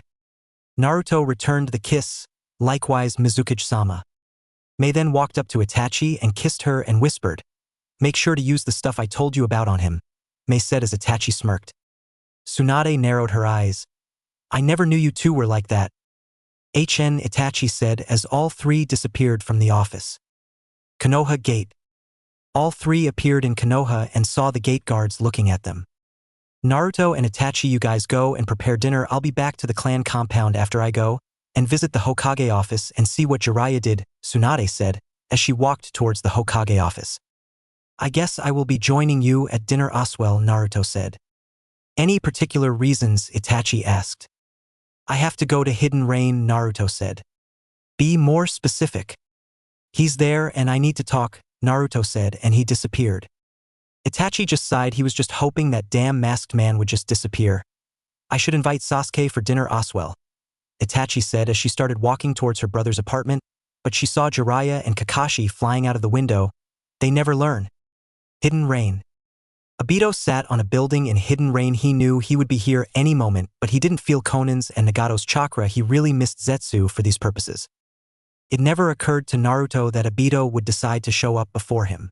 No, he had always thought that he would have to hunt the man before to bring him to his court for judgment. The Uchiha wasn't irrelevant by any means. He was a person that Naruto has had so much desire to strangle to death from the moment he knew what had transpired the night he was born into this world. It was really a mystery why he never expected the man to appear before him though. Obito had been pushing Nagato to hunt down Jinchurikis, and he was also a container. The man would obviously have some interest in him. Not to mention, he did try to kill him the night of his birth. If there was someone to resent, it had to be this man, right? This fake Madara had not only tried to kill him, but he had caused his mother to go through excruciating pain by extracting the Kyuubi for her. Not to mention, the man had been responsible for the death of his father. He was the one who caused the chain of events to unfold the way they did. Had it not been for this man, he would have had a normal childhood. Uzumaki Naruto. Obito started calmly. He was sitting on a building edge, feet swinging slowly. "What did you say to Nagato? How did you and Jiraiya manage to turn Nagato against me?" It was apparent that Nagato had betrayed him along with Konan, but for the moment, he wasn't doing anything because he wanted to understand what had truly happened. He had never thought that Nagato would end up betraying him.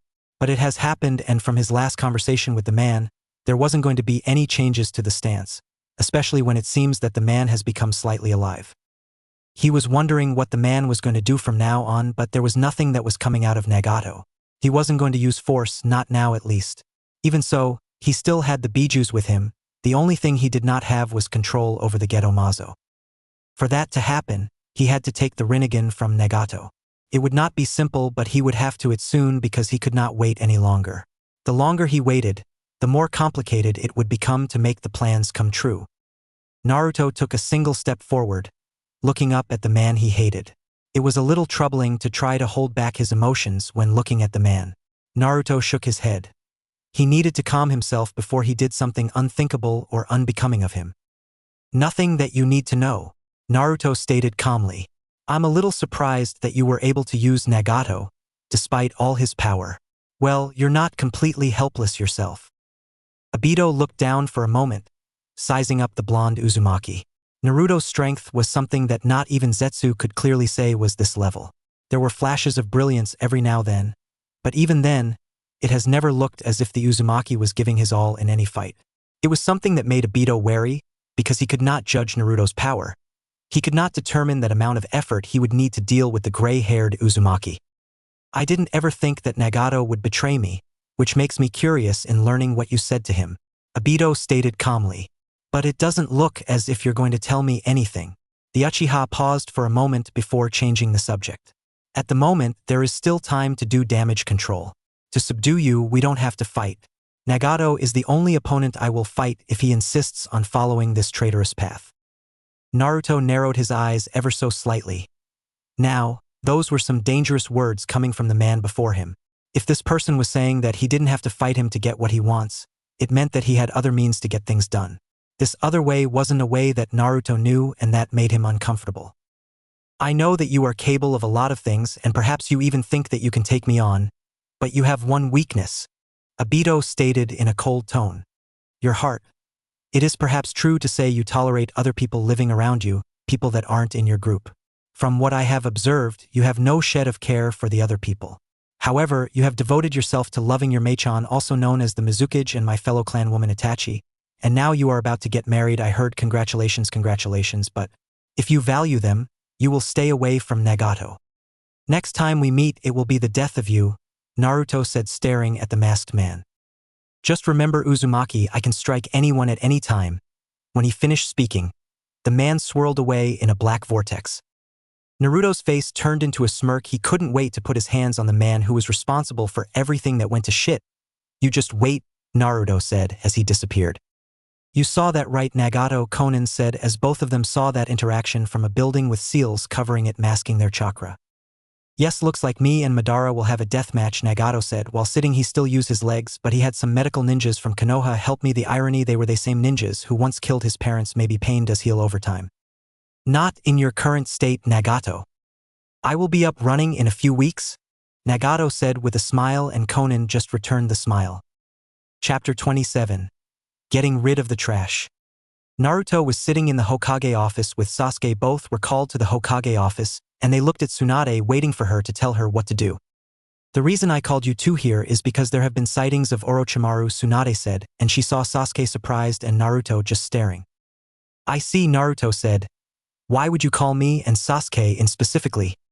Because I know you have been investigating about Orochimaru, and Sasuke has knowledge of Orochimaru's hideout, Tsunade said. I still don't know about every hideout, Sasuke said. But I do, Naruto said as he gave Sasuke a scroll, who read it. The mission is to kill Orochimaru and kill or seal everyone who has that curse mark by Orochimaru, Tsunade said, staring. We will be leaving Hokage-sama, Naruto said as Sasuke followed him. Gates. How are the new eyes, Naruto said while walking with Sasuke. They are what you expect. You will go from the west and destroy the hideout, and I will go from east, and we will meet in a week. But if you locate Orochimaru, call me, Naruto said as he handed Sasuke his kunai. HN, typical Uchiha reply. HN, Naruto said as he disappeared in a flash. HN, Sasuke said. Maybe Naruto knew the secret Uchiha language. A week later, Sasuke was sitting on a tree branch just within the borders of the river country. Both his feet were slowly moving along with the wind. There was a tone of impatience about him as he waited for Naruto to appear before him. The blonde hadn't given a specific location, but the Uchiha believed Naruto was sharp enough to track him down, especially when he wasn't making an attempt to hide his chakra signature. He has been waiting for a couple of hours, waiting. Sasuke had traveled across half of the hideouts of Orochimaru and killed everyone he saw or sealed them up if they weren't as brainwashed as others. Sasuke sighed impatiently. His body was already itching to face someone strong as the snake Sannin. Naruto wasn't going to take all the fun away from him. When it came to fights, the blonde wasn't like that. At least that was a part he didn't dislike about Naruto. Sasuke narrowed his eyes, sensing a powerful movement of chakra. It took a couple of seconds for him to recognize Naruto's chakra signature. He didn't know Naruto allowed his chakra to ooze in such a way. The Uzumaki always hid his chakra.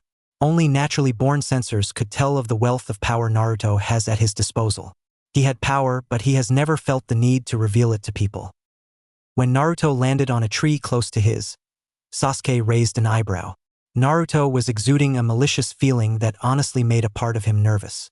Naruto could be insulted and faced with dangerous situations, but he wasn't the kind of person who allowed his killing intent to leak. Even if it did leak, it would only be small doses that many would not even notice. You're late, the Uchiha said to Naruto. But considering that you're leaking your killing intent, I will assume something came up along the way. But what could be that would get the blonde worked up like this? If it had something to do with his mother's safety, then Sasuke could understand perfectly. Even so, Naruto rarely wore his emotions on his face. I met an intolerable cockroach along the way, Naruto said. For the first time since appearing, his eyes met with Sasuke's. You're in good condition. We are going to do battle. If you're not fully healed, you may turn back. I will be fine. Today, I wouldn't have a problem crushing a trash. Sasuke stared at those cold blue eyes that reflected a murderous intent. I'm in a good condition, the Uchiha said. What happened? This is unlike you, Naruto. The Mizukage was attacked by the masked man. Naruto said, even more pissed off now. He had put Mei in a room full of seals where no one can enter apart from him. The one who recruited my sister to the Akatsuki and responsible for the Kyuubi's rampage? Sasuke asked. Yes, after killing Orochimaru, he's next, Naruto said. Sasuke jumped from the tree and landed down the ground. What are we waiting for? He asked as he began moving forward. You're going to the wrong direction, Naruto said to the Uchiha. Orochimaru is within a hideout about an hour of travel from here, heading straight to your left. Sai says he has been conducting some experiments around this place. It is apparently much easier to kidnap people from a land that doesn't have a major shinobi village protecting it. When he said those words, Naruto started taking the lead. For the moment, he cared not for the experiments and the poor humans who became victim of Orochimaru. It was a little sad considering that they may have been those good humans who were innocent of malice until the snake appeared.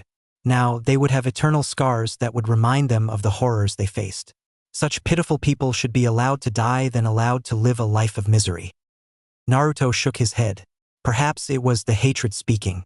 When he was being like this, those dark thoughts that sometimes made him fear for what he would become if he got pushed to the edges of the darkness that resided somewhere inside his heart. Well, Orochimaru would not want to work where there would be disturbances. I wonder what kind of horrors he is doing. Sasuke then shrugged, realizing that he didn't care what the snake Sannin was doing. Are you going to fight? If I wasn't going to fight, I wouldn't be here, Naruto said in a flat tone. Besides, I feel like breaking a few bones today. Perhaps that will calm this bubbling killing intent. Oh, you are aware that you are leaking a killing intent, Sasuke said. I have to say, it is frightening. There are intents that make you have that feeling of death. Looking at you with these eyes of mine, all I see is eternal darkness. Naruto chose to ignore those words from Sasuke. How were things when you left the Hidden Leaf? I've been away for a week. Nothing much. Jiraiya just sent me on a mission to capture a few Akatsuki spies. I see. Naruto and Sasuke both went traveling for an hour now, and they saw a hideout and saw Sai standing a little far away from it. He's in there, Sai said as he walked up to Naruto and Sasuke.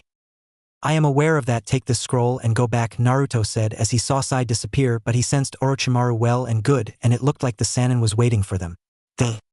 Before Sasuke could respond, Orochimaru spoke. That is because the snake is here, the Sannin said. You're late. I have been waiting for you for a few days now. The snake was leaning against a tree's trunk, hands folded across his chest. He was standing as calmly as he could, an aura of confidence seeping out of him in abundance. When Sasuke saw the Sannin, his eyes narrowed dangerously as the Sharingan flared to life.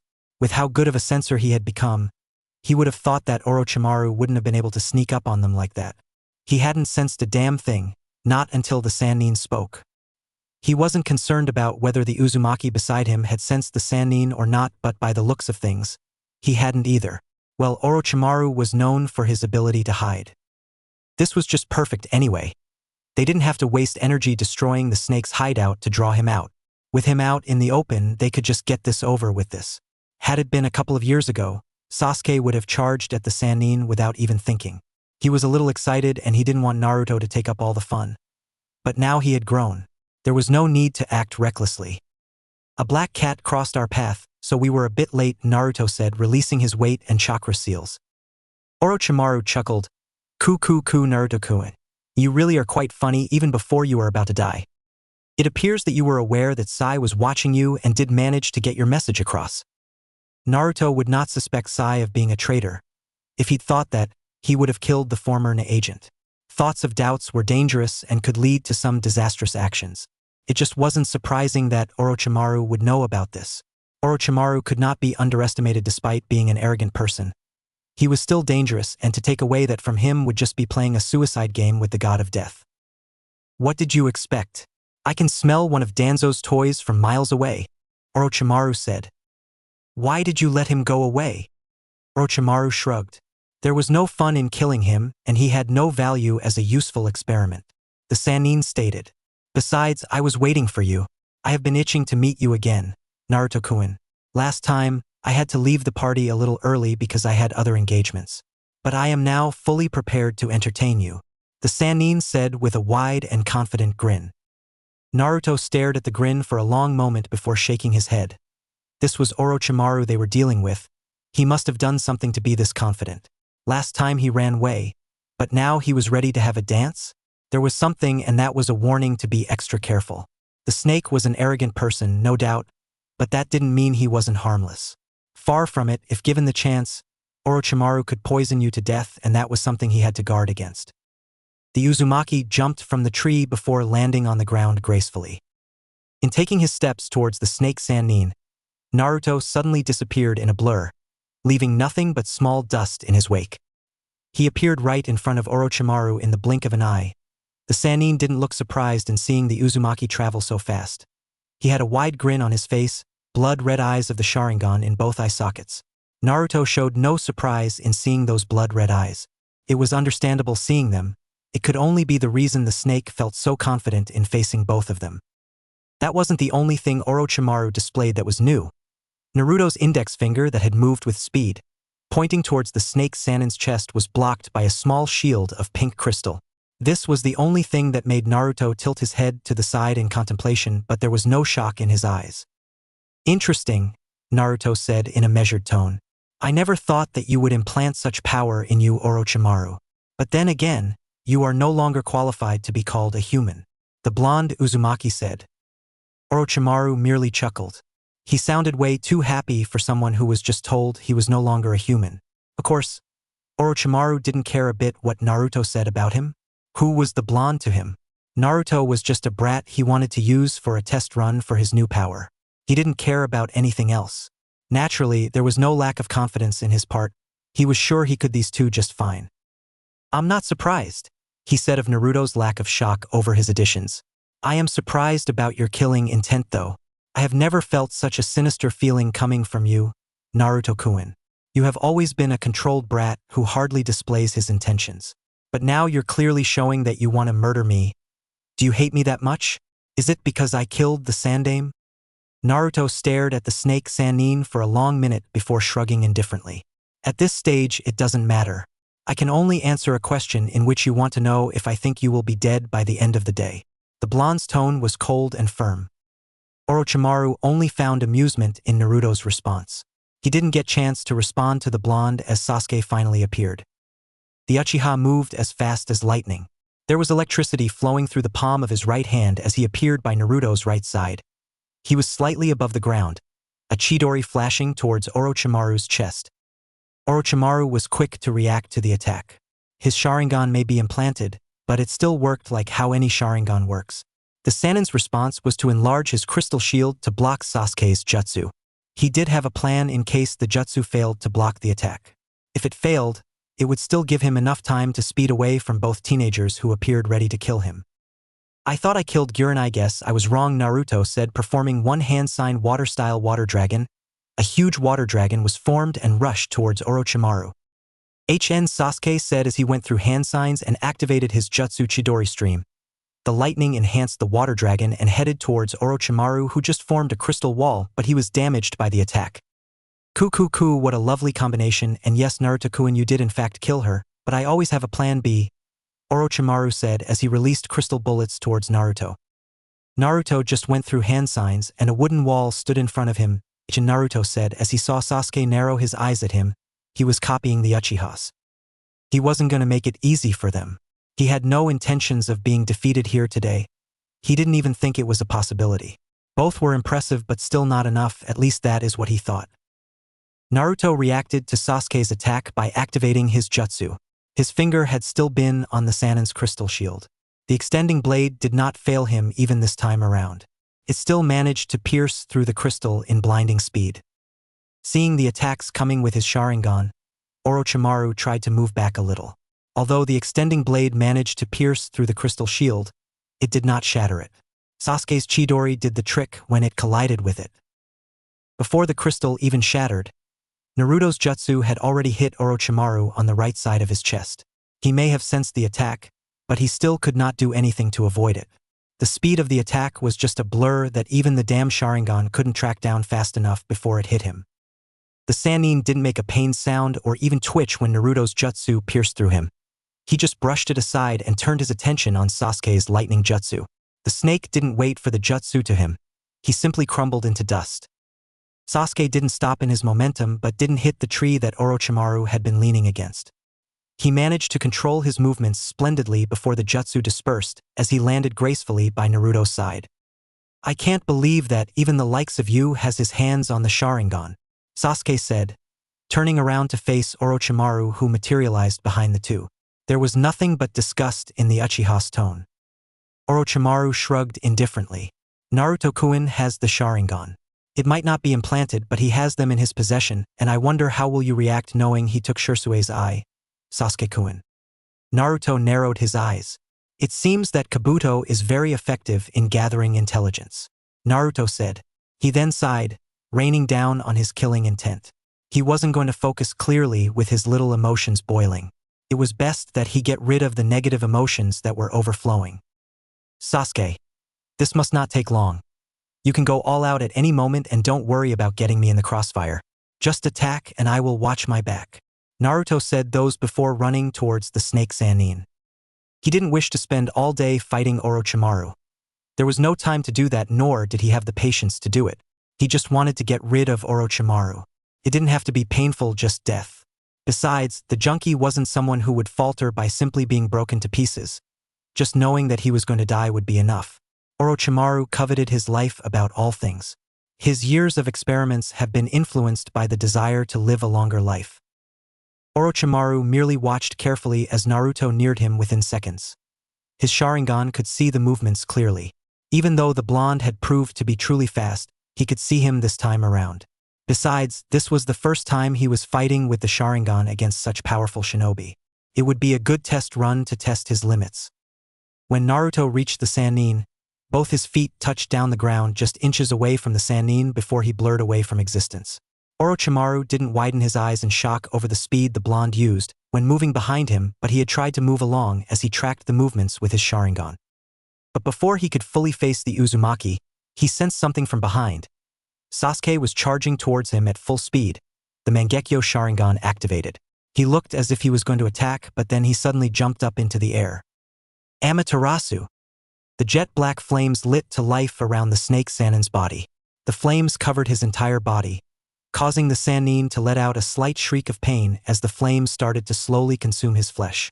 The pain, it was unlike anything he had experienced before after being hit by a fire jutsu. This was a jutsu above others, and he knew he could not extinguish the flames. The Sannin opened his mouth wide. Hands started to pop from the mouth, and the Sannin's head started to follow soon. It was a somewhat disgusting sight, if Naruto could say, but he didn't show his emotions on his expression as he watched on. Naruto didn't allow the Sannin to recover from his jutsu. "With style, with spike," Naruto said as he punched Naruto and the spikes impaled. Orochimaru was on his knees now, coughing out blood, but he still smirked. "You are really something." "Fire style grand fire ball jutsu," Sasuke said, firing at the snake Sannin. The large ball sped towards the Sannin, who was still busy trying to shed his skin. The flames hit the Sannin before exploding into a column of intense flames. The flames stayed alive for about a minute before Naruto waved his right hand, released gusts of winds that blasted them away. There was no sign of Orochimaru anywhere. Naruto felt something and tried to twist around, but his movements were halted when his feet were engulfed by crystal. Orochimaru flashed in front of him and delivered a brutal right punch to the gut. The punch slammed into Naruto with speed and power, causing the blonde to slide back a little after spitting out a handful of saliva. Orochimaru wasn't done with his assault on the blonde. He twisted around, flashing his right foot into the air. He directed it towards Naruto's temple, but it did not reach the blonde Uzumaki. Sasuke suddenly appeared and caught the kick with his right hand, just like that. You're not the only who can see future movements, Orochimaru. The Uchiha spat out the name before lightning currents burst from his hand, with a cracking sound.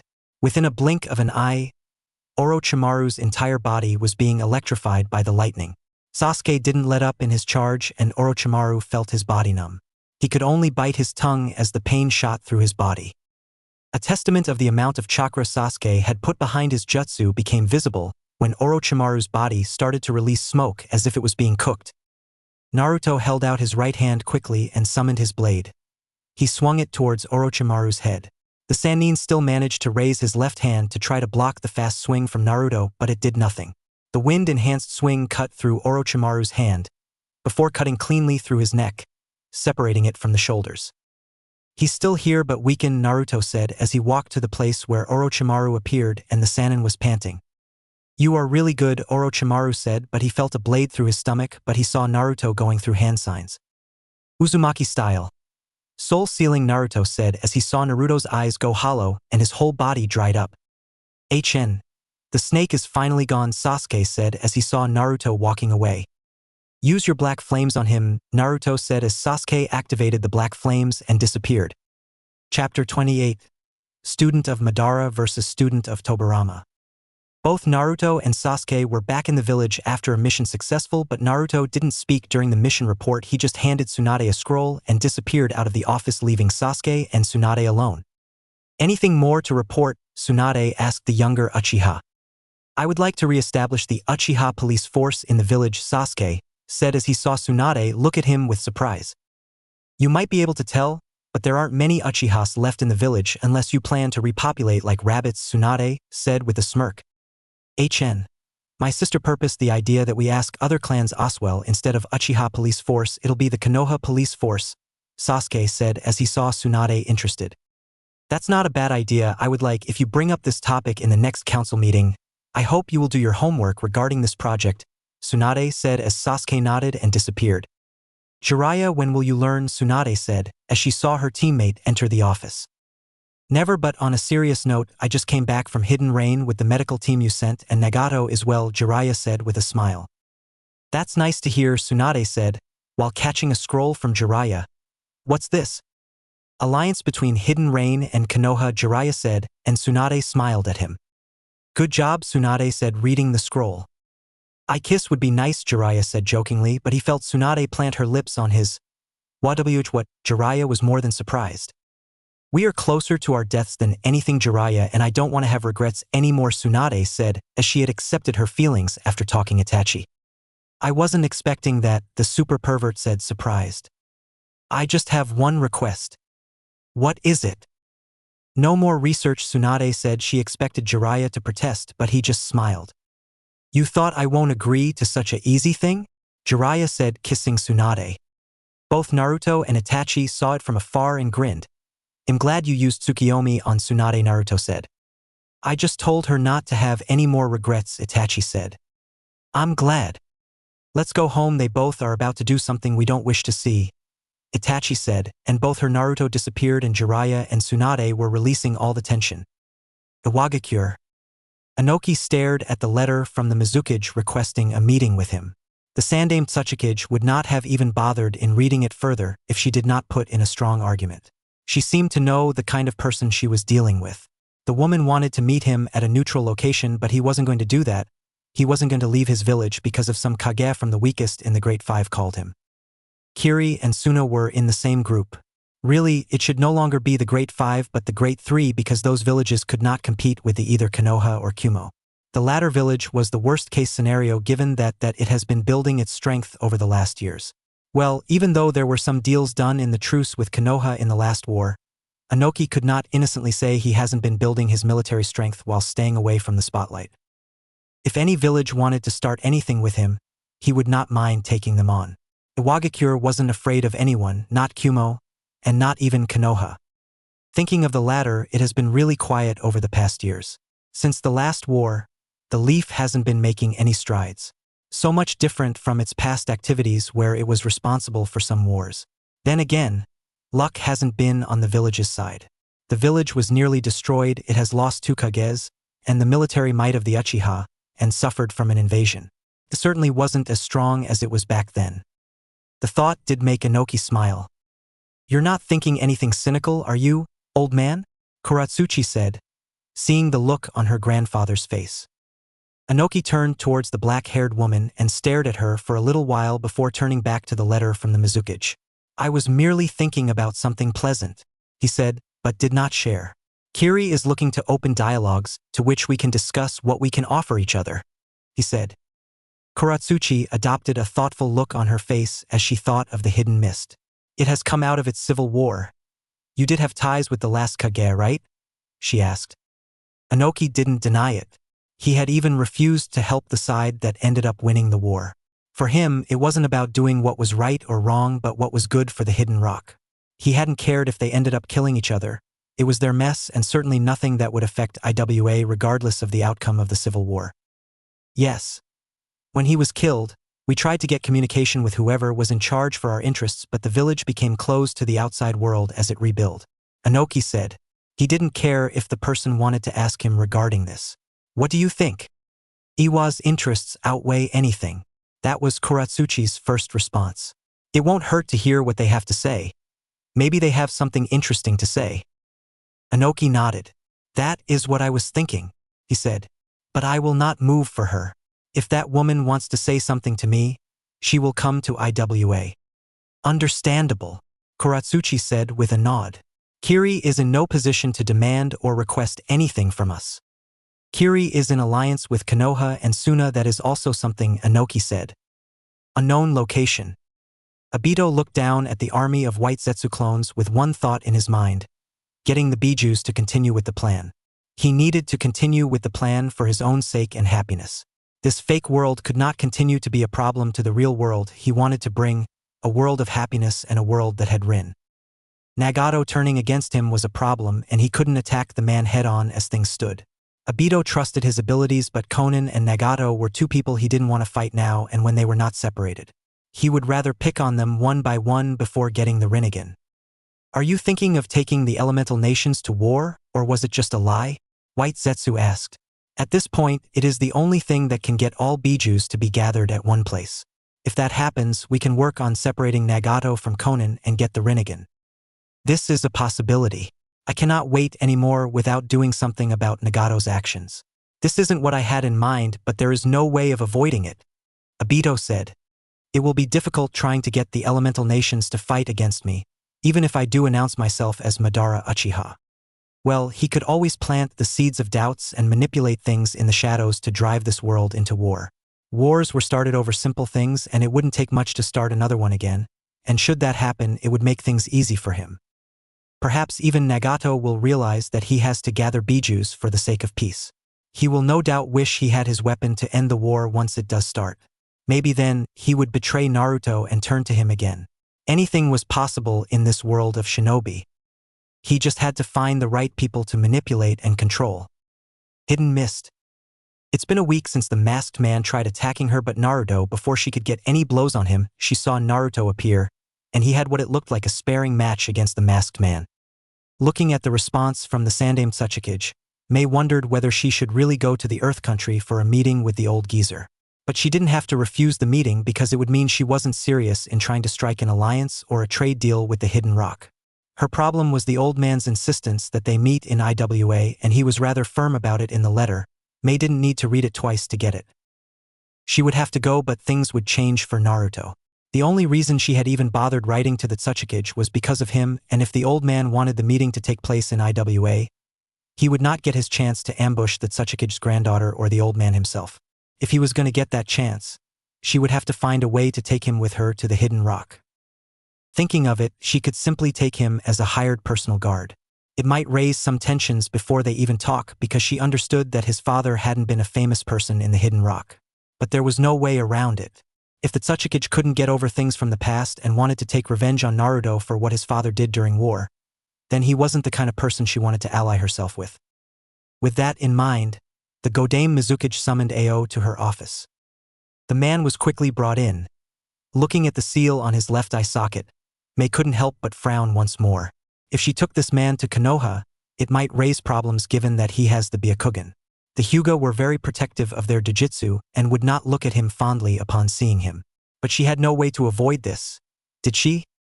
At least Ao didn't get it through means of capturing a Hyuga clan member just for the Byakugan. In 2 days, Mei started in a slow yet firm tone. We will be heading to the Hidden Leaf. I want you to prepare for our departure in terms of security for us and the village in my absence. Mei shook her head. No, we are going to get Naruto and then head to Iwagakure.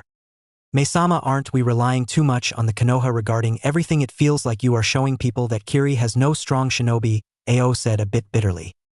Mei looked at Ao understandingly. I understand what you mean by we are right, the weakest of the 5, it's only natural, and the reason I'm taking Naruto everywhere with me is to tell everyone that the alliance between Konoha and Kiri is strong despite the planned political marriage. I see, Ao said. Look at the bright side, I have more than 50 students right now, and in a few years they'll be the backbone of the village, and Zabuza is training the new 7 swordsman, Mei said while smiling. Sorry for thinking you were wrong, Mei-sama, Ao said and dismissed him. You can come out, Naruto-kun, Mei said as Naruto sat in front of her. So how you have students? Naruto asked. Yes, I want the village to have strong roots when I leave. Him training Chunins and Jounins right now, and they have a lot of potential. That's nice to know. As much as I love your company, why are you here? Mei asked in Kage mode. I am going to Hidden Rain for a while and wait for the masked man, and I thought I would inform you about that. Mei just looked at him but then handed him a scroll and Naruto started reading it. I was hoping for you to join me to IWA. Push the meeting back, I need time, Naruto said as Mei nodded and smiled at him. I heard you killed the snake Sannin. Yes, Naruto said looking out the window, and Mei joined him. The village is really getting back on its feet. You have done a wonderful job, Mei, Naruto said with a small smile, and Mei just returned the smile. I always wanted the village to be in peace. I was born during the war, and all I ever saw was war. That's why I wanted peace, and to find someone and settle with, and everything is going as I hoped, Mei said holding Naruto's hand. I'm glad now I will be leaving, Naruto said as he kissed Mei and left, who was still staring at the village with a smile. Emigekure. The rain was truly different when Nagato wasn't around, who was currently in Konoha for one final surgery by the Hokage herself. Konan felt lonely. She has always been lonely since Yahiko died, but her partner has always been there around her. She has always been next to him, helping him. Konan realized just how much his presence affected her. Without him, there was no one else. It was just this village they had fought to free from Hanzo. Jiraiya came here, but things were different. She wasn't exactly the same old child she had been back in the days when he was still their sensei. Admittedly, he seems to have hardly changed all these years. But her experiences, her pain, and perhaps her loyalty to Yahiko's dream changed her greatly. Things appeared to have stalled with that dream, but they just had to deal with Madara and things would clear up for them. They would be able to see which path they could take. Konan sharpened her eyes when she heard footsteps coming towards the balcony. She narrowed her eyes behind. It was him. He was here just as expected. She could feel that he wasn't particularly happy.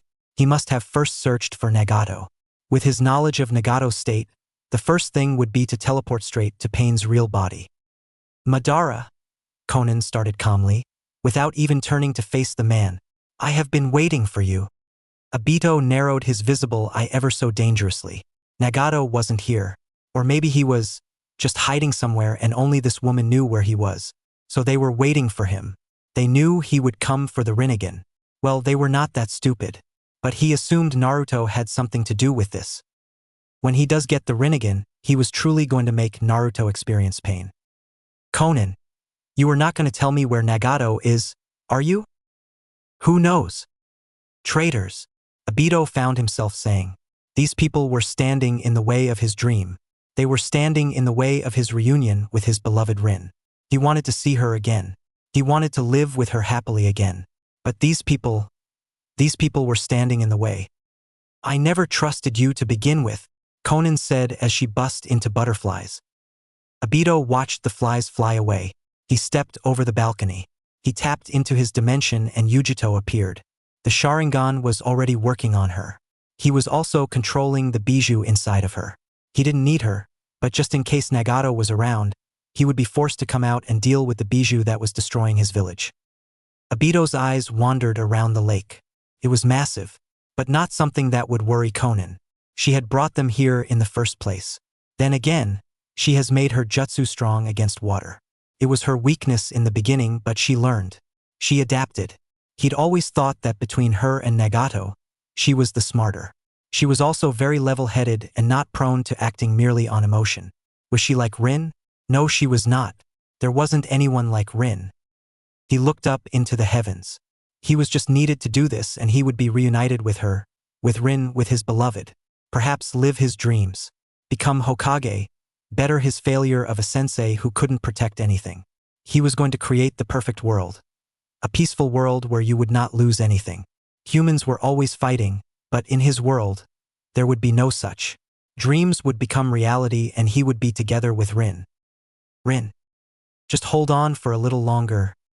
He needed to handle this problem before him. He needed the Rinnegan. Nagato wasn't a problem. He was powerful, but Obito knew everything about the Rinnegan. He was the one who told the man about the Dojutsu, after all, his Dojutsu. Madara's Dojutsu. Conan, I am curious about the decision you have chosen to take. You have always been level-headed. I was positive that you wouldn't betray me. The dream we had. Why did you do it? I never trusted you to begin with, Conan said. Yahiko never trusted you. He warned us against you. The man had been right, but Obito didn't care about that. It was better that Yahiko died. If he had been around, things wouldn't have changed sooner. Truly, when Naruto experiences pain, he too will change. He had watched Rin die. Naruto will watch his mother die. He will watch those he loves die. Obito would make sure of it. Conan sent hundreds of papers towards Obito. The Uchiha impassively watched them phase through his body before realizing that they were mixed with paper bombs. He'd already absorbed some of the paper bombs before they exploded into a massive cloud of crimson flames. When the explosion died down, Obito was on one knee, his Akatsuki cloak burnt. I knew that wasn't going to be enough, Conan said, holding out her right hand. But this is surely to work. Obito was a little alarmed when paper sheets started popping up, and he looked down into the water as it separated, revealing a large number of paper sheets piled up together deep within the lake. While he began to fall down deep into the path created by the paper sheets, Conan floated above the water, looking down at him coldly. Paper bombs started attaching themselves around his body. Obito stopped trying to teleport, knowing that he would take the paper bombs with him. More paper bombs started hitting him, phasing over him all over his body within seconds apart. When he looked around, he saw that he was surrounded by billions of paper bombs, and they were ticking time bombs. He cursed and looked up to Conan, who was glaring down at him. Boom! The paper bombs went off, exploding within the lake, causing the parted waters to close up once more. Conan fell onto one knee, breathing heavily. She had done it. She had managed to do it. Took a lot from her, but it didn't matter. She had done it. She had killed Madara. Conan's body stiffened when she felt a presence behind her. That was close, Obito thought as he materialized behind Conan. He had cost himself a precious Sharingan. He was fortunate he had spares. Otherwise, there he would have been forced to sacrifice his precious Mangekyo. Still, he should have resurrected right in the water, and would have died because of the pressure. He formed a chakra rod and tried to stab Conan from behind, but he was suddenly grabbed from behind. His movements halted. Obito looked at his chest as Conan turned around to face him. There was a sword sticking out. He frowned. Naruto. You did well, Conan, now please take him, Naruto said as he grabbed Obito and disappeared. Conan was now on her knees coughing blood, but she saw the Hokage herself coming towards her. Hokage-sama, Conan whispered before she was unconscious. I'm so proud of her, Jiraiya said as he walked up to the females, and Jiraiya was carrying Nagato piggyback style, to which the Uzumaki was opposed to but eventually agreed. Same, Nagato said. Guide us to somewhere I can heal her, Tsunade said, picking up Conan. I know a place. Both looked at Jiraiya, who started walking towards the house where he lived with the three. Uzumaki hideout. Both Naruto and Obito appeared in a hideout. Naruto removed the sword and threw into the lake before twisting Obito to face him. I was actually waiting for this moment, Naruto said, holding Obito by his throat. You see, I am like Conan. I study the people around me and their jutsus. I noticed something similar about your jutsu with Kakashi.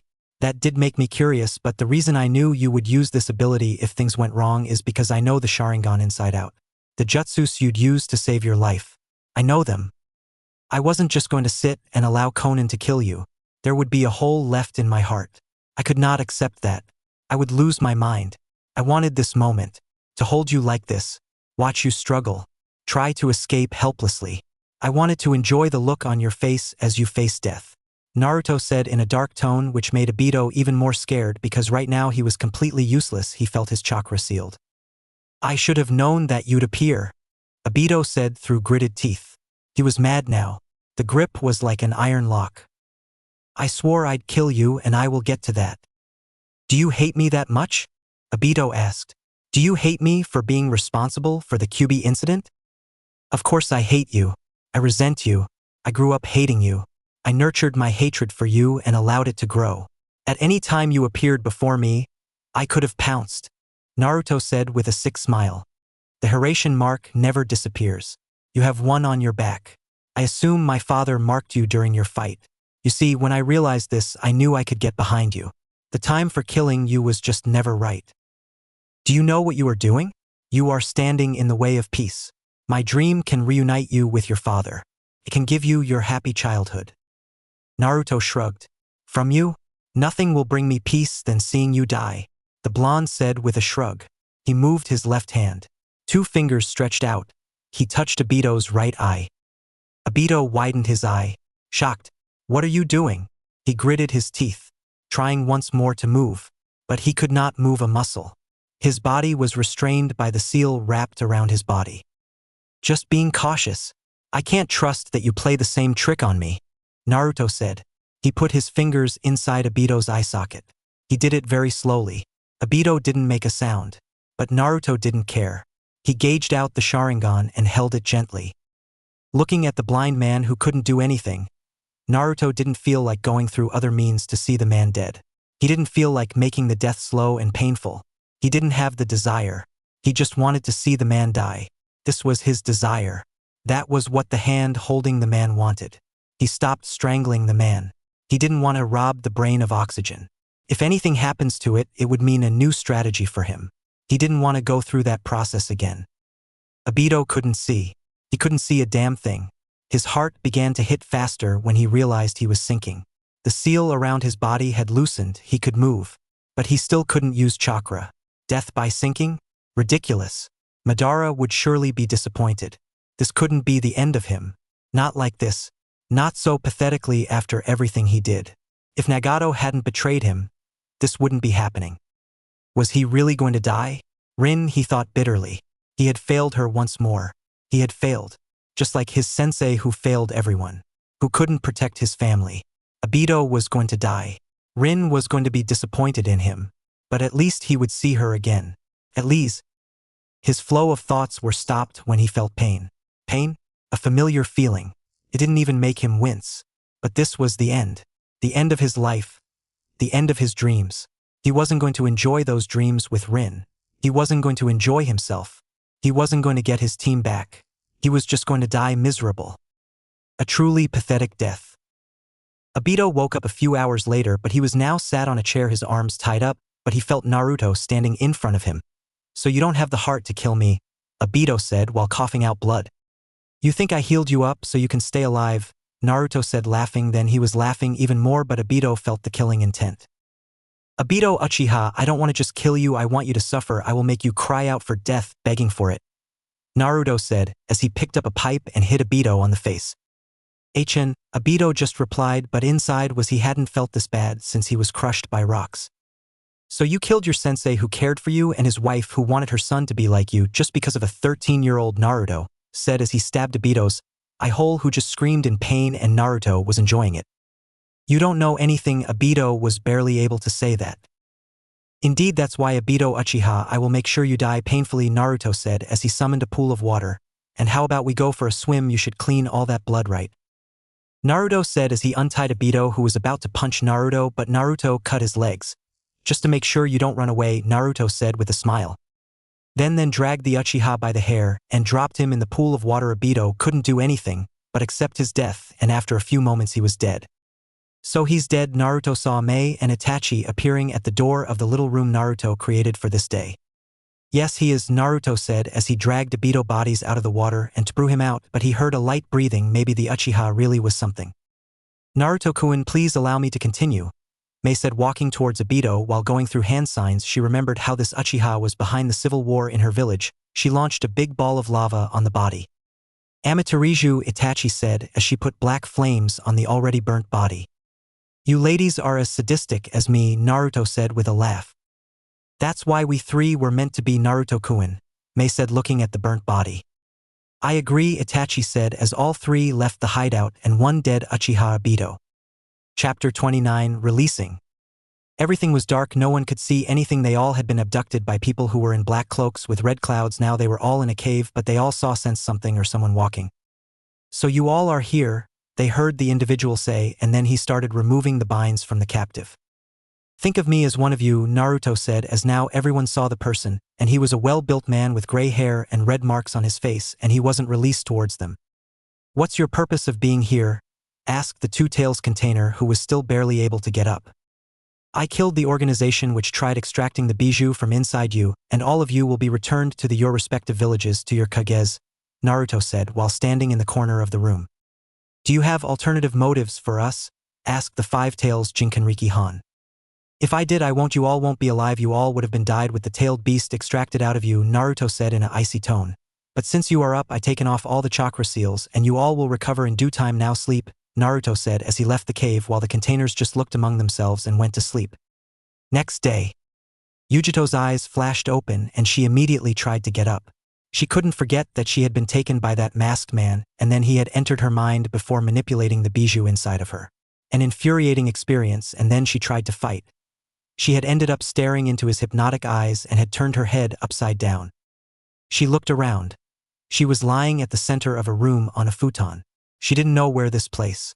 It was certainly different from that cold world man had dragged her into after capturing her, like she was some sort of animal he was hunting. She felt very tired, but she wanted to move and maybe make a run for it. She remembered she was in cave, sealed away to be used in that man's ambitions with other Jinchurikis of his 4, 5 and 6 tails, but suddenly she remembers someone helping, but she couldn't remember exactly who JT was. You're finally awake, Naruto said, walking towards the blonde woman. Yujito nearly snapped her neck as she turned to face the person. She recognized him, Naruto Uzumaki, the Jinchuriki of the Kyuubi, the man who alone defeated the 1 and 3 tails. Was she safe? Or had he also taken more Jinchurikis? Her heart pounded, afraid there was no escape. She was confused when Naruto looked amused. What is funny? She demanded. What you are thinking, Naruto said.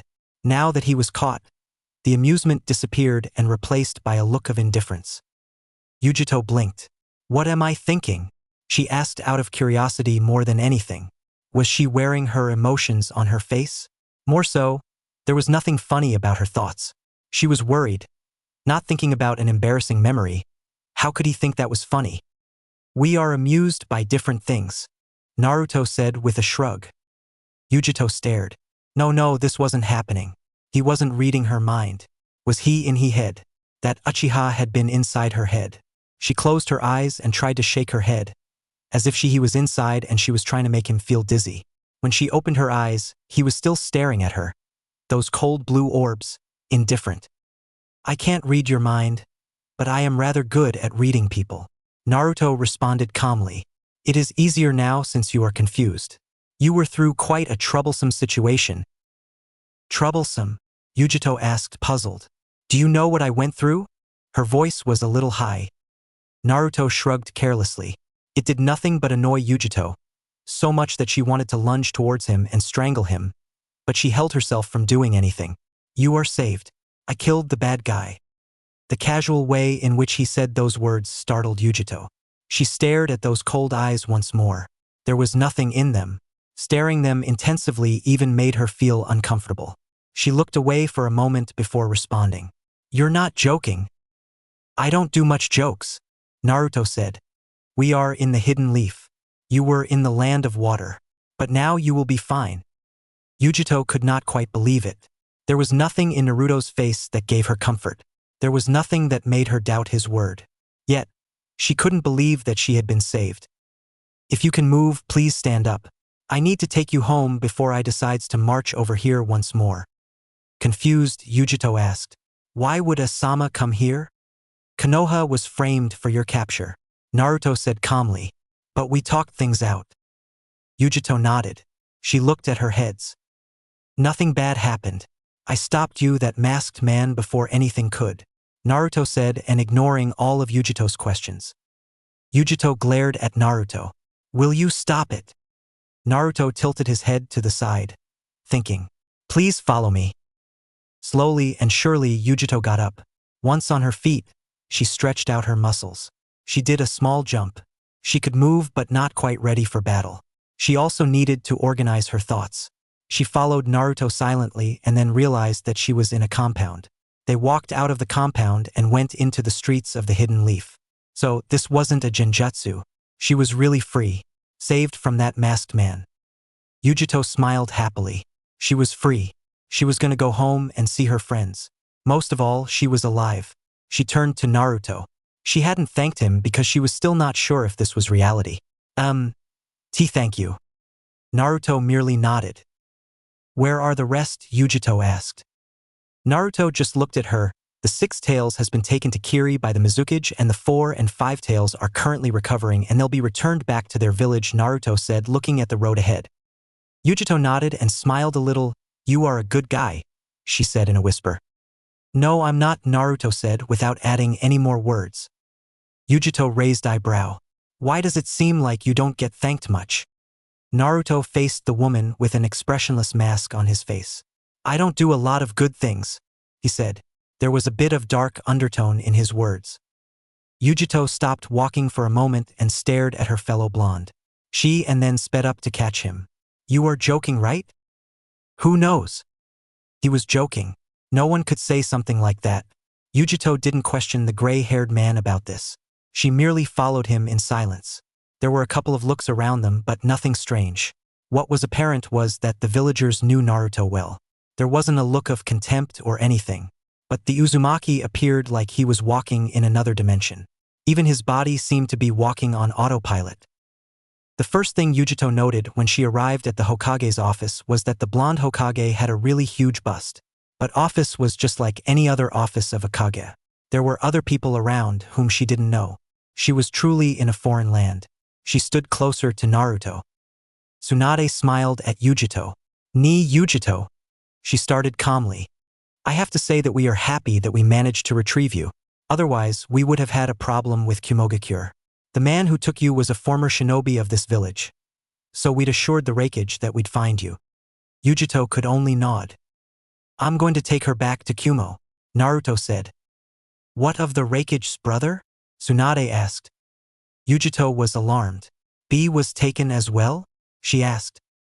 Naruto ignored her. That is nothing to worry about. I'm sure he is safe where he is. The Raikage will be sending you a thank you message in the next couple of days, Naruto said with a shrug. That wasn't an answer that neither Yujito nor Tsunade were looking for, but the latter merely shrugged. She didn't seem interested in knowing. She took out 2 scrolls and gave them to Shizune. The black-haired woman gave the scrolls to Naruto. There is another invite to a Kage summit.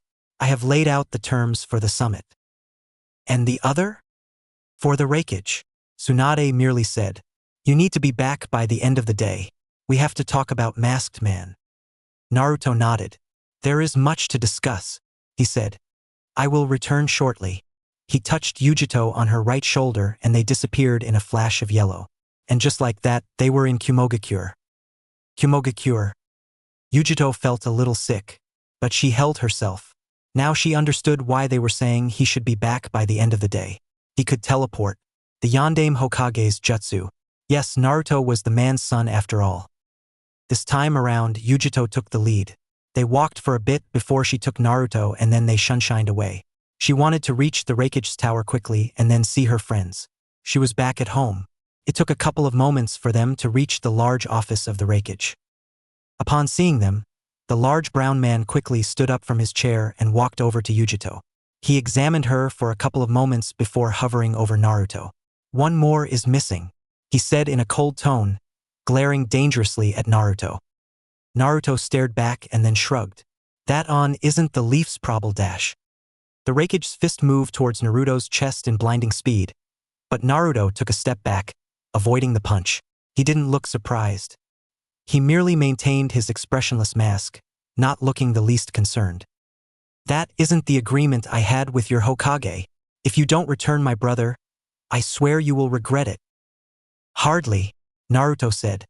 The agreement stood if Madara had indeed taken your brother. But he did not. A blinked. His anger dissipated and a look of confusion took over. What is that supposed to mean? Your brother used the opportunity to run away from home. I don't know where he is, but he wasn't taken. He just ran off. Took a minute for A to comprehend those words. That idiot! He shouted furiously. Yujito, follow me. We are going to look for him. And just like that, he pummeled a wall and ready to walk away. Darui, find C immediately. And the jumped off. Naruto blinked. Had this just happened? For the first time in his life, Naruto felt he was seeing an illusion and he wanted to cancel it. But this was a reality. Could not be an illusion. He found himself questioning the Raikage's behavior. Well, it was likely the man knew where his brother disappeared off to. I'm sorry about that, Mabui said to Naruto. Is he always like that? Yep. I see. I hope the message is delivered in time. Naruto merely shook his head. He handed the scrolls to head to the woman. I will make sure he replies as soon as comes back. Naruto nodded before disappearing in a flash. Mabui blinked before shaking her head. Hokage office. You're back already, Tsunade said while watching Naruto just sit on the sofa in the corner of the room, and over him the portrait of the second Hokage, and Tsunade couldn't believe the resemblance was uncanny. Yes, the Eight Tails Bee was in the Lightning Country somewhere. I could sense him, Naruto said. Why didn't you help them to locate him? It's a drag. You are hanging out with Shikamaru a lot these days. He likes simpler things in life, so do I, Naruto said, remembering him and Shikamaru playing shogi, and just looking at clouds, maybe he might be part Nara. Well, you still have a lot of work to do, Naruto, Tsunade said, bringing out a bottle of sake and tossing Naruto another bottle. Naruto grabbed the bottle that Tsunade threw at him and started chugging it. No need to be worried about that, the main threat is now gone, Naruto said with a small smile. Yeah, and I'm glad. I also wish to just retire and just enjoy life again, Tsunade said while taking out another bottle. You and Jiraiya are about to have a kid, I heard. Tsunade was a little drunk and she was willing to answer questions like these now. We are trying. It will be a miracle if I can have kids at my age. Well, you are the greatest medic ninja in the world. I hope you could do something, Naruto said. Also a little drunk, Kurama decided to not help Naruto stay sober. Yeah, seeing Shizune and Kakashi announce they are having a kid really made me rethink that I should have at least one brat before dying, plus talk with Itachi helped. Glad to know you ready to go back home, Naruto asked, and Tsunade just nodded, and both disappeared towards the Senju clan compound. Senju clan compound. Naruto appeared in front of the house where Tsunade and Jiraiya were living. He senses Jiraiya in the house and knocked the door. He was holding Tsunade, who was knocked out drunk. Jiraiya opened the door and saw his student and Tsunade, and he just smiled at him. Another day of drinking in the office. Naruto nodded and handed Tsunade to him. Yep, when she sobers up tell her don't contact me for another 2 days. I need to rest Oswell, Naruto said, disappearing in front of Jiraiya. Naruto was now in his new house. It was a bigger space now. It had 5 bedrooms, and he sensed Itachi sitting in the living room, and there was somewhere else there, Oswell. You don't have any other women to bug Sasuke? Naruto asked as he appeared in the living room and saw Itachi get up and give him a hug. HN, Sasuke said. HN, don't HN me, you little shit, Naruto said, and Sasuke understood what he meant. No need to act like a baby. Naruto-kun Sukshan is here for the planning of the police force, and we have requested 10 chunin each from every clan and 20 genin, and they agreed to the suggestion. Interesting. Anything else? Naruto asked, sitting next to the two and looking over the documents. The Hyugas weren't particularly willing to agree to the terms, but thanks to Hokage-sama, it was done, Itachi said, remembering how the Hyuga still didn't trust the Uchihas. Well, I thought after the abolishment of the caged bird seal, they won't be like that, Naruto said, remembering his chunin exams match with Niji. And Sasuke was put under the CRA, Itachi said while writing another document. Sasuke's eyes twitched in annoyance. I never agreed to it.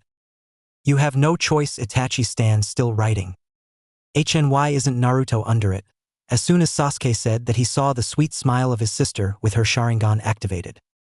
What did you say, Sukshan? Itachi asked, remembering how she used genjutsu on the people who brought that dia up. She was already sharing him with Mei, and that woman was tolerable, but no one else. Both her and Mei agreed to that. Never mind, Sasuke said, gulping. Good boy, Itachi said while kissing Sasuke's cheek, who just grunted. Well, have fun, you both. I'm going to sleep, and don't wake me up for 2 days, Naruto said as he grabbed Itachi and started kissing her. He saw Sasuke was glaring at him, and he just smirked a little and deepened the kiss. Asshole, Sasuke muttered under his breath and saw his sister and Naruto no longer kiss and Naruto leave to the bedroom. I will never be comfortable with this. Anyways, have you decided on potential women you would like to be with? Itachi said, changing the topic. I don't. Sasuke, tell me something. What is it? Are you gay? Itachi asked with a straight face, and she saw Sasuke get extremely angry. It's okay if you are, she said while controlling her laughter. I am not gay, I find women attractive. Sasuke said. A pissed her sister had developed a sense of humor similar to Naruto, and he wasn't liking it at all. Fine, if you don't want to find someone, I will look for potential wives for you, Itachi said, and Sasuke just went silent. I like Sakura, Sasuke said in a low tone. See, it wasn't that hard. Hokage office. 4 and 5-tailed Jinchuriki, if I'm not wrong, Tsunade asked while looking at the two men who just nodded. Please take this letter and deliver it to your Tsuchikage. Han grabbed the scroll from Tsunade and bowed, and Naruto put his hands on their shoulders and 3 of them disappeared.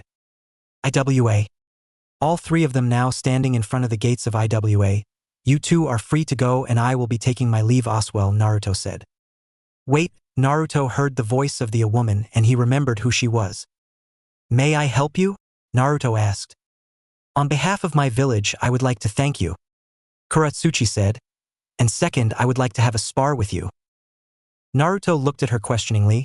Are you sure, Lady Tsuchikage? Naruto said he knew she was being groomed to be the next Tsuchikage, so he would develop a working relationship with her and her village, especially after all the bad blood.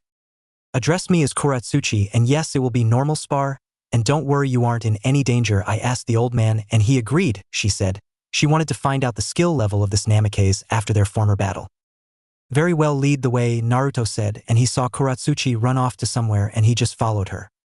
Both shinobi were now standing in front of each other in a training ground and both just smirked at each other. I hope you have gotten better than our previous encounter, Naruto said, while doing his little warm-up. Kuratsuchi returned the smirk. Don't worry, I have been now. Keys, get this started. Kuratsuchi ran towards Naruto, who just dodged the leg she threw at him. Then a block of rock was coming towards his direction and he just punched through the rock. Interesting, Naruto thought while dodging another combo of blows by the woman, and he was enjoying this little spar, dodging the punches and kicks thrown at him. Kuratsuchi landed back, still smirking at Naruto. Well, since New York warm-up is completed, let's get serious, she said while sprinting towards Naruto. She launched a kick towards Naruto, who used his elbow to block the strike, and felt the kick was now harder than before. You have increased your strength. Naruto was just blocking the strikes with speed and grace. It felt like a little dance now, and he saw the woman twitch in annoyance. You have used earth chakra to make your body hard, but I have to get back home, I'm hungry. Kuratsuchi was on the offensive for a while, and now she was on the defensive. She saw Naruto disappear from in front of her, and he came out of the ground with a punch. She used her arms as a X to block the strike, but she fell back. Naruto had discarded his armor and was now using his raw speed and leaving punches and kicks across the body of Kuratsuchi, and he decided to end it. You are good, Namikaze-san, Kuratsuchi said, blocking another strike or trying to. You haven't seen anything, Naruto said as he kneed her in the stomach, and as she was in that position, Naruto made a fist hammer and hit her behind her head, and before she could fall down, Naruto kicked her in the air from under, and in the air he grabbed her face and smashed it in the ground, and she was unconscious. You idiot, you went too far, Naruto heard Kurama say. I know, I gotta heal her a bit, Naruto said, and he started gathering the little bit of medical ninjutsu he knew he could at least heal the face. Kuratsuchi got up and she felt pain all over her body, and she remembered how she got in the situation. As he opened her eyes, she saw Naruto using some medical ninjutsu to heal her. You won again, I see, she said while still laying on the ground. It is what it is, Naruto said as he saw Kuratsuchi get on her feet. You are a strong man, Namikaze, Naruto, and I hope IWA and Konoha have working relationship from now on. Time will heal the wounds, I hope, but I thank God again, Kuratsuchi said with a small smile. I hope the same. See you later, Naruto said as he disappeared. Chapter 30. End. Itachi Uchiha, I nominate you as the 6th Hokage of Konoha. Everyone in the room were surprised and happy. Itachi heard Tsunade say that and her eyes started watering after everything she did. She finally did something no one in her clan ever thought would happen, and she couldn't believe it. Do you accept? Tsunade said, smiling at the girl who was visibly surprised. Itachi looked up to Tsunade and smiled at her. Yes, Hokage-sama, I Uchiha Itachi, except, Itachi said, while bowing. Then she felt something on her head. This looks good on you, Lady Sixth, Naruto said as he put the Hokage hat on Itachi, who just smiled at him. Tsunade just grabbed a camera and took a picture of this. So cute, Tsunade said, and everyone looked at her confused and started laughing. When is the official announcement, Lady Tsunade? Kakashi asked. In 2 days, and your Hokage outfit has already been ready. Just come here in 2 days, Tsunade said. Naruto just smiled and grabbed Itachi's hand. May we leave? Itachi asked. Yes, you may, as soon as Tsunade said that he saw Naruto pick the Uchiha up and disappear in an instant. Naruto's house. You really were happy today, weren't you? Naruto said as he saw Itachi lay on him. Itachi just smiled. Yes, she said simply. I always thought you were going to be the next Hokage. Itachi looked at Naruto, who just looked at the ceiling. I thought that as well, but I didn't want to go do it. Plus being married to 2 Kage at one time is quite fun. Itachi just laughed and said, well, that's not a half-bad reason. Now I have to say that I am quite satisfied with the decision. I already know you will be a great Hokage. Thanks. You know, it's a really boring job, Naruto said, and Itachi looked at him and chuckled. I rather do paperwork than S-rank missions, Itachi said. True, or you can just use shadow clones. Where's the fun in that? Itachi said with a smirk. I wonder how Lord Second would react since a Uchiha became a Hokage. Naruto laughed out loud. You think that Sensei will come out of his grave now? Perhaps, who knows, Itachi said. Naruto just snuggled her more. I love you.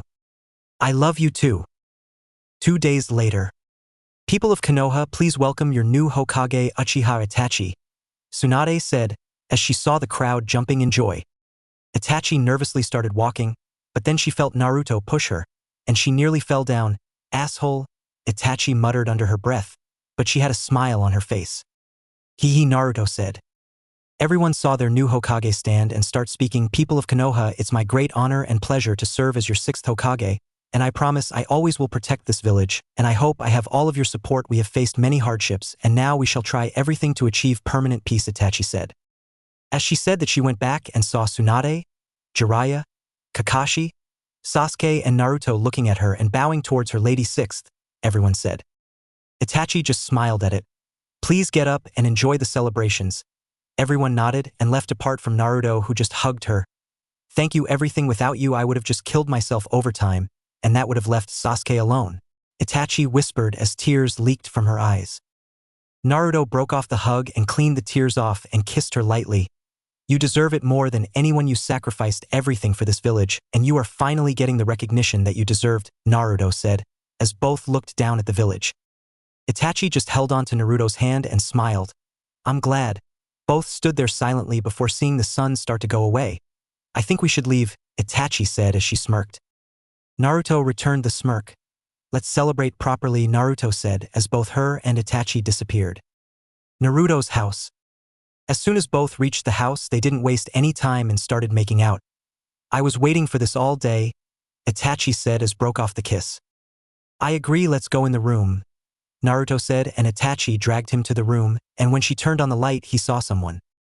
My Naruto-kun and Itachi-chan, you both have started without me. Naruto saw Mei laying on his bed and giving him a smirk.